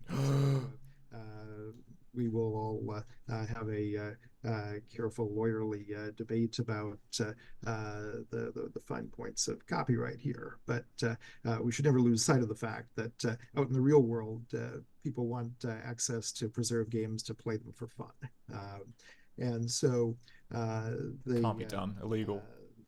Thinking about the human review process here, it is at best incomplete. In the 2021 proceeding, the office, for example, identified verification of identity and affiliation as things that would be potentially helpful in preventing recreational gameplay and ensuring that there are serious scholarly uses. But we don't have that in the current proposal, which is a good introduction to my second point here, which is that the proponents' comments talk at various points, and we heard a moment ago that the goal here is to replicate the in-person special collections experience. But the proponents really are sending mixed messages about that. They're not proposing a clear requirement to know that who the users are or why they want to access a game, although they have introduced passingly. There's not enough barriers. That's the problem here. That leads to my third point, where I'd like to respond to Mr. Van's comments a moment ago, that the proponents that are represented here are representing responsible organizations, and I assume their good faith and desire to provide access under appropriate circumstances. But their comments are full of examples of how the libraries at Ivy League universities would treat preserved games. And it's important to remember that this is not an exemption that will apply only to the universities and Ivy League schools. It potentially applies to any school library or public library and internet-only organizations like the Internet Archive.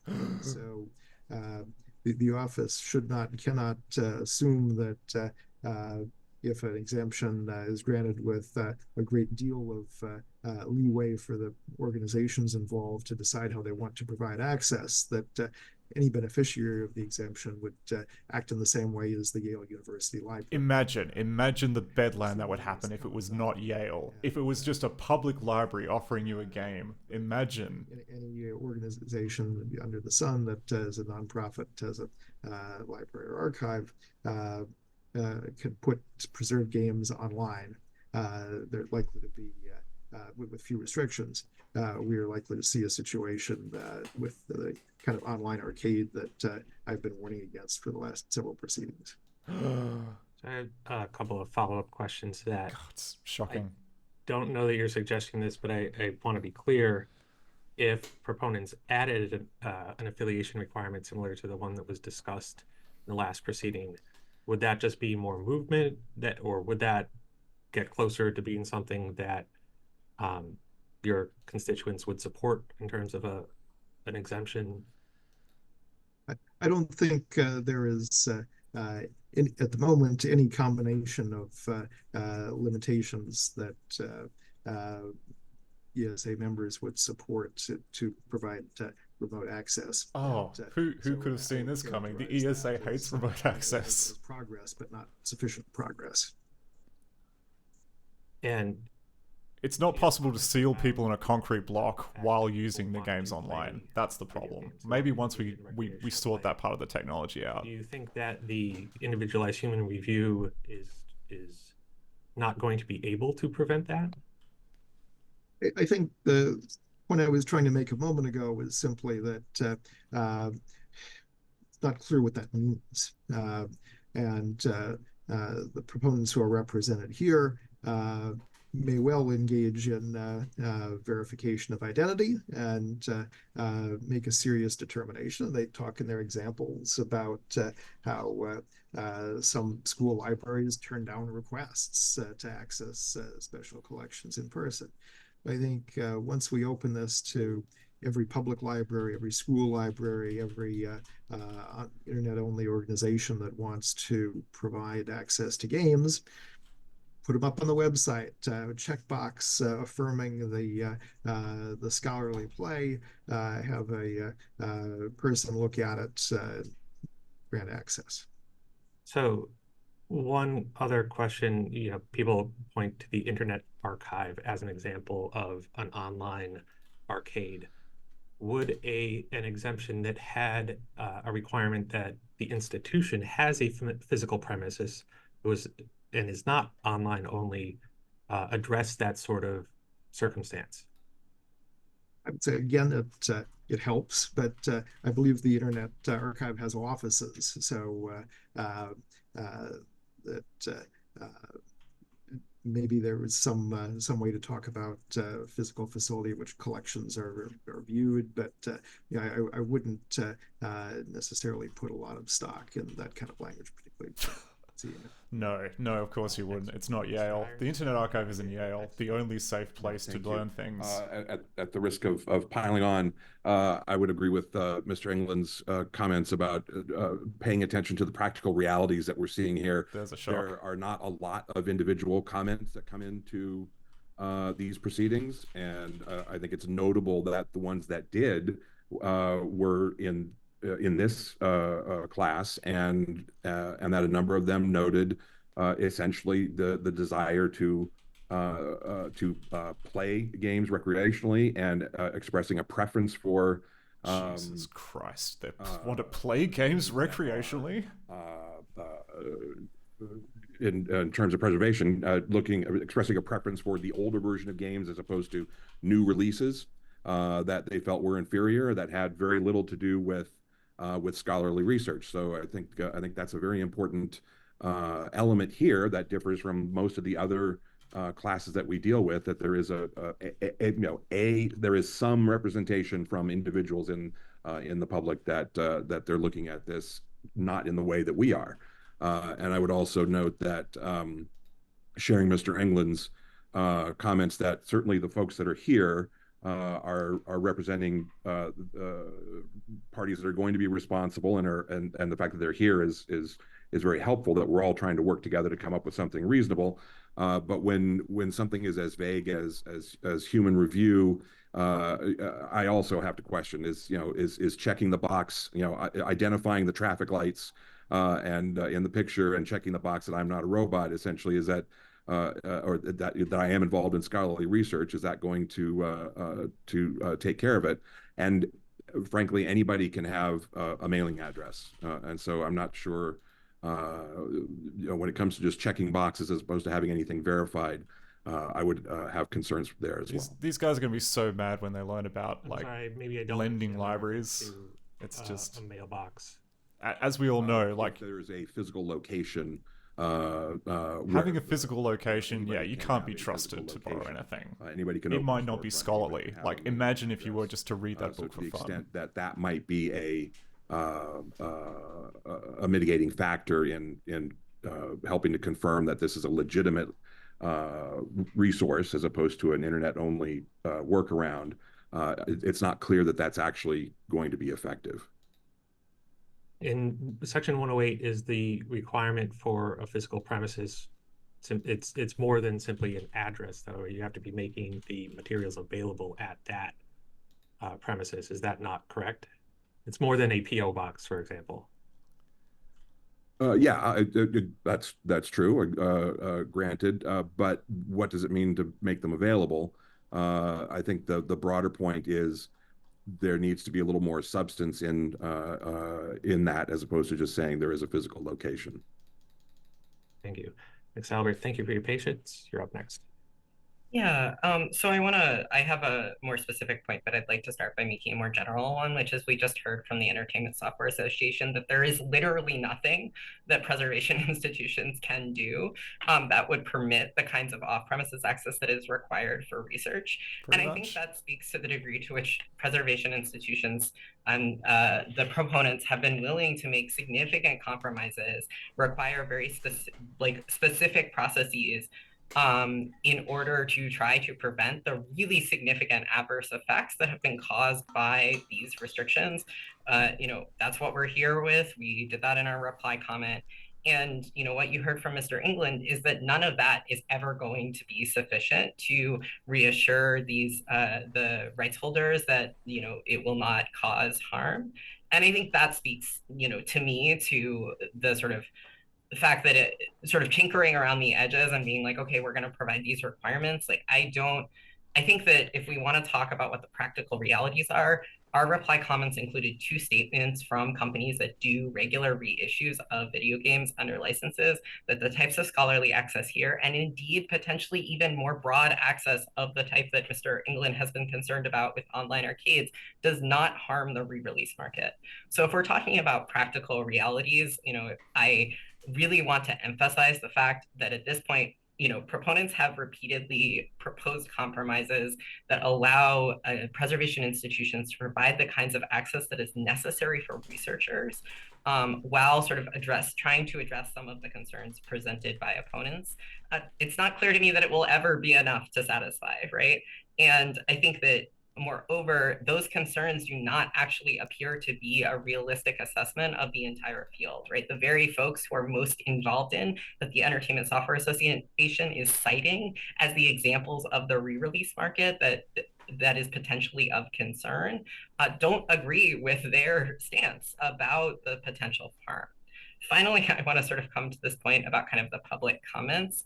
I think that, the idea that,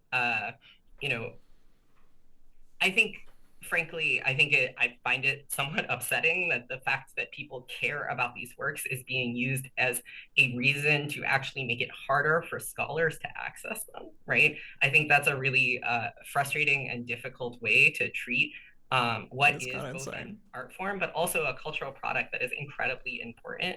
And I think harming scholarship and teaching because there might be an interest in recreational play, of which it's unclear that the public commenters actually even understand what the specific exemption at issue is, doesn't feel fair to the scholars and institutions that put a lot of effort into making these works available. I have much more I could say, but I'll stop there. Well put. Really well put. Thanks. I'd like to respond to the specific hypothetical that was brought up by the Entertainment Software Association about public libraries spinning up these so-called online arcades, or these theoretical irresponsible institutions. Drop a train on him, Phil. Go on. To continue with this theme of practical realities we've been talking about, building a video game collection is a specialized skill that most libraries do not have the labor to do, or the expertise, or the resources, or even the interest. In terms of libraries that are building meaningful collections of video game materials for research in the United States, I would say it's probably single-digit numbers. There's very few institutions doing that work That's just for physical collections.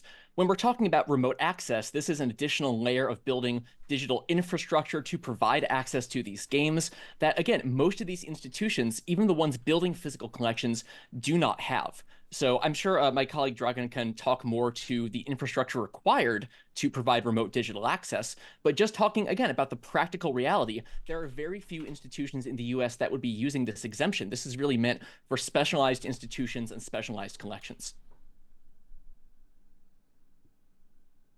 Thank you. Mr. Rothstein? Yes, briefly, I concur with Mr. England and Mr. Rice. I just want to say, though, that there was a comment that off-premises access is required for research. It's really not required, and it's not a TPM problem. It's really a travel problem, an inconvenience problem. So it really doesn't focus on TPMs, or depend on TPMs. So a requirement, I think, is certainly an overstatement.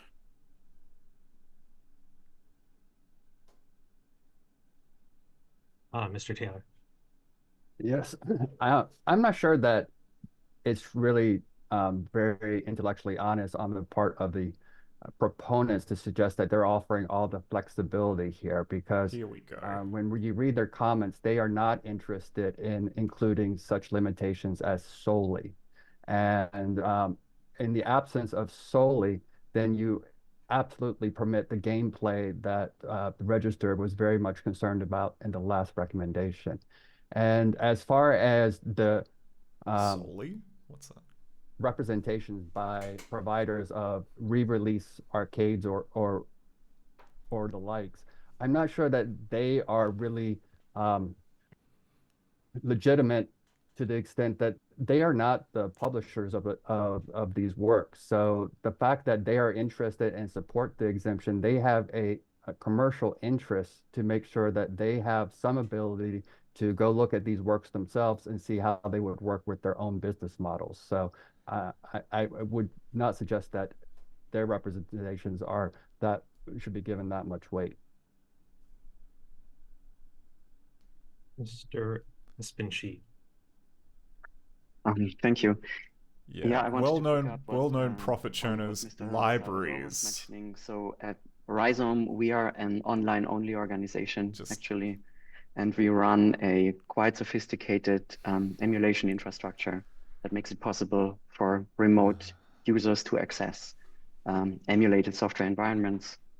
And yeah, picking up on this, I wanted to say that this is a huge infrastructural effort on our side, which for a very small organization like us, which has maybe in the hundreds of users a month for such a service, it costs us thousands of dollars a month to keep this going and to maintain it.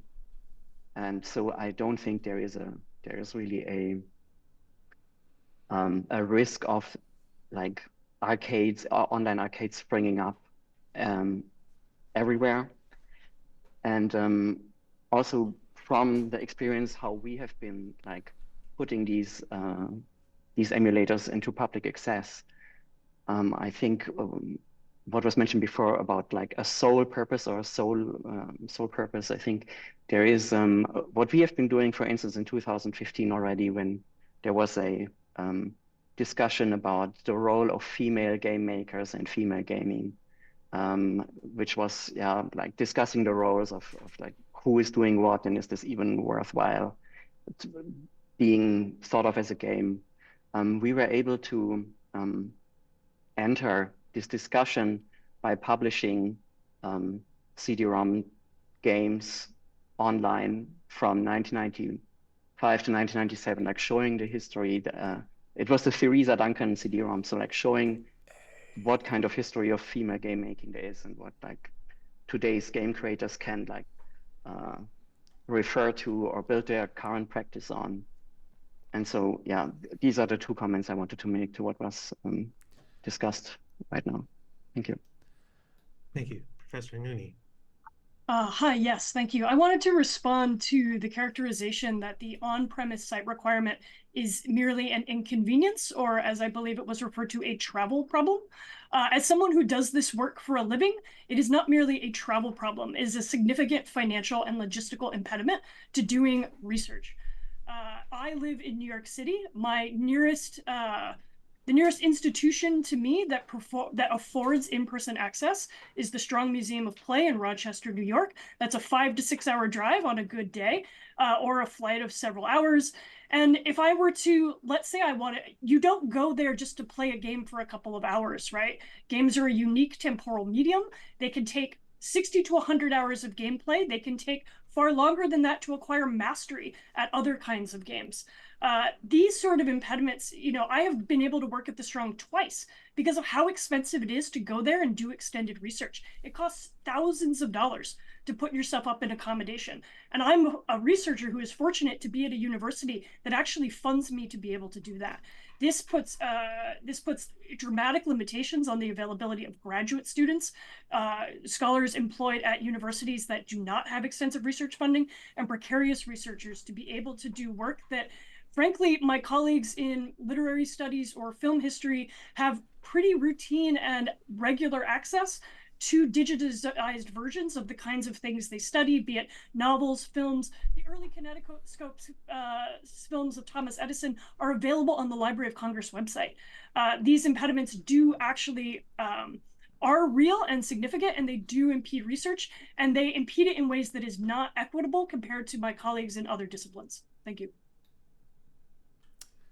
Extremely good point. I'm in Australia, so if I had to travel to my nearest museum to get some of these materials, I wouldn't do anything. Thank you, John. So this question is for SPN and LCA. Your reply comment stated, this exemption is unlikely to make much difference to anyone other than bona fide researchers who will benefit substantially. Can you define who a bona fide researcher is? Sure, so I'm... Yes, Ms. Albert. Sorry, I got ahead of myself there. No worries. So yeah, with one of the I would turn if the Copyright Office is curious about this frame, I would suggest taking a look at the original comments where we talk about sort of the special collections practices that are just widely implemented. We interviewed a special collections librarian here at Harvard named John Overholt, who talked about actually the process by which they vet and they do the individualized human review that the exemption requires. So that includes like sort of looking at who the researcher is, what they want access to. It often does not, and I want to be very clear about this, require a specific affiliation, because for all of the reasons Professor Nooney mentions, that has really regressive and problematic effects on the field to say the only people who can access things are folks who already have certain kinds of formal academic institutional affiliations. There are plenty of independent scholars and researchers who put out really meaningful work. But so like bona fide is not like, oh, there's like a checkbox and you'd have to check all of these items, but rather this is the exact kind of review that institutions are used to doing, especially within the context of a particular kind of or a particular request, right? In our initial comments, we talk about Andrew Borman at the Strong Museum talks about saying like, hey, even if somebody is a researcher, they're not going to necessarily give them access to the whole Atari collection, or even, and that they regularly turn down requests for sort of on-premises access by researchers. So I think it's not, it is a standard, not a rule. There's not a set of checkboxes that you can go through, which is why we require individualized human review rather than coming up with a list. Thank you. So other than people engaging in recreational play, could you provide some examples of who would be excluded from accessing these works? Sure. Mix Albert? Sure. I want to obey the rules. So, I think if somebody was like, hey, I want to access this so I can, take video of the entire thing and put it directly on my YouTube channel, I think that would be the kind of request that an institution would maybe look askance at.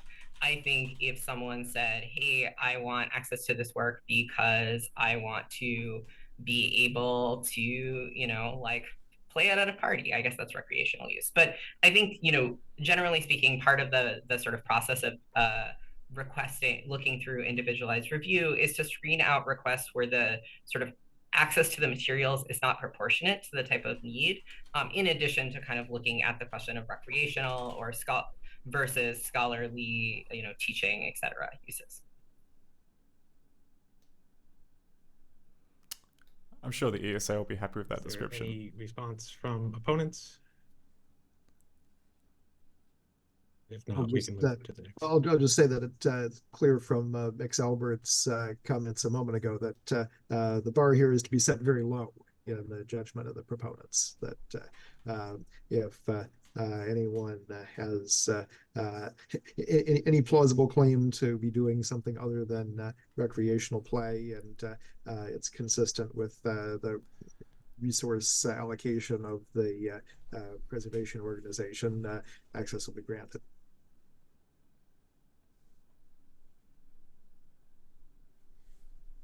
My colleague from NTIA has a quick question.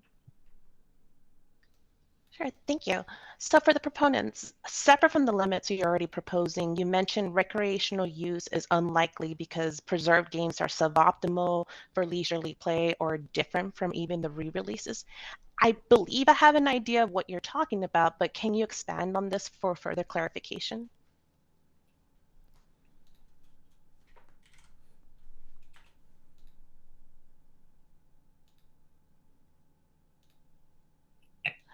I'm Sorry, assuming yeah. I should go.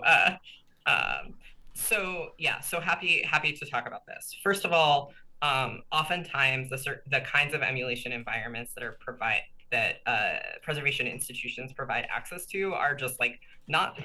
I don't want to say not fun, but not the kind that one might experience if one were sitting at one's TV, you know, sort of playing a game, or even sort of on a gaming computer, right? They're meant to replicate the experience of playing it in an original setting, and they have different affordances, from being able to sort of being able to see different parts of the game, to sort of having you know, implementing loading screen times that are equivalent to the times that would have been implemented at the original part of the game.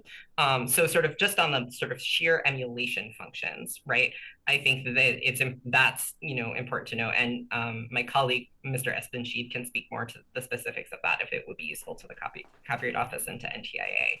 On the point about sort of like what games we're talking about, I think that, you know, it's important to note that, you know, if, you know, many, as I think the comments from Antstream and Limited Run suggest, as the video game re-release companies, you know, people do routinely buy re-releases of games because they want access on those sort of devices that they play on every day.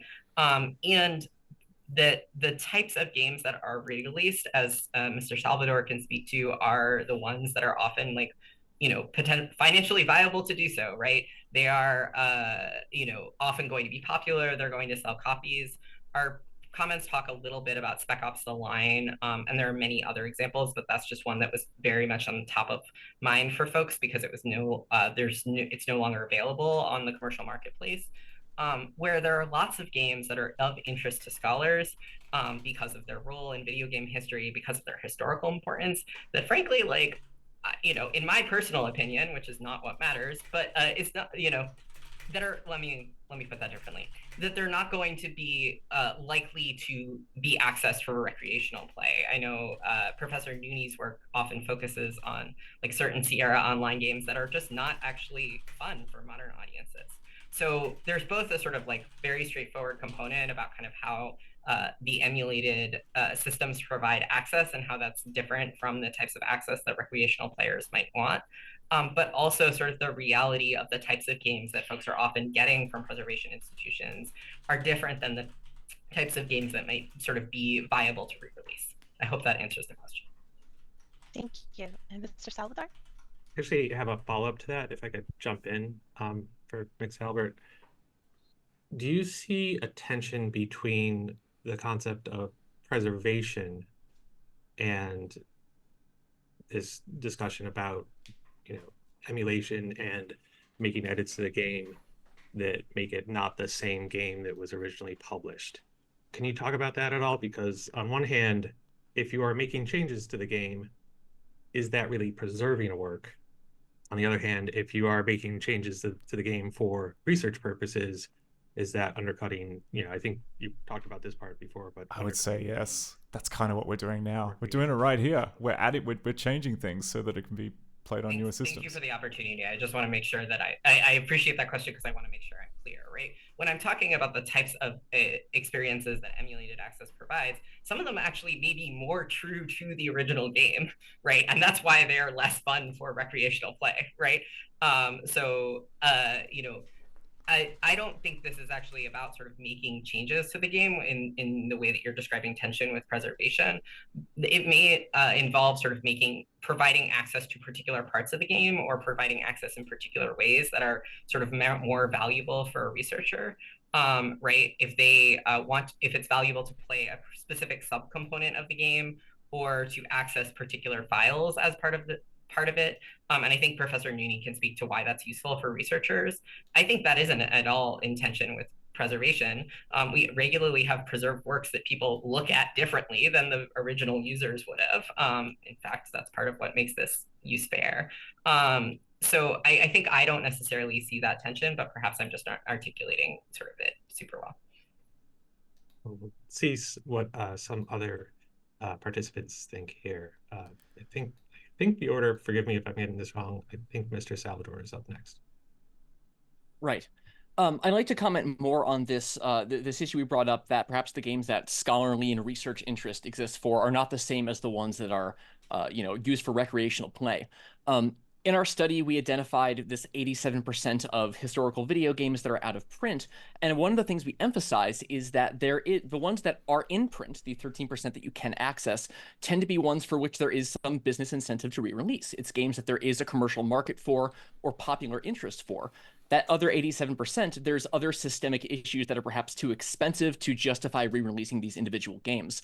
A really good example of this to show how there's the distinction between the popular market and what researchers need. We draw a line through video game history in 1985. That's sort of the dividing line from what I think of as being sort of the modern game industry and the older game industry. Pre-1985 games are sort of the silent film of video games. It's these more primitive titles that are still trying to figure out what the rules of this medium are. So they're very useful for historians trying to understand the evolution of video games as a medium. From the sample we took for our research, I think it's less than 3% of games released prior to 1985 are in print, which is significantly lower than games post-1985. And that's an example of these games that are perhaps more primitive or have less popular appeal, but have strong research interest, are not being re-released too often. They are typically not released individually. They're not being sold for $5 a piece. If they're coming out at all, they tend to be in larger compilation sets, but their availability is still significantly lower than these other games that have more popular appeal that are getting commercially re-released. I think that dividing line pre-85, post-85 is a really good example of the difference between what is getting, made available to the popular market versus what is going to be used for research purposes. Thank you. Professor Nooney. Yes, I just wanted to speak to both kind of the scholarly uses of games and also the kind of relevance of remakes in this conversation and their usefulness or not to scholarly research.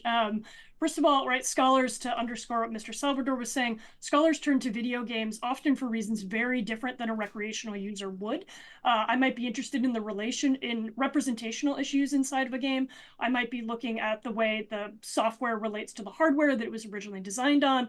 I might be looking at specific audio or color issues that I can only understand in an environment that is trying to emulate the sort of original experience of using it on the hardware that it was actually designed for. And this is what tends to make re-releases actually not useful very often for scholarship. They really do constitute an entirely different kind of game. The IP title might be the same, but I can't playing a game made in 1983 on my iPad is not a comparable scholarly experience.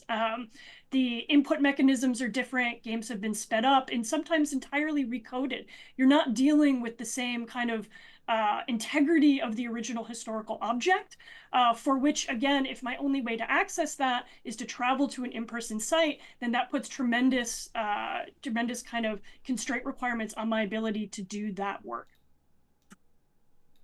Mr. England, I'm going to skip you so we could do all of the proponents first, and then we'll come back to you, okay?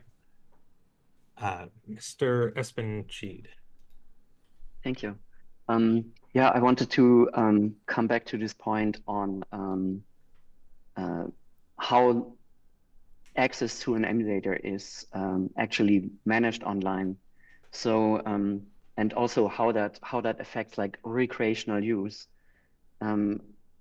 While it is possible to run, for instance, like the simpler games that Mr. Salvador was talking about that were released in the 1980s to I don't know, for people to download them and to run them on their own computer or in some kind of like local setting, because they are so small, they're basically the size of an online ad on the New York Times, like in size that you now get with every click. But for more sophisticated games that require like different types of operating systems and like more complicated software stack, they are run on a cloud computer, and the user is like kind of having a Zoom call with that cloud computer. And that also affects like how the game reacts to interactions. There is always like, in that setting, there's always a delay. So it's like you can play action games, but they definitely will be a different like experience with playing that game, because there's always like, if you press a button, the signal travels to the cloud computer, the computer reacts to it, and the video and audio comes back to you. So that's really a significant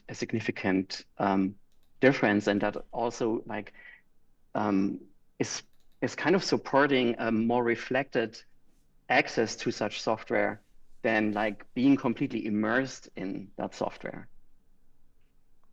So can you... If you haven't checked out Rhizome's emulation infrastructure, it's worth a look. It is crazy complicated, but essentially or other they run VMs in AWS and they just give you like a VNC link to them, which is crazy expensive and doesn't really work in Australia because, you know, over a continent VNC is awful, but it is still... Yeah, I mean, I can use the Theresa Duncan CD-ROM example that I mentioned before. Which means like that there's an emulator template and the imaged CD-ROM disk is stored on a cloud computer. And when a user asks for access, that is like, in that moment, the cloud computer is rented from a public cloud provider. The emulator and the disk is initiated on that computer, and there's an audio video like connection made to that cloud computer. And already like bringing up this computer and copying this data over, this is like how to say, a significant time that people will have to wait for that. And then when they interact with, for instance, they see an object on screen, they click on it. This is a remote action. So that means, and unlike a video, you never know what the next frame is. So these things cannot be buffered beforehand. So there will always be a little delay between the action and the reaction that the users are seeing. It's a big delay in Australia. Because it has to travel through the network. Right. So I'm not asking specifically about that circumstance where there is something stored on the cloud. I know it wasn't you that mentioned this, but SPN and LCA referred to the creation of temporary copies on a user's computer. Is that common in an emulation context, notwithstanding your other example where materials are stored on the cloud? I think this is usually not common, because it puts like a burden on the users to understand these legacy systems and to make them run on their own computer. That's like a pretty difficult task. And the service of a memory institution and the curators there should actually be to provide like a better access to these games or any type of software. so that is, from my experience, that is what institutions do, like I don't know, the Yale library or something. One of the nice things about ScummVM is that you can compile it to WebAssembly and just run it inline in the browser. Back to your question before about, you know, when is preservation, or if you're, you know, shifting formats or shifting storage medium, or, you know, making a somewhat different copy, is it still preservation? And you know, the short answer is that, you know, there's trade-offs, and this applies, you know, in all different kinds of preservation contexts. I think, you know, sort of in a perfect world, if you had unlimited resources, you would do X. But because we live in an imperfect world with limited resources, we have to do Y. And you know, and so you know, it's kind of like triage, and you do the best you can, and you try to preserve things. You try to maximize the number of works you're able to provide to preserve with the resources you have, and that involves, you know, sometimes making compromises, and maybe perhaps the quality of the preservation copy isn't as good as you otherwise would want, but you know, you don't have unlimited resources to make the highest quality copy that you would make if you had more resources. I'm going to ask this question because you referred to this, but I'm also aware, because I want to get back to Mr. England. Notwithstanding the Class 6A exemption, can you distinguish the reasoning in Corley and prior Copyright Office exemptions that said fair use does not guarantee access to a copyrighted material in the user's preferred format? So you just referred changing formats. Is this exemption a version of asking the office to bless format shifting? No, I wouldn't say so. I mean, these are all preservation copies. I mean, you know, we're talking about preservation here. We're not talking about you know, making you know, making copies in other contexts. Format shifting, of course, the horrible practice of ripping DVDs for personal use, just, you know, absolute demon behavior. And here we're talking about can't condone that. Context. I mean, yes, you could. I mean, you know, you could say, well, it's in the preferred format because this would allow a researcher to actually be able to access the work remotely. But I think, you know, for when you're doing the initial circumvention for preservation purposes, remember the circumvention is already done, right? The work was circumvented in order to preserve it, and now we're simply talking about downstream access to it. And in terms of that, you know, I think that enabling a scholar to you know, someone like Professor Nooney to access something remotely so that she's able to access it and perform the research would clearly be a fair use. I mean, that, you know, to the extent that there are any additional copies made, and it would be, you know, completely consistent with you know, under this fact scenario, it would be consistent, you know, not only with the requirements of 1201, but also the requirements of fair use. That this is the kind of, it's not simply the convenience of Professor Nooney. It's to allow Professor Nooney to perform the research, again, because we live in a world with resource constraints, and Professor Nooney can't possibly, you know, travel all over the world with the resources at her disposal.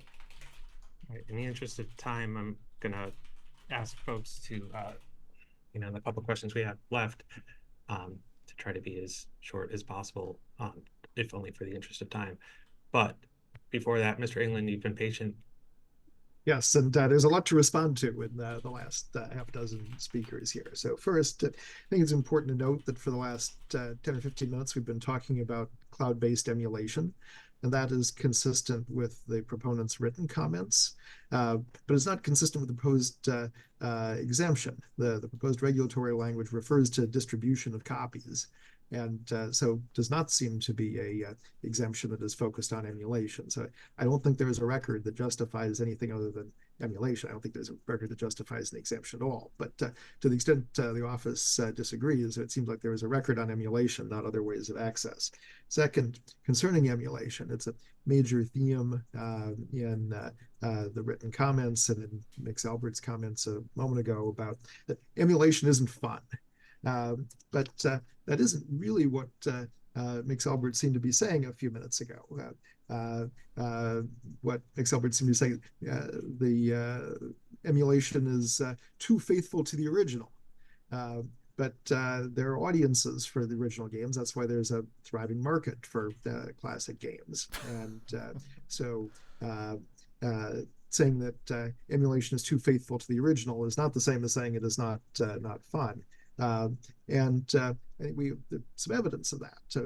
Most importantly, I think in our written comments on page 12, we described some reviews and popular reactions to the cloud-based emulation that's provided by the Internet Archive. And you have people saying things like, it's something to behold, one of my favorite sites. And so clearly there is demand for recreational play of games in an emulation environment. I thought they were going to make a distinction between like Rhizome and Internet Archive, but because they're very different, but apparently not. Litigation between Nintendo and the maker of a local-based emulator. That was a very popular product. Moving on. Yeah, Nintendo who threw out all their titles when they killed the Wii Store.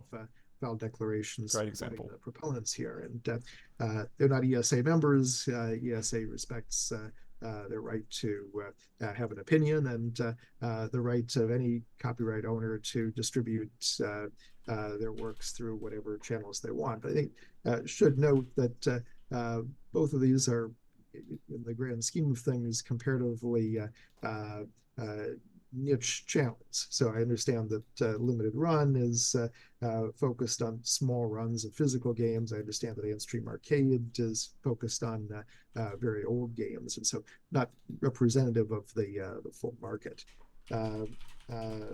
Finally, Mr. Salvador mentioned the study, and I think it's just important to recognize that what the study shows is that at a particular moment in time, only a certain percentage of all of the games, no matter how esoteric, have ever been released, were available. And windowing is a well-recognized phenomenon across copyright industries.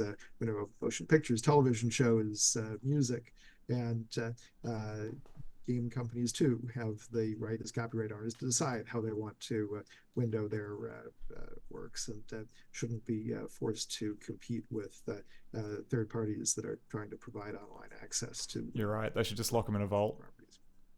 Throw away the key. Just let them burn down like that warehouse at Universal Studios. That's the best way to treat the masters. Looks like Mr. Salvador is next. Yes, I'd like to respond to Mr. England's criticism of the video game reissue study. This theoretical thing about windowing being the reason that games aren't available. This isn't how the video game reissue market works. The reason that these games are out of print, this 87%, there are a select number for which, yes, this windowing is happening and companies are strategically re-releasing these games at different times.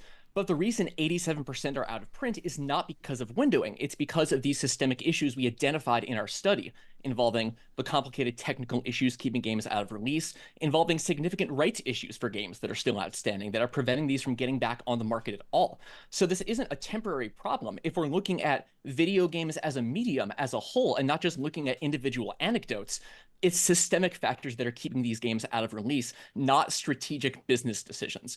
I also want to note that none of the opponents have produced any evidence that disproves what we found in the study.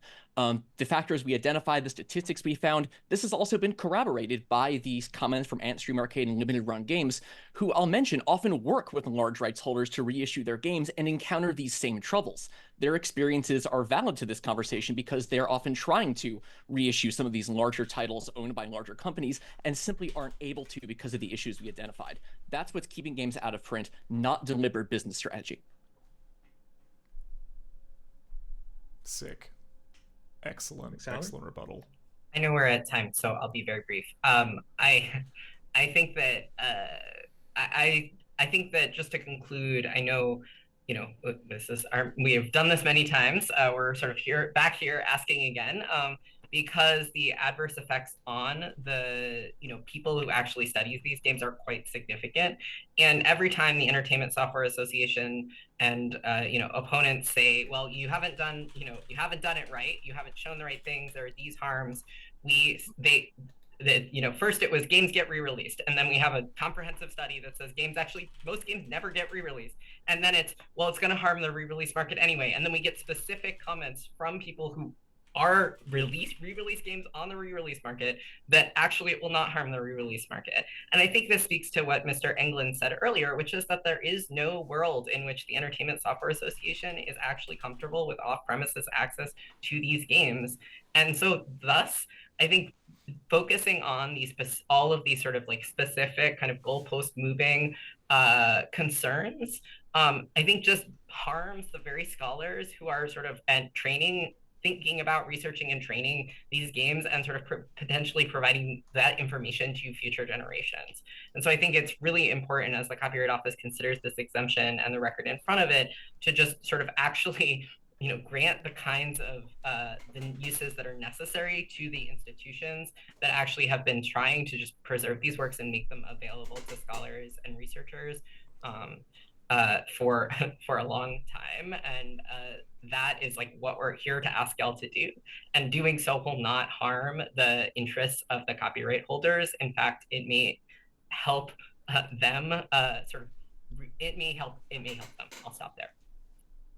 Thank you. I want to go to Mr. England, and then we have one more question for this class, although there may be some issues that are discussed in the next class as well that overlap with this class here. Recognizing that we're already over time, I just feel constrained to respond to Mix Albert's accusation of moving the goalposts. I don't think that the goalposts here have moved at all. And we're back here repeating essentially all of the same arguments we had 3 years ago, because the preservation organizations want a great deal of discretion over how they handle very valuable intellectual property, and they have yet to very valuable intellectual property. There is a willingness on their part to do so in a way that might be comforting to the owners of that valuable intellectual property. And so at the moment, there is no set of limitations we would support.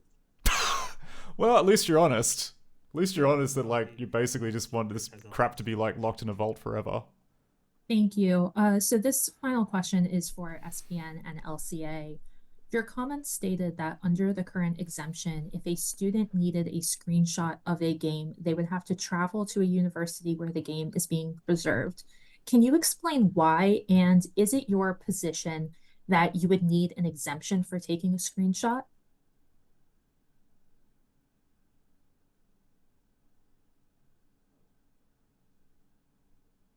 Mix Albert?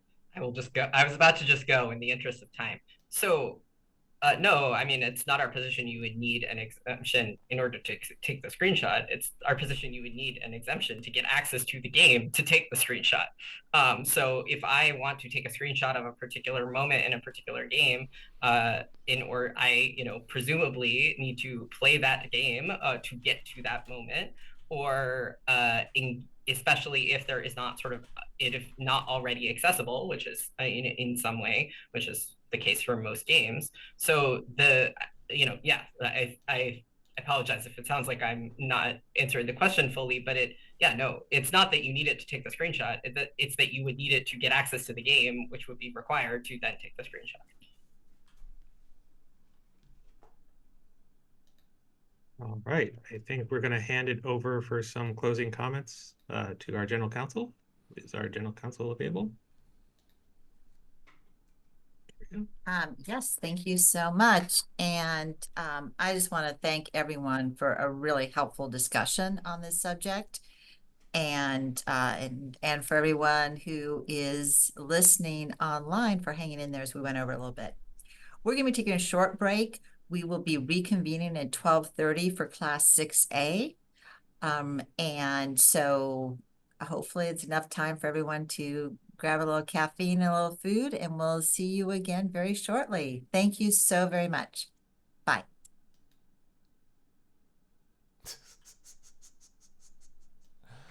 Okay, so it says the hearing will resume at 12:30. I assume that means in like about half an hour. Like, this is... It's not clear like which... Like if this is LA time or if this is like New York time. Also, I'm not sure if I'm not sure if it's still going to be the same people. I'm going to like keep the webinar open just in case, because yeah, it is always like interesting to hear that kind of testimony.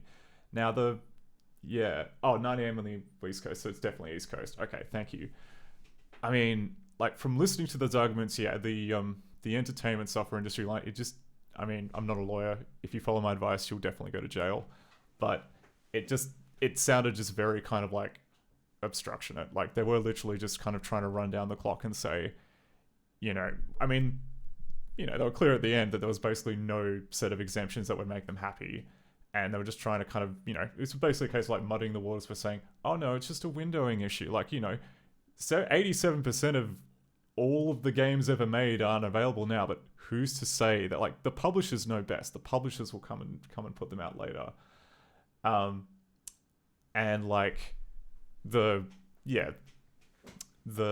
guess the pro archiving front was essentially saying, you know, you've been up front that there's like no set of standards that you'll support. We've got work that we need to do, and it's physically impossible with the current set of restrictions for us to do it, you know, within the law. And that's just absurd. Like, why should this be treated any different to any other medium like a book or a manuscript, which there are already existing online mechanisms for interlibrary loans.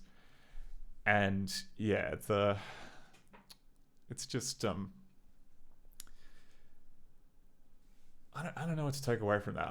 It's you know, it seemed, you know, obviously like the Copyright Office was just kind of there just to take this all in, and they're going to obviously make a ruling on that, and they're not really showing their hand at this point. But from that, like, it's the one kind of like flimsy bit it looked like that the pro copyright mafia were kind of honing in on was the distinction between emulation as a service and like local emulation.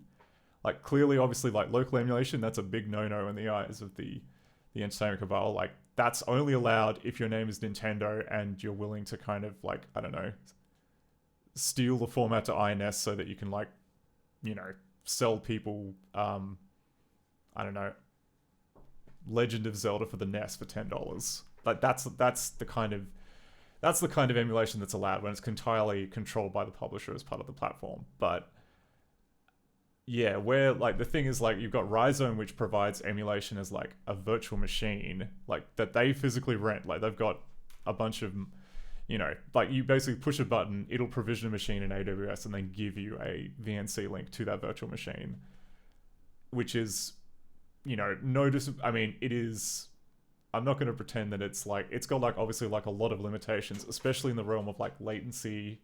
It, you know, it's a slideshow from Australia, for instance, but that's just kind of the nature of where they're spinning up the virtual machines. But also just in terms of, but yeah, like, that's kind of what they have to do, because essentially, like, the Teresa Duncan CD-ROMs that they were talking about, their setup just boots like a Macintosh virtual machine, and you can't redistribute the operating system for macOS. Like, that's like a non-starter. And the way that, because it's Direct-to-4, you basically either need to redistribute macOS, redistribute Windows 3.1, or use ScummVM, which is now kind of become an option. And honestly, like, yeah, like, I was a Kickstarter backer back in the day for the Teresa Duncan project that Rhizome was doing, and because like it sounded kind of yeah, it was a part of history that I hadn't seen, and it just looked really amazing.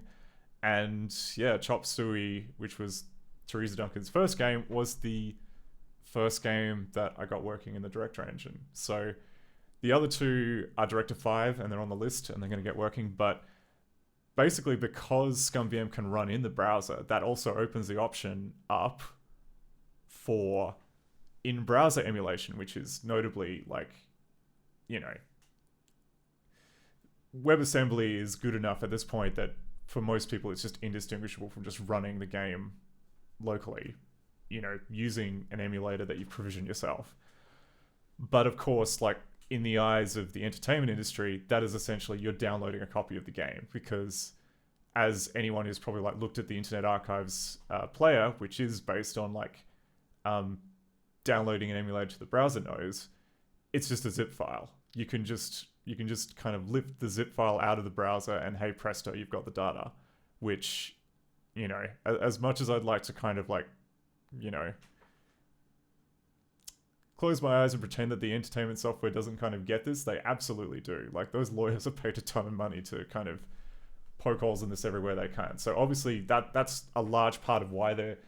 So I can kind of understand why the pro archivist lobby were trying to kind of talk about Rhizome, which is, as far as I'm aware, like the gold standard for providing remote access to a cloud environment to access old games.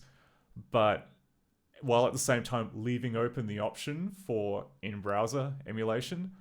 But I feel that is kind of like, that was like a very weak it was like a weak distinction, which I think that ESA, they pushed a bit on, but they, you know, given I think more time, they definitely would have kind of like, they would have pushed in on that a lot more.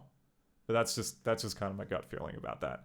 But otherwise, it was just them just going around in circles, just saying, it's like, you know, the publishers know best. So, time will tell, I guess, whether or not the Copyright Office kind of takes this seriously. I think that, you know, that study showing 87% of all the media, like worse than, like the statistic that kind of really jumps out from Phil's report is like, it's worse than the preservation rate for silent film from the 1920s is where we currently are with games. So, yeah, I would hope that at the very least they make steps towards an exemption, as opposed to just saying it can't be done. Someone might get upset. Anyway, that was me rambling a lot about nothing. While that was going on, it looked like I was just kind of like poking around the code just aimlessly, waiting for something to happen. And I think I might know why the turning circle is broken. So essentially, right, so when you click the left-hand turn button, that calls script 51, which is attached to the cast member for the turning left button. But I think what's the problem, right, is that when you raise the mouse button and you get the sprite, it's now a different color. It's a completely different sprite, and that does not have a what do you call it? So when you push the button down, then you get like it turns left. Sorry, wait. You push the button down, it turns a different color. That's a different cast member with a different script, which means it doesn't push the cast up script. So what we're doing is we are not caching the right piece of information we need, which is what cast member was underneath the mouse button at that particular time.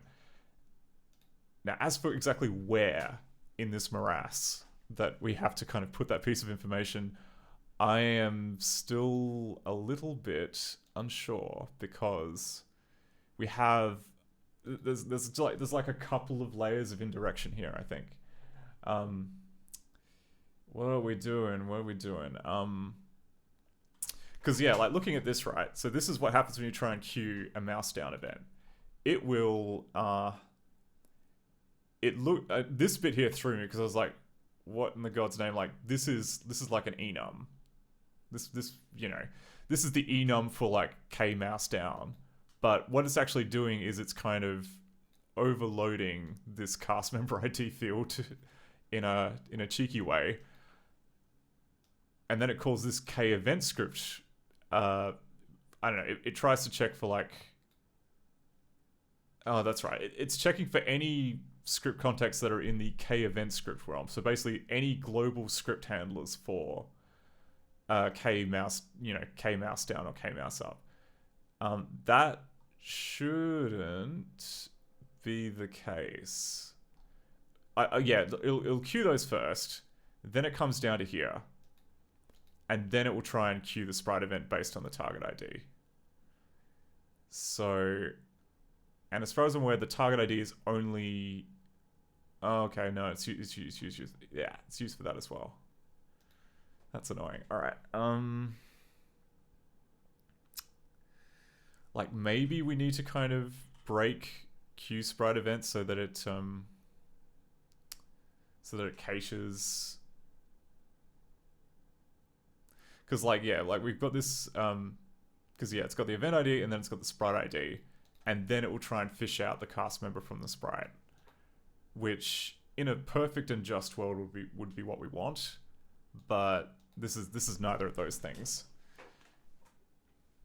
Because because it's trying to kind of like get the script ID from the sprite, which is now different.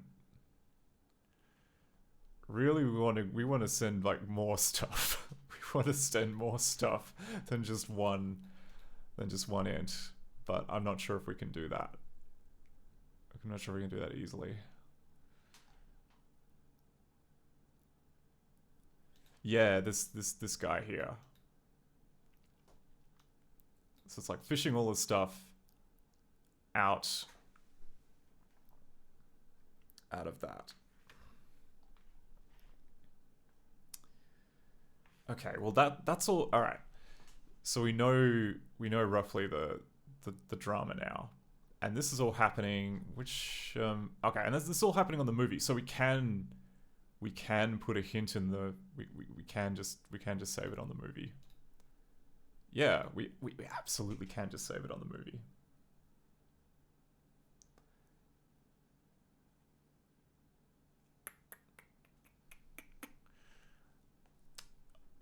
No worries, Artyom. Have a good one. We're okay. You know what? Let's do that. Let's throw some more junk into here. As a globe, I mean, yeah, as a global is fine because there's only ever going to be like one mouse button down or up at any one time. Maybe. Probably not. It's probably okay, but we can still. This is good enough. This is good enough for who it's for. So we currently so we cache the sprite ID. What else do we need to cache for this to work? I think we need to cache. How do we get the script? It doesn't really matter that the cast ID has changed. It does matter that the script has changed. That's a problem. That's the thing that's causing us grief. Yeah, we've got Q sprite events, Q sprite handlers contains thing, event mouse down, sprite immediate, K event mouse drop, sprite immediate. Yeah, alright, so it's this function here which queues the sprite event. Yeah, and okay, and it does that too. Okay, so first thing it does is it checks to see if there's a script ID for the... Okay, it checks the sprite script and then it checks the cast script. And in this case, I think that the script is attached to... I think it's the cast member? Yeah, I think it's the cast script. It's cast script 51, isn't it? Yeah. Yeah, it's cast script 51. Okay, so it's attached to the cast. So it's this dingus here. This dingus here which is causing us trouble. So sprite ID is going to still be correct. Cast ID, on the other hand, is not.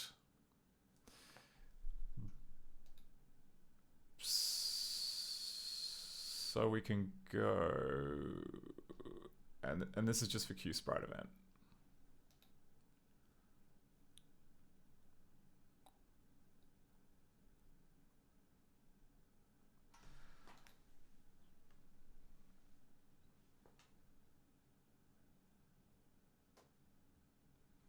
Yeah, I'm not going to think about like the sprite script ID problem because we're not experiencing that bug. We're just experiencing cast ID. We're just experiencing cast ID as an existential crisis. Okay, so because currently it does this, which we're gonna have to, okay.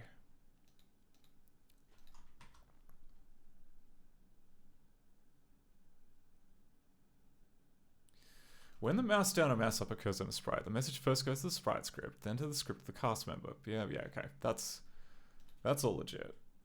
And then, okay, it's only called for mouse up and mouse down. So, oh. No, it's, okay. In D4, it's called for key up and key down as well. So I guess we better...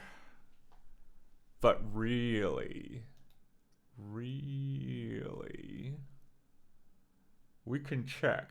We can check to see if it's mouse down. Oh, sorry, we can check to see if it's mouse up.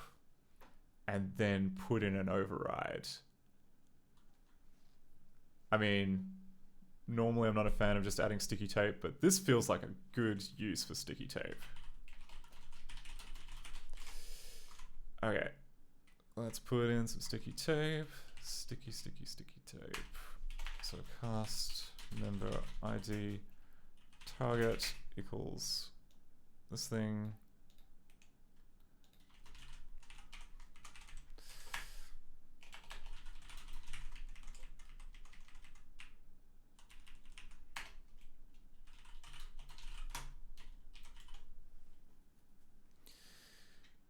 And then we'd basically go if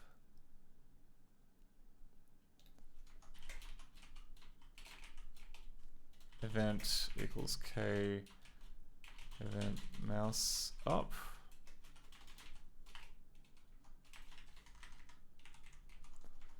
target cast equals, and we'll just add a new one here. Add some more global state. Absolutely. Cast member ID current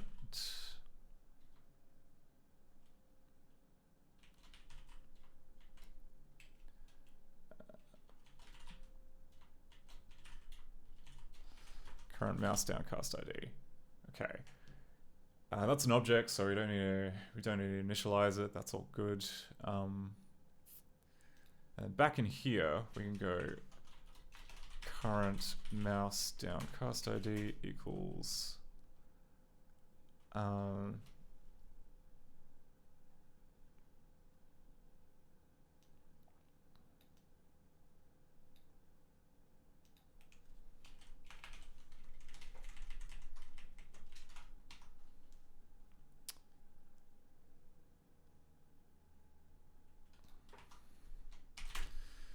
so we'll save that and go back to here. Go current mouse down cast ID.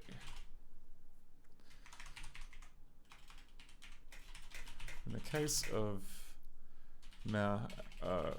clicking the mouse, it is possible for a mouse down action to change the cast member change the cast member underneath, then on mouse up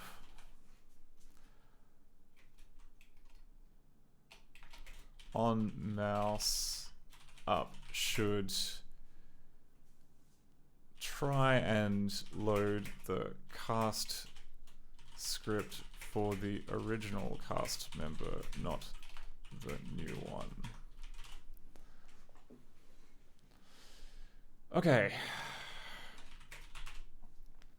Will it work?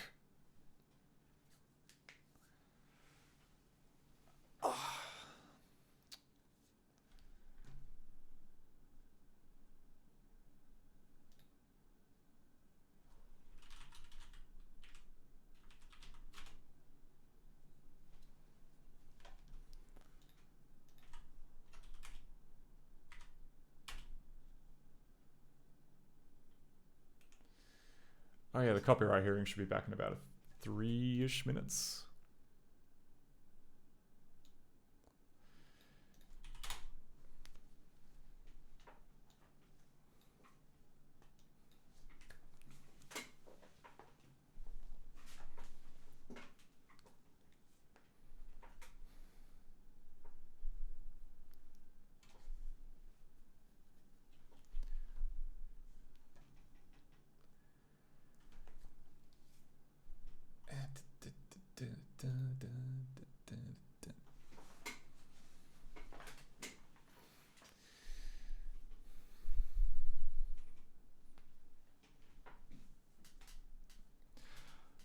Can't wait to hear some more testimony, just, you know, absolutely savaging the people who wouldn't, you know, who would dare to take these facilities for scholarly research and derive enjoyment from it.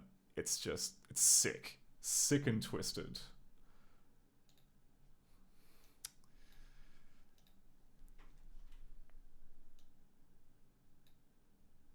Anyway, so we can now jump to navman, debug flag, enable events, debug level 5.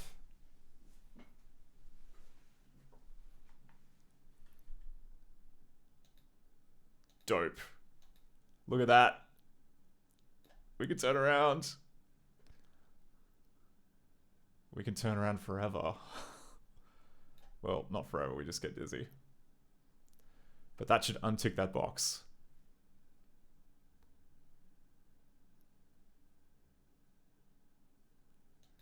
Sick, sick, sick, sick, sick, sick. Oh. Okay, walking into a wall is still a bug. But we can turn around. That's better than before.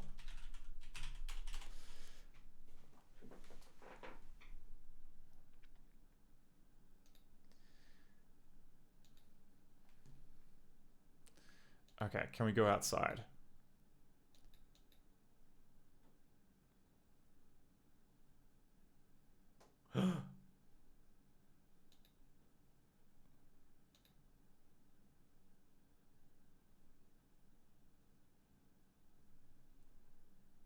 Maybe they've decided to cancel the hearing. Hope not. No, we're here. No worries. No, that was no. That's what I'm afraid of. That it wasn't canceled. Problem with a short break. Here we go. Bet you'd love it if it was cancelled.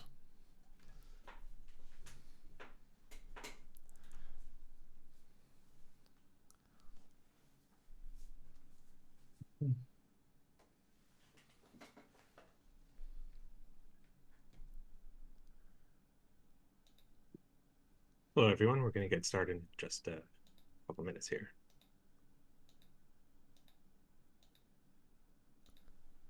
Oh my god, it's working. We can walk around as the dog.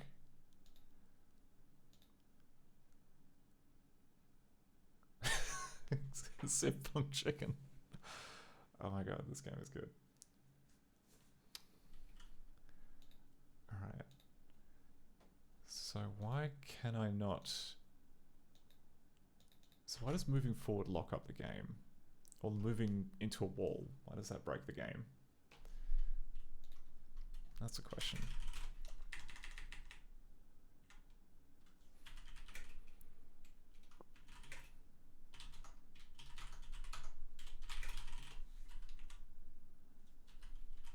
Alicia, I think we're ready to go. Okay. Oh.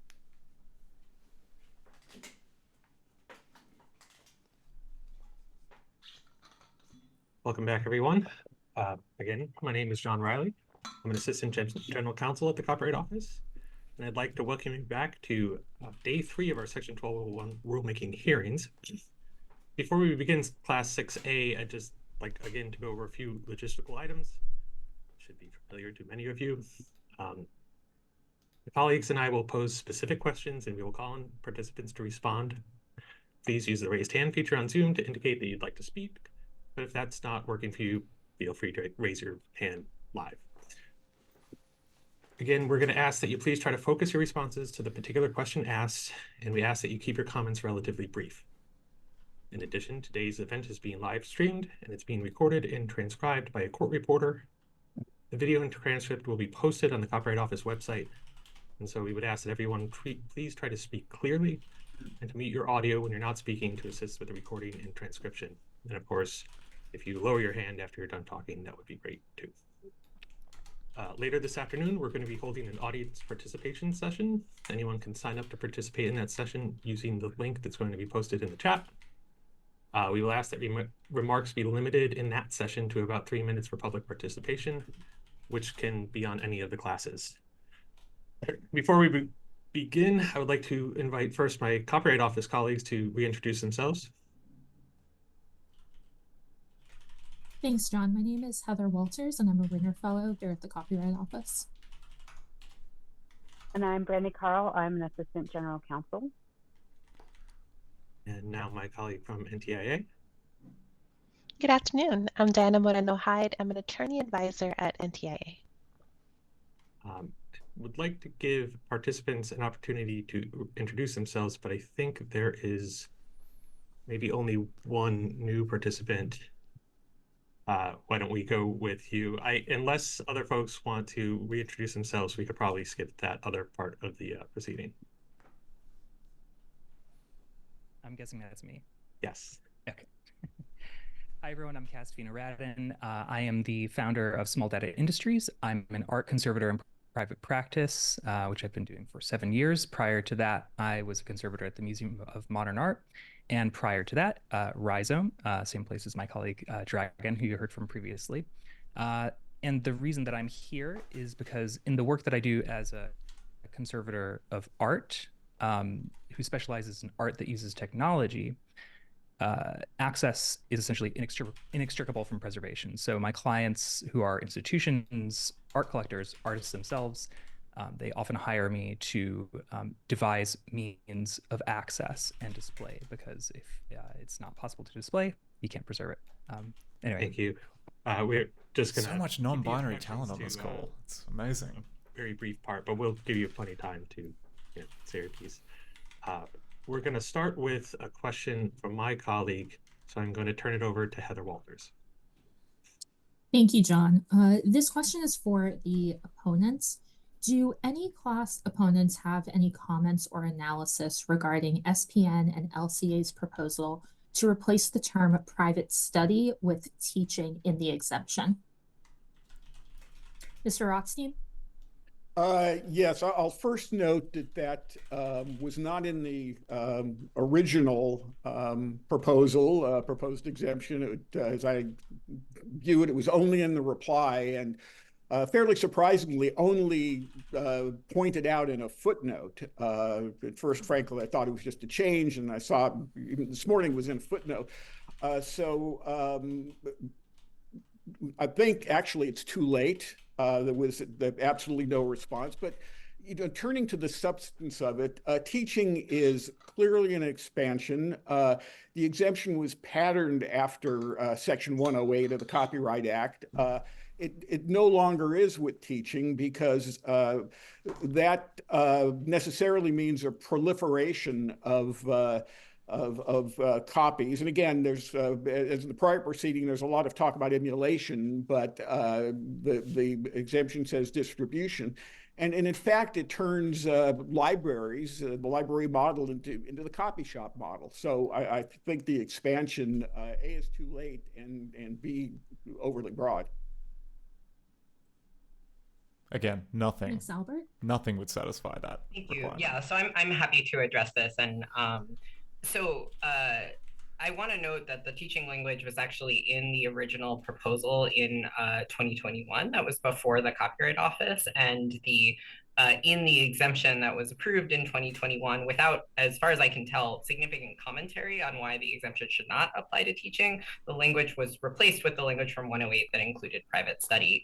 And so our intention here was to sort of align the exemption with what, I think I think many folks thought we were already discussing. Indeed, in our initial comments, you can actually see that we cite multiple teaching examples, including the one on page 3 involving AutoCAD and the examples from John Ippolito, which I believe is on page 9.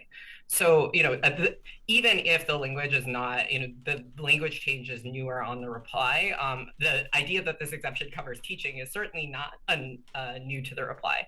Additionally, on this sort of point about, okay, it's too late, I think the Copyright Office regularly modifies these exemptions up until, and in the recommendation. And our intention here, teaching is clearly a non-infringing use under Section 107. It's exactly the kind of use that these works need to be put to, and there's a significant need and adverse effect. And so, I want to just reassure the Copyright Office that is why it's in there, is because of that specific need in terms of what the on the ground needs for this for these uses are. Thank you. Moving to Mr. England. So just briefly, teaching clearly does have to be viewed as an expansion relative to private use, and whether it is a fair use, so it depends on context, as is always the case in the fair use determination. The example that I was thinking about while preparing for this hearing was, what about a preserved word processor program? Is this exemption something that would allow providing access to a class to use a preserved word processor program and an emulator for purposes of writing papers for class? I don't know. But I think once you include teaching, you need to think through those kinds of scenarios. What would be so bad about that? And Mr. Taylor? Where's the market for I think that the 20-year-old words processors? The discussion of teaching is very relevant to our initial opposition to this, is that if this is a non-infringing activity, I mean, teaching demonstrates that they're seeking to do more with this exemption than they're allowed to do in regular brick and mortar situations. I mean, teachers regularly have to put a single book on reserve for a classroom, and people have to individually go and get the reserve copy. And so I just think it's an extraordinary stretch of our understanding of fair use or non-infringing to somehow make possible for this exemption what we can't regularly do in brick and mortar libraries. As we all know, there's no possible way to make a copy of an excerpt from a book available to an entire classroom. They all have to stand behind the desk and line up to read the book. Right. Well, we're happy to talk about the scope of teaching uses if you want. There's no question that you can make all kinds of classroom uses, and the reserve situation you described. Certainly that there are sometimes physical reserve, but you also can make multiple copies, not just one copy. And so that certainly that was true when I was a student, and it's certainly true now that the multiple copies are available. And then even far more for classroom uses, and that's routine. And again, what we're talking about, remember, this is all in the context of preserved works. And even if we were dealing with the situation that Mr. England was talking about, if it's access to a preserved a word processing program, sure, look, we can construct any kind of ridiculous scenario we want, but do you really think that anyone is going to be trying to avoid licensing a word processing program in 2024? I mean, we all have word processing programs on our computers and our phones. I mean, this is kind of the far-fetched scenarios that we're talking about here about of all the examples to pick. Realistic. Yeah, what people are want to use this exemption for preservation, and then making access to those preservation copies for research purposes, for learning purposes. It's not going to harm the market, and everyone here knows that. Mr. Rothstein? It's going to be a fun rebuttal for this. Yes, just responses. Yes, there might be multiple copies, and back in the day, even in reserve. But there's if there are 5 multiple copies, only 5 users can take advantage of them at a time with books on reserve, and that is the model. And that model with teaching has been abandoned essentially. I think there can be harm to the market. One of the examples that the proponents use is Final Draft 7. If you look on eBay, actually, you can buy Final Draft 7, and there are comments saying it's not useless, but the people who wanted to buy it apparently tried to use it in order to write screenplays. And if you do that, you're not buying Final Draft 13, which is harm to the market. It's harm to a derivative work. So yes, there can be market harm because these we got to shut down eBay. Software often do have, if they could be circumvented, have They're selling Final Draft 7 for the purpose for which they were. It's murdering the market for Final Draft 13. That can't be allowed to happen. Mix Albert. Yeah, so there's a lot here to respond to, so I'll try to do it in a somewhat structured way. I also want to point out that to the extent that the opponents are arguing that the inclusion of teaching was a surprise, at least as far as I can tell, the DVD CSS comments on page 6 specifically contemplate discussing prohibiting copy of works for future lessons. So are talking very specifically about the rule of spontaneity, which I believe only really makes sense in a teaching context.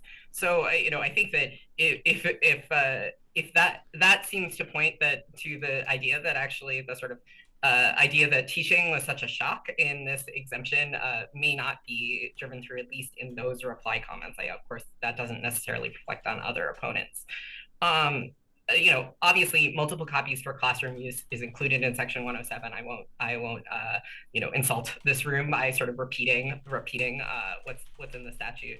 I also think it's worth noting that none of the opponents here actually represent the rights holders of these word processing companies, right? The Business Software Association has not opposed this exemption. They have not sort of shown up and suggested that there will be any market harm. And they are the folks who produce the software in question here, unless I'm unaware of the ESA, DVD CCA, AACS, RAA, or MPA getting into new business models. On the Final Draft 7 point, my understanding is that Final Draft 7 is no longer available from the primary purchaser or from the company in which was originally making it. That's why we use it as an example. I think that in some ways turn us back a little bit to the conversation about sort of the benefits and barriers of emulation, which is to say that the experience of sort of using these kinds of tools with remote access provided by preservation institutions is useful for folks who are sort of seeking to understand a historical experience or access particular software dependent materials that rely on an older version. It is not a particular competition for the existing versions of the work, which is, I believe, why there are no rights holders that represent those organizations here to oppose this exemption.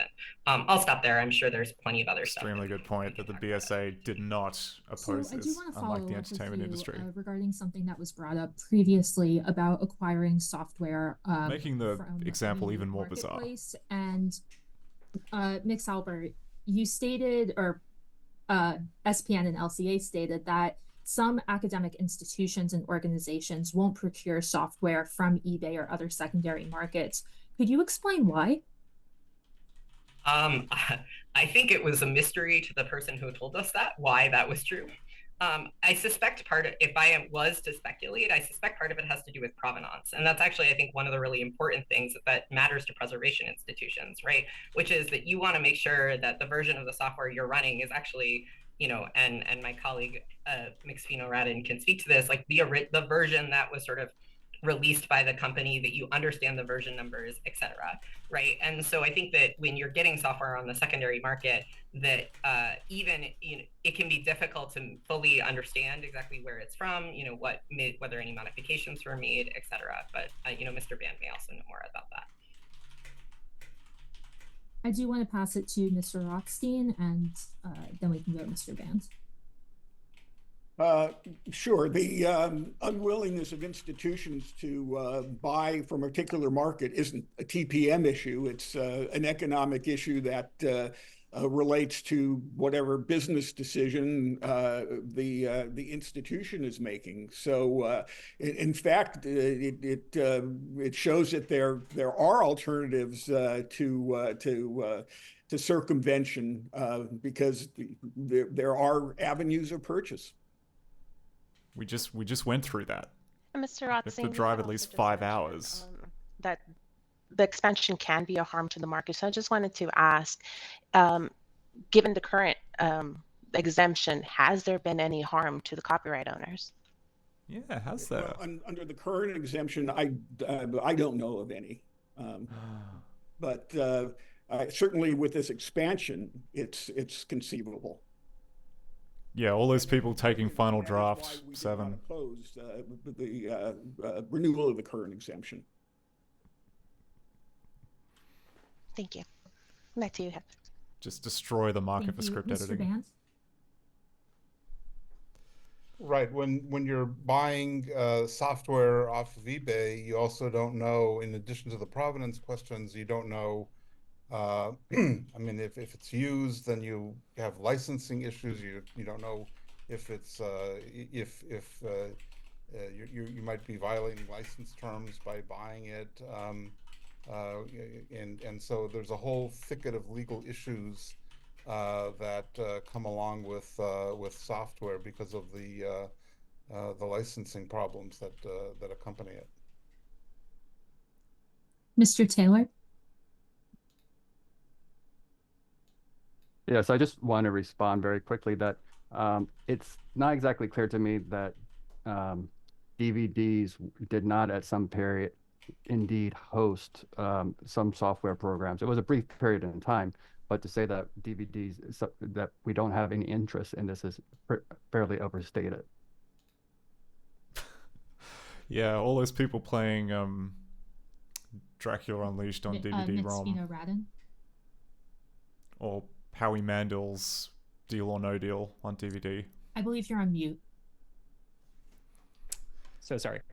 I just wanted to speak on this issue of secondary market procurement. Coming from a different context, not working within an institution, I am more than free to buy things on eBay, and I regularly do in my practice. However, in my experience, I think, sure, we're going to cherry pick some examples. Yes, there's obsolete software you can find on eBay, and sometimes it's even shrink wrapped. However, in my practice, I've found there are many, many cases where you can't. And truly the only copy available anywhere in the universe is a cracked copy that's, commonly found in piracy communities. And in a lot of cases, those can be sometimes more trusted because they've been vetted by a community of connoisseurs rather than, some thing you found on eBay or can't find on eBay.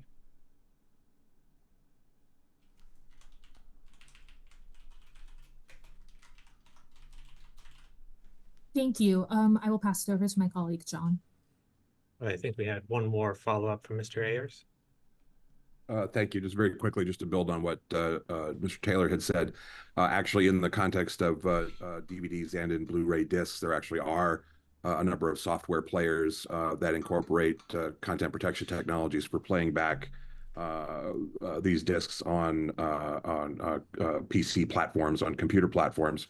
And I would also note that just historically, to the extent there have been attacks on the CSS and AACS technologies that result in distribution of illegally obtained keys, those have generally come from software players. So software in the DVD and Blu-ray context is actually very important. And so we do have a very definite interest in this, even if we are not directly publishing ourselves the playback software. That doesn't even make any sense. I'd like to just briefly give proponents a little bit more. You're whinging that people take the keys from DVD players. Like, software you're is being acquired generally. like, what part of this? Like, are you complaining about protective measures that haven't been? I'm happy to start, and then I'm happy to turn it over to my colleagues if they have sort of more to say. So I think that I think you heard also it that in our initial comments that I think stable door is gone. One of the folks we talked to literally said we just we try to acquire software whenever we see it because we don't know if we're going to need it. So generally speaking, I think that part of that is that literally it can come in as part of a collection, like an archival collection, right? So if if someone donates their papers, maybe they have a copy of the software with that. Folks might also purchase it sort of directly, although that can be complicated for licensing reasons, as Mr. P.A.W.S was mentioning.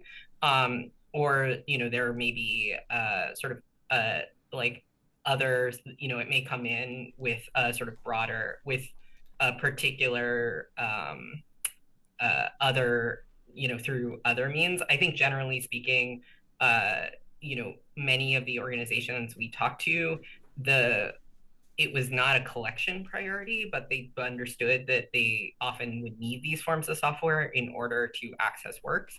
And that meant that what that means is that folks may be much better at actually acquiring that software now, but historically, folks were not necessarily acquiring particular versions that might be required to obtain software. And I mix Fino Random may have more to sort of say about the mechanics of that. I'd go to Mixfina Radin first and then to Mr. Rothstein. Sure. So my colleague raises an important point. I think we've been spending a lot of time talking about the commercial softwares themselves as almost the thing that we're trying to distribute or provide access to. But I think it's really important to remember in most cases in this context, those are supporting materials that really aren't the point. However, they are critical for the authentic display and access to the artifact. One particular use case from my practice in the past when I was at Rhizome, I spent years trying to recover the remnants of an electronic bulletin board that was called The Thing. It was the first online community created by and for visual artists in North America. We unfortunately found the board was gone, but eventually we found that a user had saved screen dumps of the board over the years in the form of text files. They at first appeared to be corrupt, but through some forensics, we eventually found they were WordPerfect files. And in my preservation work, I looked high and low, again, happy to buy things on eBay. The particular version of WordPerfect that we needed simply didn't exist. The only copy, I eventually found something online, a cracked copy, and it was incredibly obscure. And had we not used that, and had we not used emulation to access these files with this cracked copy, and therefore recover the raw text of this board, it would have been lost and gone forever. And it resulted in the board being shown in an exhibition at the New Museum years ago, and that would have been impossible otherwise. Jail for 1,000 years. How dare you? How dare you use that copy of WordPerfect that you did not buy on eBay? Of the change is the elimination of the one user at a time language, and in the examples that we've heard of in the comments, it's I believe Madmen, and it's the papers of Vladimir Nabokov. I don't get the sense, and there's no evidence that more than one person at a time is clamoring. It's not a line down the block to get access to those. The objectives can be met leaving in the one user at a time language. This just doesn't require elimination of that language. Certainly no evidence of that. I'm going to turn to the two folks that have their hands up right now, but I did want to ask another question to the extent you want to answer this as a part of your response. Proponents stated that the current exception could be interpreted in two ways. The first interpretation is that the preservation institutions can allow a piece of software to be accessed by as many individuals as there are circumvented copies owned. The second interpretation is that the preservation institutions, can only loan out one piece of circumvented software at a time, regardless of how many circumvented copies that they own. If feel free to respond to anything that's been said thus far, but I'm interested in how preservation institutions are currently understanding the one user at a time component of the current exemption. Ms. Halbert. Yeah, so let me tackle, I think, Mr. Rothstein's comment first about the sort of like, oh, there aren't folks lining up around the block to access Vladimir Nabokov's papers, because I think it represents a fundamental misunderstanding of sort of like what the issue is here, right? And I want to make sure that we clarify it. So it's not just that one user at a time would be able to access Vladimir Nabokov's papers. It's one user at a time would be able to access all archival materials that require that particular form of software. So in that way, it's actually much more like saying one user at a time could access a book, right? It is an entire genre of things, not just that one specific collection access. In addition, because of how software works, right? There are multiple pieces of software potentially with their own TPMs that are required to access a work, right? So you both have the like, okay, what kind of software do you need to access that particular archival collection? But in our comments, we provide the example of Windows XP activation, which turns out to be something that a number of software preservationists feel very strongly about in a way that maybe not be sort of legible to outside folks, because of the fact that so much historical software relies on operating systems, and the sort of fact that it's becoming more and more difficult to activate those operating systems without necessarily circumventing a TPM means that there is sort of ongoing advancing harm, right, to the ability to emulate those works. With regards to, I'm so sorry, Mr. Riley, I totally forgot your question. Would you mind just very briefly repeating it? Right. And actually, I hope that it leads into what we're talking about here. Oh, sorry. It was about the two different interpretations. Yeah, and we'd like to know how the current exemption is working and how people are viewing the provisions as they are right now. Yeah. So I think that folks have been, my understanding is that folks are taking a more conservative tact, right? In terms of sort of not necessarily tracking how many pieces of software they have, but sort of thinking about it as, okay, we may be able to loan out one copy at a time. But I think that more generally, I think that in the case of sort of things like operating systems or other kinds of supporting software, the risk, even if they were saying like, okay, we can loan one user per individual copy, if you're running an sort of emulation as a service system that is of the type that is sort of, I think, considered the future of software preservation, right? That may still not be sufficient for the types of supporting software necessary for folks to access archival collections. And then makes me know Radin will have much more to say on the specifics of how that works than I do. Right, makes me know Radin. The MPAA sounds like that. I'm so glad that Mr. Rothstein brought up this question about multiple user access. I have an example from my time working at the Museum of Modern Art that I think illustrates this perfectly. So there was a co-acquisition between MoMA and the San Francisco Museum of Modern Art of the papers of Susan Kerr, the graphic designer that designed all of the original user interface for Macintosh, Windows 3.1, pretty much every way that we use computers today was shaped by her. And the archive consisted of some notebooks and about 150 floppy disks. And a colleague from SF-MoMA and I, both in the conservation departments, needed, it was our job to provide the curators with a way to understand and see and curate these materials. So what we did is we created an emulation environment, and essentially we rolled our own emulation as a service, so to speak. And this was necessary for the curators at MoMA and SF-MoMA on different sides of the country to be able to be looking at the same thing. Just simply giving them both copies of the floppy disks and different operating systems that were legal and doing their work independently just wasn't possible in this case. So imposing a one copy and single user restriction is simply unnatural in this case. And I think it's important to remember that the software in question here wasn't the object of study. It was the archival materials from Susan Care, but that supporting material, that supporting software is inextricable. You can't see it without it. So let me ask a maybe clarifying question, but please correct me if this is not right.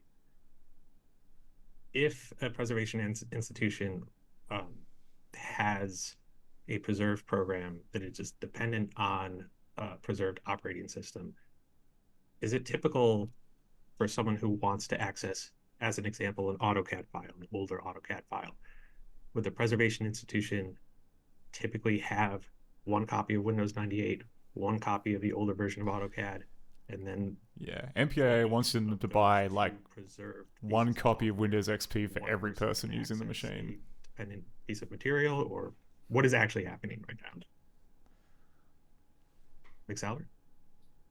Yeah, so I think that what is actually happening right now is I think folks are kludging together various solutions that mostly are not necessary. I think that the institutions generally take conservative positions. So I think, yes, right, to that extent, if an institution is like really trying to follow the rules, has one copy of each, that is one copy that it might be available to users. I think right now, sort of the number of institutions that have copies of the software is so small that frankly, this isn't happening a ton because no one actually can access any of this stuff, right? And that the models that the preservation space is moving to, emulation as a service models, require multiple copies of the underlying software in order to be useful and provided to users. So I think, when we hear from institutions about the positions they're taking, they tend to be incredibly conservative, right? And that the risk associated with it and the lack of clarity around what is allowed means that right now institutions are often just like not necessarily making things available because they worry about those kinds of risks. I hope that answers your question. Thank you. Radin. Yeah, so in terms of how things are happening now, I absolutely agree with my colleague in the sense that there's a sort of mix of certainly chilling effects that current law is having on preservation and curation practice. So chilling. Institutions absolutely erring on the side of being conservative, even if what they're doing might not, be breaking the law, because they just don't want to have a target on their back.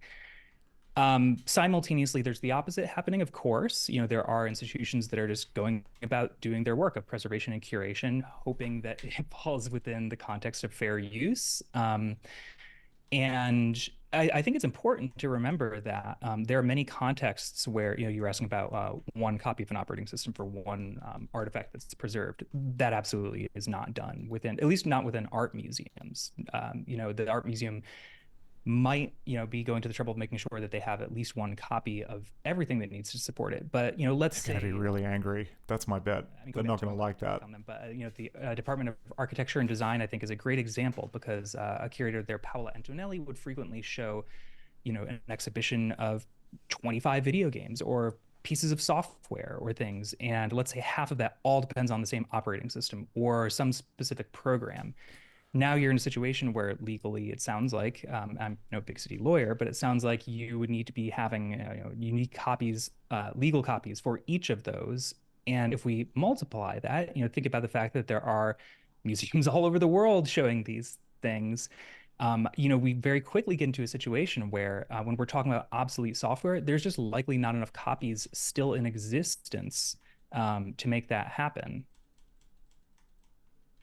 Just to be clear, I was asking not whether the preservation institution had several copies of, for example, an operating system, but would they need one for one if they wanted to make a piece of software, whether it's AutoCAD or Acrobat, if people wanted one copy of each and using those at the same time.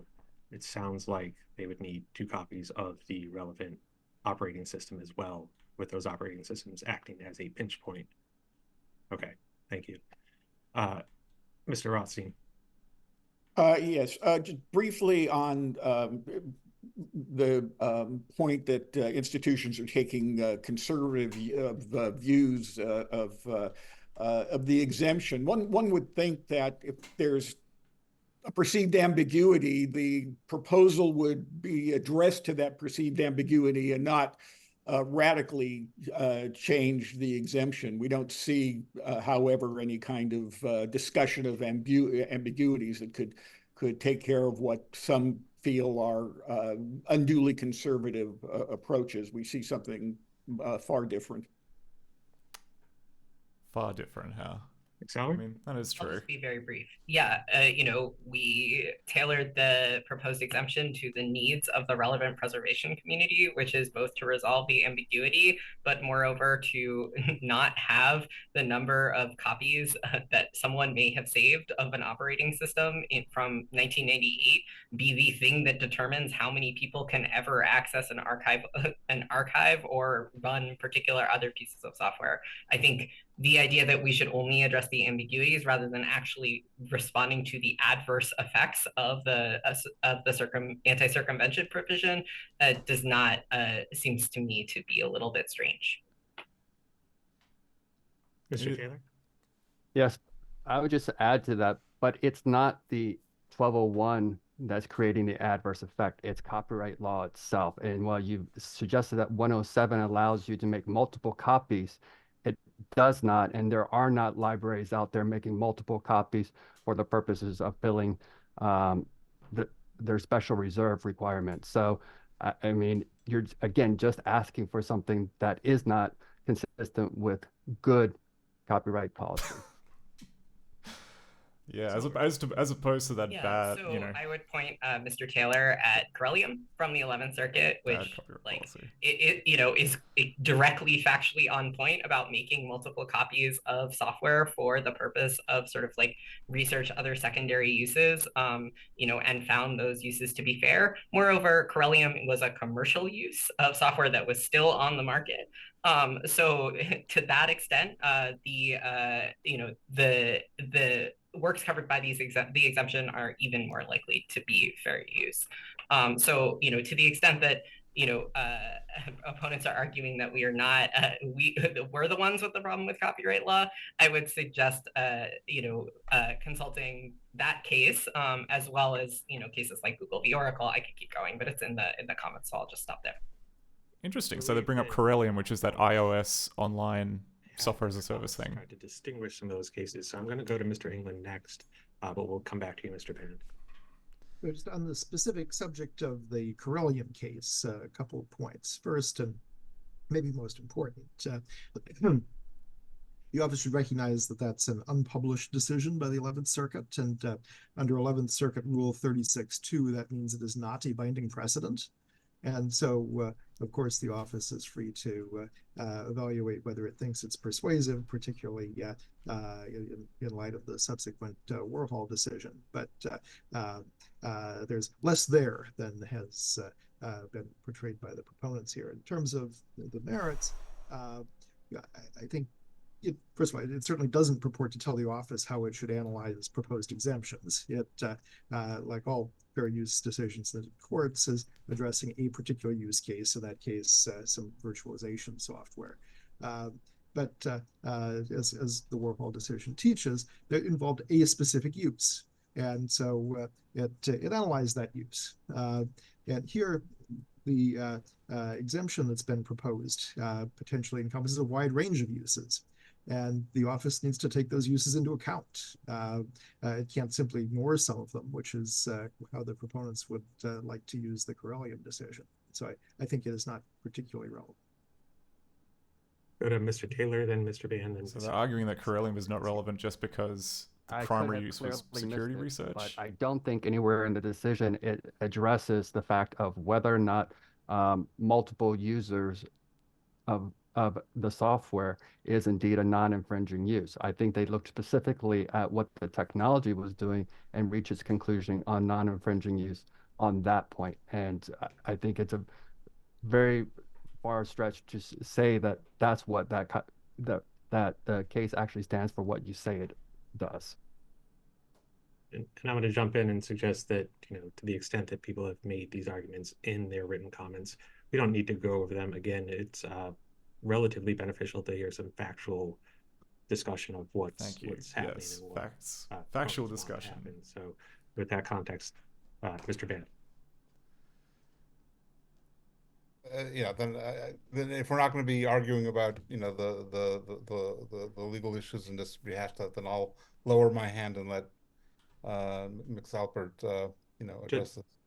I was just suggesting, in the interest of time, if there are points that have been made in the written comments, we don't need to repeat them here. But if there's new points, including legal arguments, please feel free. Yeah, I just we addressed the idea that Corellium doesn't talk about multiple users in footnote 13 of our reply. On the question of how it being an unpublished case and Warhol, so that same 11th Circuit rule that you read, Mr. England, of course, says that these cases can be cited as persuasive authority. I don't think anyone argues that circuit case law is binding on the Copyright Office, and so to the extent that a factually analogous circumstance is obviously directly relevant to the question of what uses are fair, and that the Copyright Office has regularly engaged with circuit case law in the past, Corellium is therefore useful. And I believe that in fact the 11th Circuit was asked to reconsider Corellium in light of Warhol and did not. And that Warhol doesn't fundamentally, I think, change the analysis in Corellium, and I can go into more depth as to why if the Copyright Office is curious, but I'll respect the focus on factualness and stop there. I'm going to move on to a question about emulation again. So there have been comments made addressing emulation as a service. Emulation does not appear in the current exemption text. It may be helpful to understand a little bit more about what is happening with respect to emulation in this context, including whether operating systems are being emulated, computer-dependent digital materials, the AutoCAD software and those files. How is emulating working here? And to what extent are users who may be remote, is there any sort of storage of data, files, copyrighted works? How is that working for the end user as well? Mix Radin. Sure. So I think just an important distinction when we're talking about emulation, in 99.9% of cases, the operating system is not the thing that's being emulated. It's actually the hardware. And this really gets to the fundamental challenge in preservation work when we're talking about digital artifacts. Everything at the end of the day, so we have, let's say, a particular file format that an artist worked in. And in order to see that, we have to use a particular piece of software. And in order to use that, we have to use a particular operating system. And in order to use that, we have to be running on specific hardware, because at the end of the day, all software was compiled to run on specific hardware. And you very quickly run up against the challenge that it is just completely impossible, just due to physics and entropy, for the world to have enough obsolete hardware to preserve cultural heritage, period. Eventually, it will all be gone, and emulation truly is the only practical way to continue to provide access to software that was compiled for certain hardware. So the emulator is essentially a software representation of a particular chipset, of a particular hardware design. And it's that allows us to, run this whole complicated stack of dependencies and supporting materials that, extend from the operating system, further up till eventually you get to the thing that you're actually trying to study and observe and curate and write books about. Or you could just get an IBM XT for each student and get them a copy of WordPerfect. Comments, right? So part of the reason emulation has been the direction in which most preservation institutions have moved is because it does allow people to access works in ways that allow much more limitations than sort of running the version locally. So, you can say that in most cases, emulation as a service context, folks are not running the software on their machine, as I think Mr. Espenschied said in the last hearing. It's sort of like being on a Zoom with the software in terms of your level of access. As to one note of caution there, we don't write that into the rule because there are circumstances under which certain kinds of software materials running certain kinds of software in a context in which you're doing scholarship would require actually like some amount of sort of local data access. For example, if you're sort of uploading materials to run through the program, or if it needs to access your camera, that kind of thing. So, the lack of specificity there, which I know is something that folks have had objections to, has to do with actually just like the mechanics of the fact that different settings require different tools. In terms of this, I think in terms of the question that you posed, Mr. Riley, about the sort of ability to kind of like lock down these systems, emulated environments allow for sort of much more limited access. In addition, they also allow basically preservation institutions to sort of set up the correct way to view materials. So if you go on the Emulation as a Service infrastructure website, you can see that there's a whole bunch of different sort of like default modes through which you can use to access materials. And folks can kind of say, hey, actually this particular archive, this particular piece of art, this particular work is best accessed with these particular settings and this particular operating system, this version. And that is a really important thing to be able to do in order to provide end users access in a way that actually allows for them not to have to care about the kinds of very specific things that Mixfino-Radin is an expert in. Just to follow up on that, if, let's say I'm going to take advantage of the current exemption and I have an old AutoCAD file on my computer, how does it work to view that, to access that file? There's some references to the emulation service being in the cloud. Am I uploading the file to the cloud? Just a little bit more detail on that would be helpful, I think. Yeah, I believe you are uploading the file to the cloud, but I would like to just confirm with some of the Emulation as a Service folks to make sure I'm not speaking out of turn. So I'm happy to follow up with the Copyright Office with a more specific answer if that's okay. Mr. Band. Right. I just wanted to again bring us back to what we're trying to do here. So using the examples that have been talked about before, you have the emulator.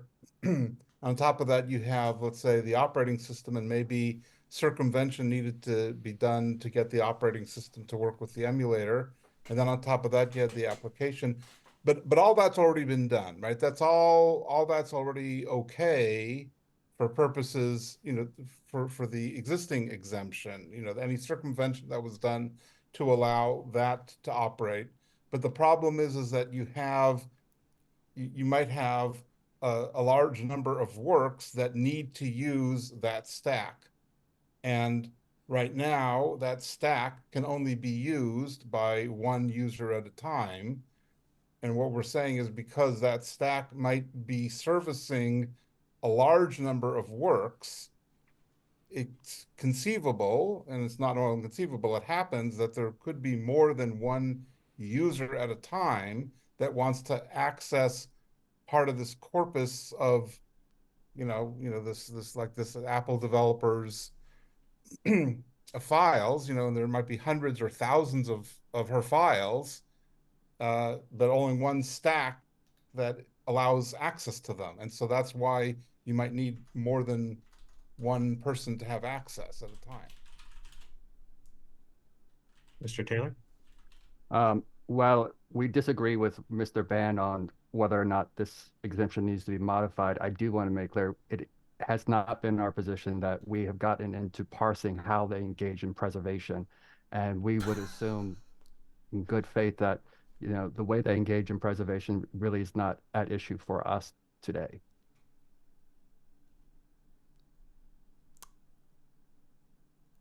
Really? You've never had an issue with someone trying to make a copy of a DVD because the one is rotting. The next question over to my colleague, Ms. Walters. Oh, yeah, if you want to take question number 5. Thank you, John.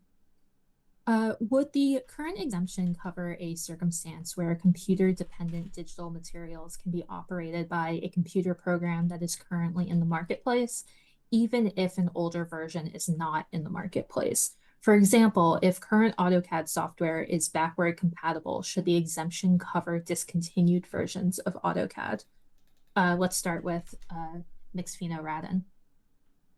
It's a really, really fantastic question. So I think the best articulation that I've ever seen of this is a report written by a colleague of mine, Ewan Cochrane, who I believe is still at Yale. At the time he wrote this paper, he was at the National Archives of New Zealand, and it was called the Rendering Matters Report.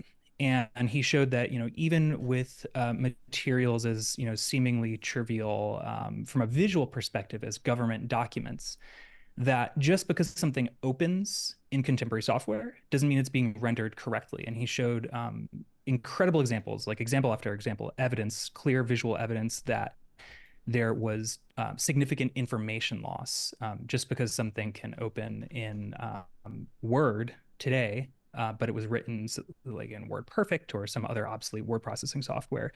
There can be things like charts, graphs, tables, very important data that is simply either rendered illegible or rendered incorrectly, even though it does open, let's say, in a contemporary version. So I would say yes, absolutely. Mix Albert? Yeah, I think just to echo Mixfino Radin, we don't understand the exemption to sort of cover currently available on the market software, even if you can open older software dependent materials with it, in part because that is a use case that is unrealistic, right? Folks who are attempting to access older materials are going to try and use the actual software that they were created with for the reasons Mixfino Radin flags.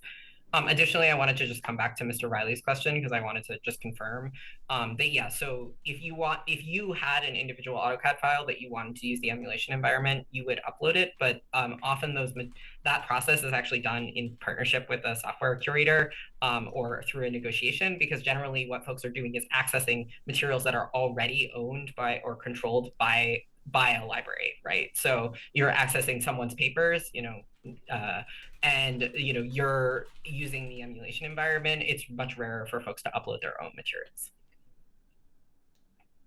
Mr. England? So I think this last couple of minutes of discussion is important, and it was a great question because it really highlights that this is an exemption that exposes a lot of valuable copyrighted software to circumvention. And here we fucking go. The example I gave early in this panel about word processing software, but I think we just heard from Mix Albert that yes, even though there are current versions of word processing software in the market, this exemption would permit a library to provide access online to last year's version of that word processing software.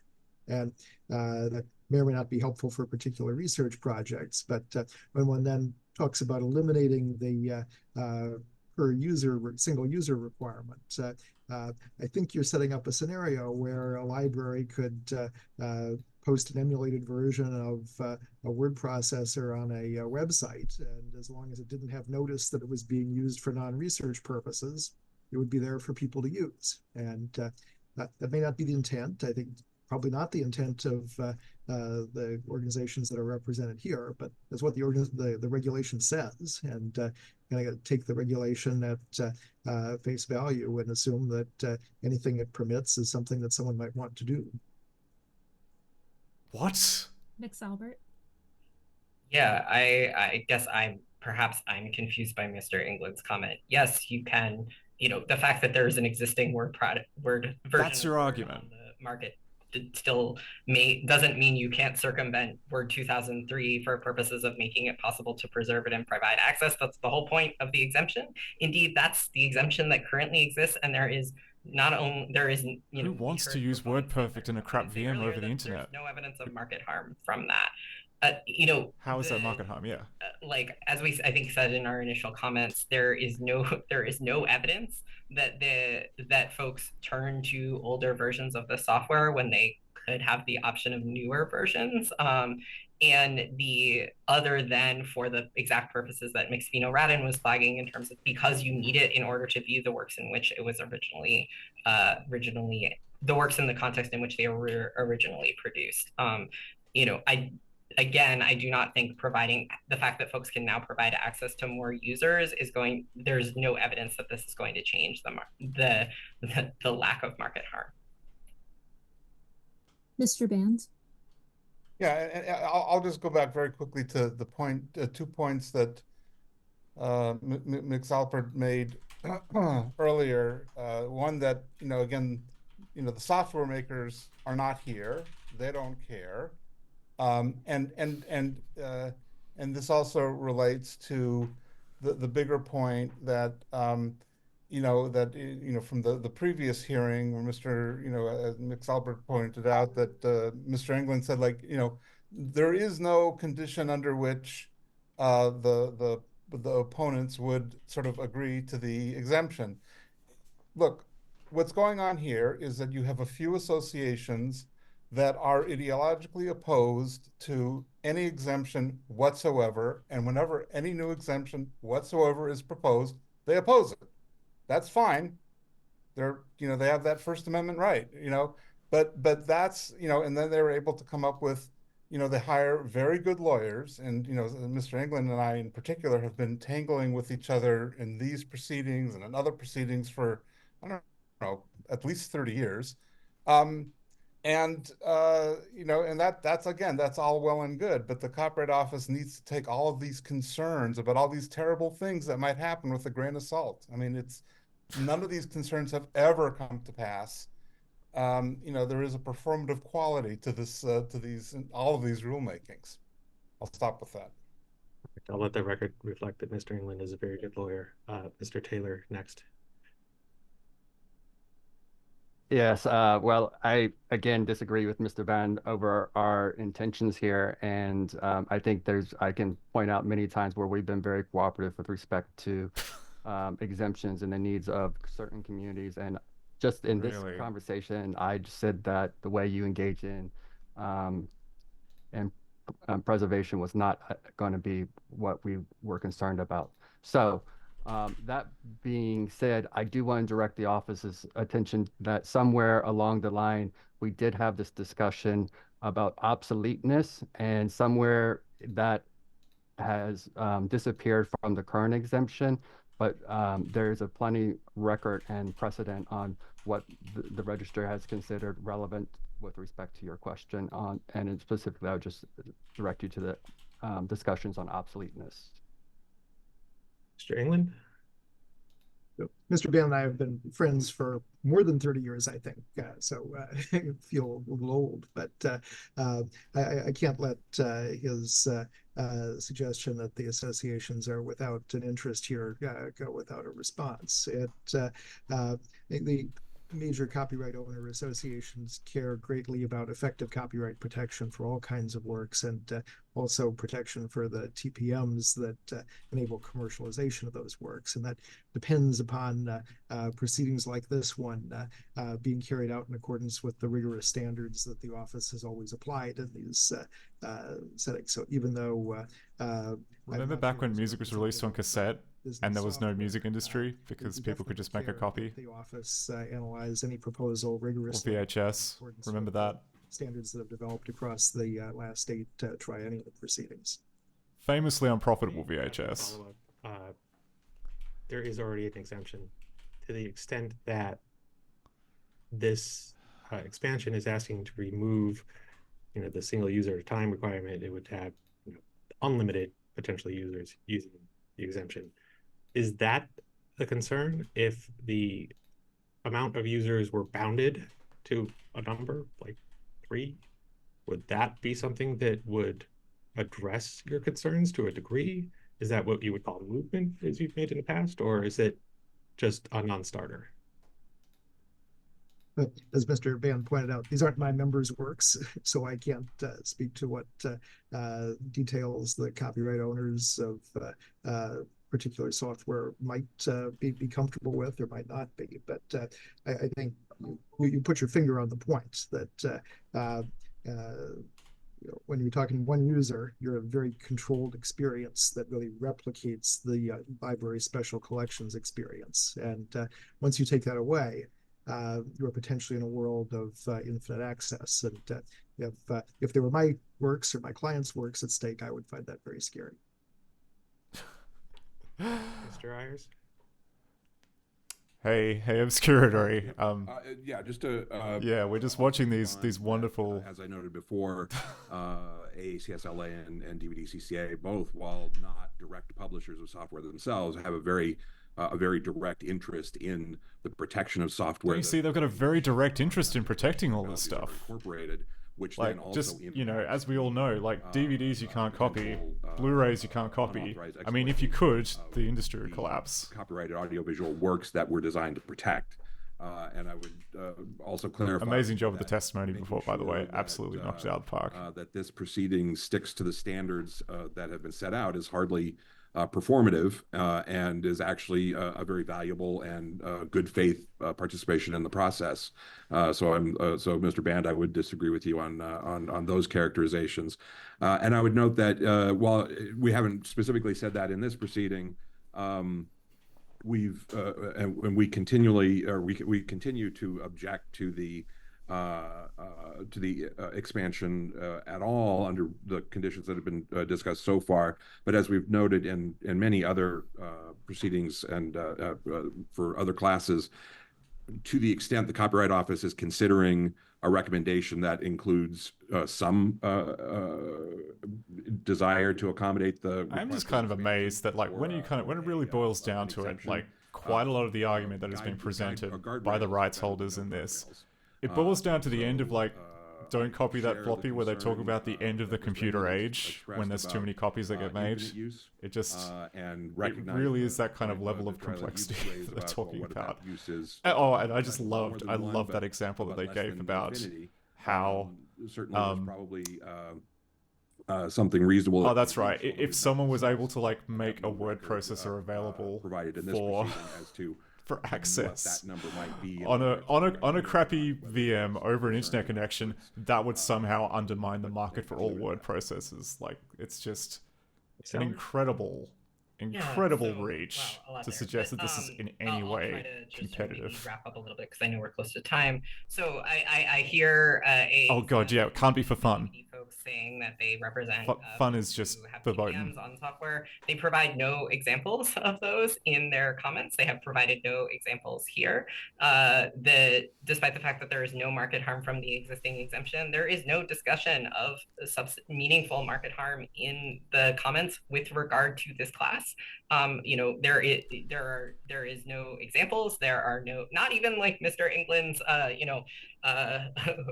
emulating Microsoft Word instead, and students using that are not present there. And, you know, I know the Copyright Office in the past has actually been pretty hard on folks for the sort of idea that one can just speculate about sort of the consequences. And so I would just turn a critical eye towards opponents' approach there.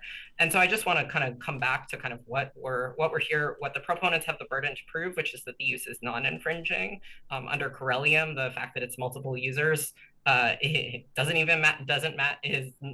still means it's fair, even in the context of a commercial use. That there's no evidence of market harm here from the existing exemption or even from providing more copies. And that fundamentally I think we have pointed out in our comments why the single user restriction has significant adverse effects. You know, saying 3 copies or 5 copies does not deal with the reality of how many works are dependent upon, as I believe Mr. Riley, you put it, the pinch point of relatively small numbers of sort of underlying software. Like, this is the nature of how software preservation works. And the reason we're back here is because, you know, when in 2021, we didn't include a single user restriction, you know, and it was something that was added, I think, because the Copyright Office wanted to include additional restrictions to sort of provide safeguards. It really has significantly harmed and held back the efforts to provide the kind of emulation as a service access that is the future of providing access to preserved software. You know, we're back with this exemption because the folks that SPN works with has said that this is really harming their ability to do the work. And I really encourage the Copyright Office to take that into account as it crafts, you know, as it approaches the exemption request. Thank you. In the interest of time, if people who have Yeah, I was just talking about that obscuratory. Yeah, like Go to Mr. Taylor, please. the non-binary representation. Most I've ever The seen. burden It's is amazing. on the proponents to show that it is non-infringing. And as far as we have been concerned so far, the proposed activity is indeed non-infringing, and it doesn't require much more discussion than that once we have demonstrated that.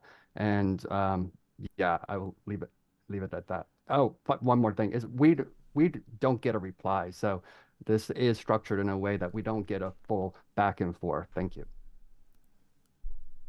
I should have a obscuratory was just testifying like an hour ago, so we're yes, Mr. Riley. I mean, yeah, so. did an absolutely super job. Yes, Mr. Harris. Just a quick response to the point that Mix Albert raised, and I think a valid clarification to make, and to the extent that I was misunderstood or did not state it clearly, I apologize. DVD CCA and AACSLA do not represent directly software publishers, and we make no claim to represent software publishers in this proceeding or in any proceeding. However, these software publishers that do make available DVD and Blu-ray playback software have signed license agreements with AACS and DVD CCA for the respective content protection technologies that are included. There's been an agreement to maintain the security of the secrets that are involved in maintaining the encryption and protecting the content that is played with those top secret software players. So, be, we do still definitely have a very direct interest in how those software applications may be treated, even if we're not representing the publishers directly. Oh, they like, what was that thing you were saying before? Like, because like there were interactive DVD games of some description, like they kind of have a tangential interest because of like what's been said at this hearing. I don't know. Is Howie there a Mandel's rental Deal or market No for the Deal on auto-software DVD. That was software originally a game on other than the DVD. video games that were mentioned in the record? Or Yeah, is obscuratory. the continued Famously, utility it's of the types of impossible. software, like Mr. Rothstein had mentioned, that make it a continued Cannot be done. viable market? And thank God, because imagine the economic devastation if you could break DVD copy protection. There would just be like there'd be no film industry. Mr. Rothstein. Much like how there'd be no word processor industry if this gets through. You know, the examples we have found, it's the continued utility of the software, and certainly with the final cut, there seems to be a continued utility, and certainly perhaps with word processing. But I will say that a lot of the proponents' examples deal with the need for old software's utility. Thank you. So seeing no more hands raised, I'll yield it back to my colleagues. Thank you. We're going to wrap this session up. I want to thank everyone very much for this helpful discussion. The office is going to reconvene at 2:30 for proposed class 7. Thank you again. Oh yeah, that was basically my reaction to. Well, there you have it. We have. I'm probably gonna wrap up the stream about now because it is. While it is 2:30 in New York, it is. Well, sorry, it is 1:40 p.m. in New York and it is 1:40 a.m. over here. But like Obscurity says, we feel really good about the gaming exception. I think that you put a really good case. Like it's like. Even though, you know, obviously they had like a fairly crack legal team there, just kind of like trying to work all of, trying to muddy things up and work all the angles there. Like they couldn't kind of work around some of the basic, like they were ending up arguing, like trying to like, okay, you need to have a copy of Windows XP for every, or you need to have a copy of Windows 98 for every virtual machine that you have. And like, we're entering the era now where like for software of a certain age, you just can't get that many copies anymore.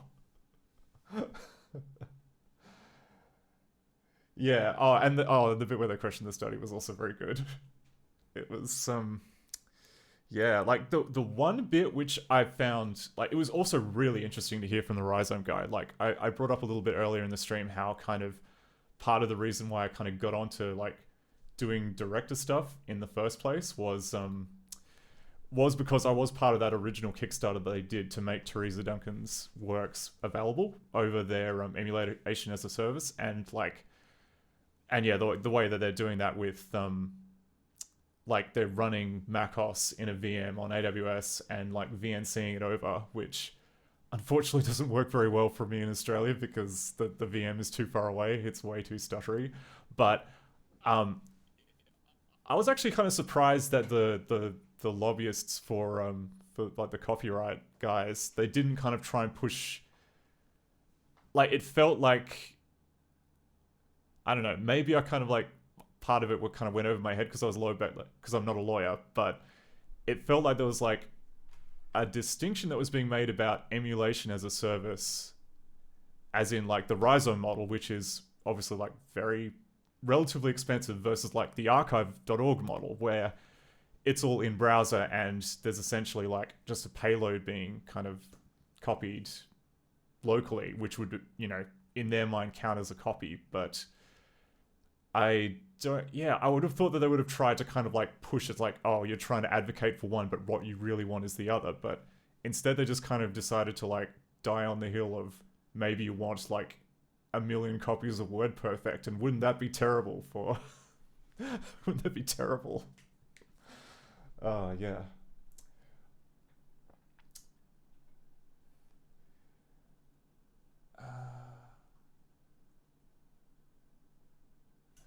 Oh, nice. Oktira says, saying the in-person Teresa Duncan event is what inspired me to consider game preservation as a career. Dang, that kicks ass. Yeah, there did seem to be a lot of confusion there. That probably wasn't the place to hash out specifics. That is true. I have not actually read the submissions to the inquiry. I probably should have done that. I probably should have done that before I decided to kind of like start talking about it on the stream. But yeah, I think that like I'm hopeful from that exchange that like at the very least there'll be movement on what is already there, because it didn't seem like they had very much. Like, it really did seem like, you know, the rights the rights holder representatives were just trying to kind of close ranks to basically say like, you know, any expansion is bad, without kind of, and coming up with absurd hypotheticals to kind of justify why. So October is apparently when they come down with the ruling. Interesting. Okay, well, I guess I'll stencil that into my calendar for 6 months away. But yeah. Exciting times, really exciting times. Like, yeah, it's a super cool time.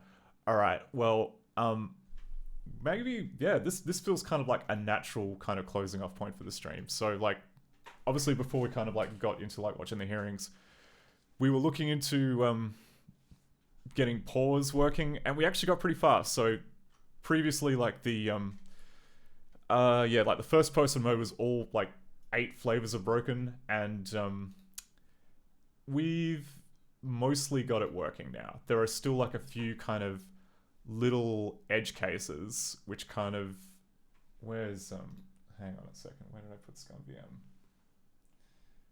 That's there. Okay, yeah, so like the trick is like this. Oh, I waited too long and the dog is asleep now, hang on.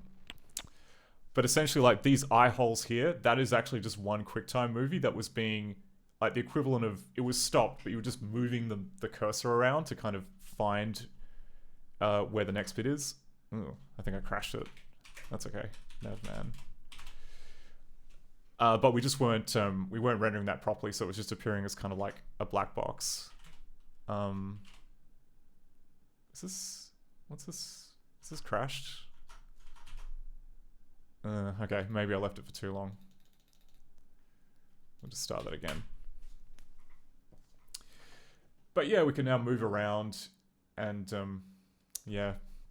There was just like, the buttons are a bit iffy, but I think during that break I figured out why. It's basically because like, when you click the mouse, it creates a mouse down and a mouse up event, and the issue was that the mouse down event was going through, something was happening which caused it to yield, and then it processed the mouse up event inside the mouse down event, which is not something that should happen. So once we fix that, I think the mouse buttons will be working. But yeah, thanks Obscuratory. Yeah, again, fantastic job. You should be proud. Doing an amazing job there at the Video Game History Foundation. All right, so that's enough. That's enough yammering for me for one night. Is anyone online? Can I raid anybody else? Is that the question?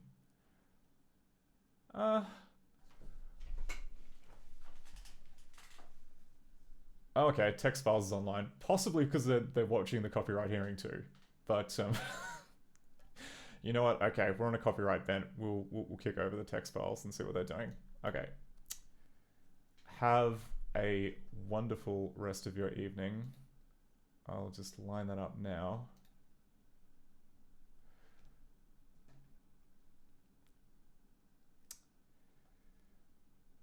And yeah, so same time next week. Yeah, on request, I will probably be looking at Virtual Nightclub, which looks very interesting, and also, I don't know, all these director games are interesting. I did actually have another couple of animal games in the tank. We will do them another time, just not tonight, because it is way too late. All right, gonna raid Text Files now. Have a lovely rest of your whatever. Bye.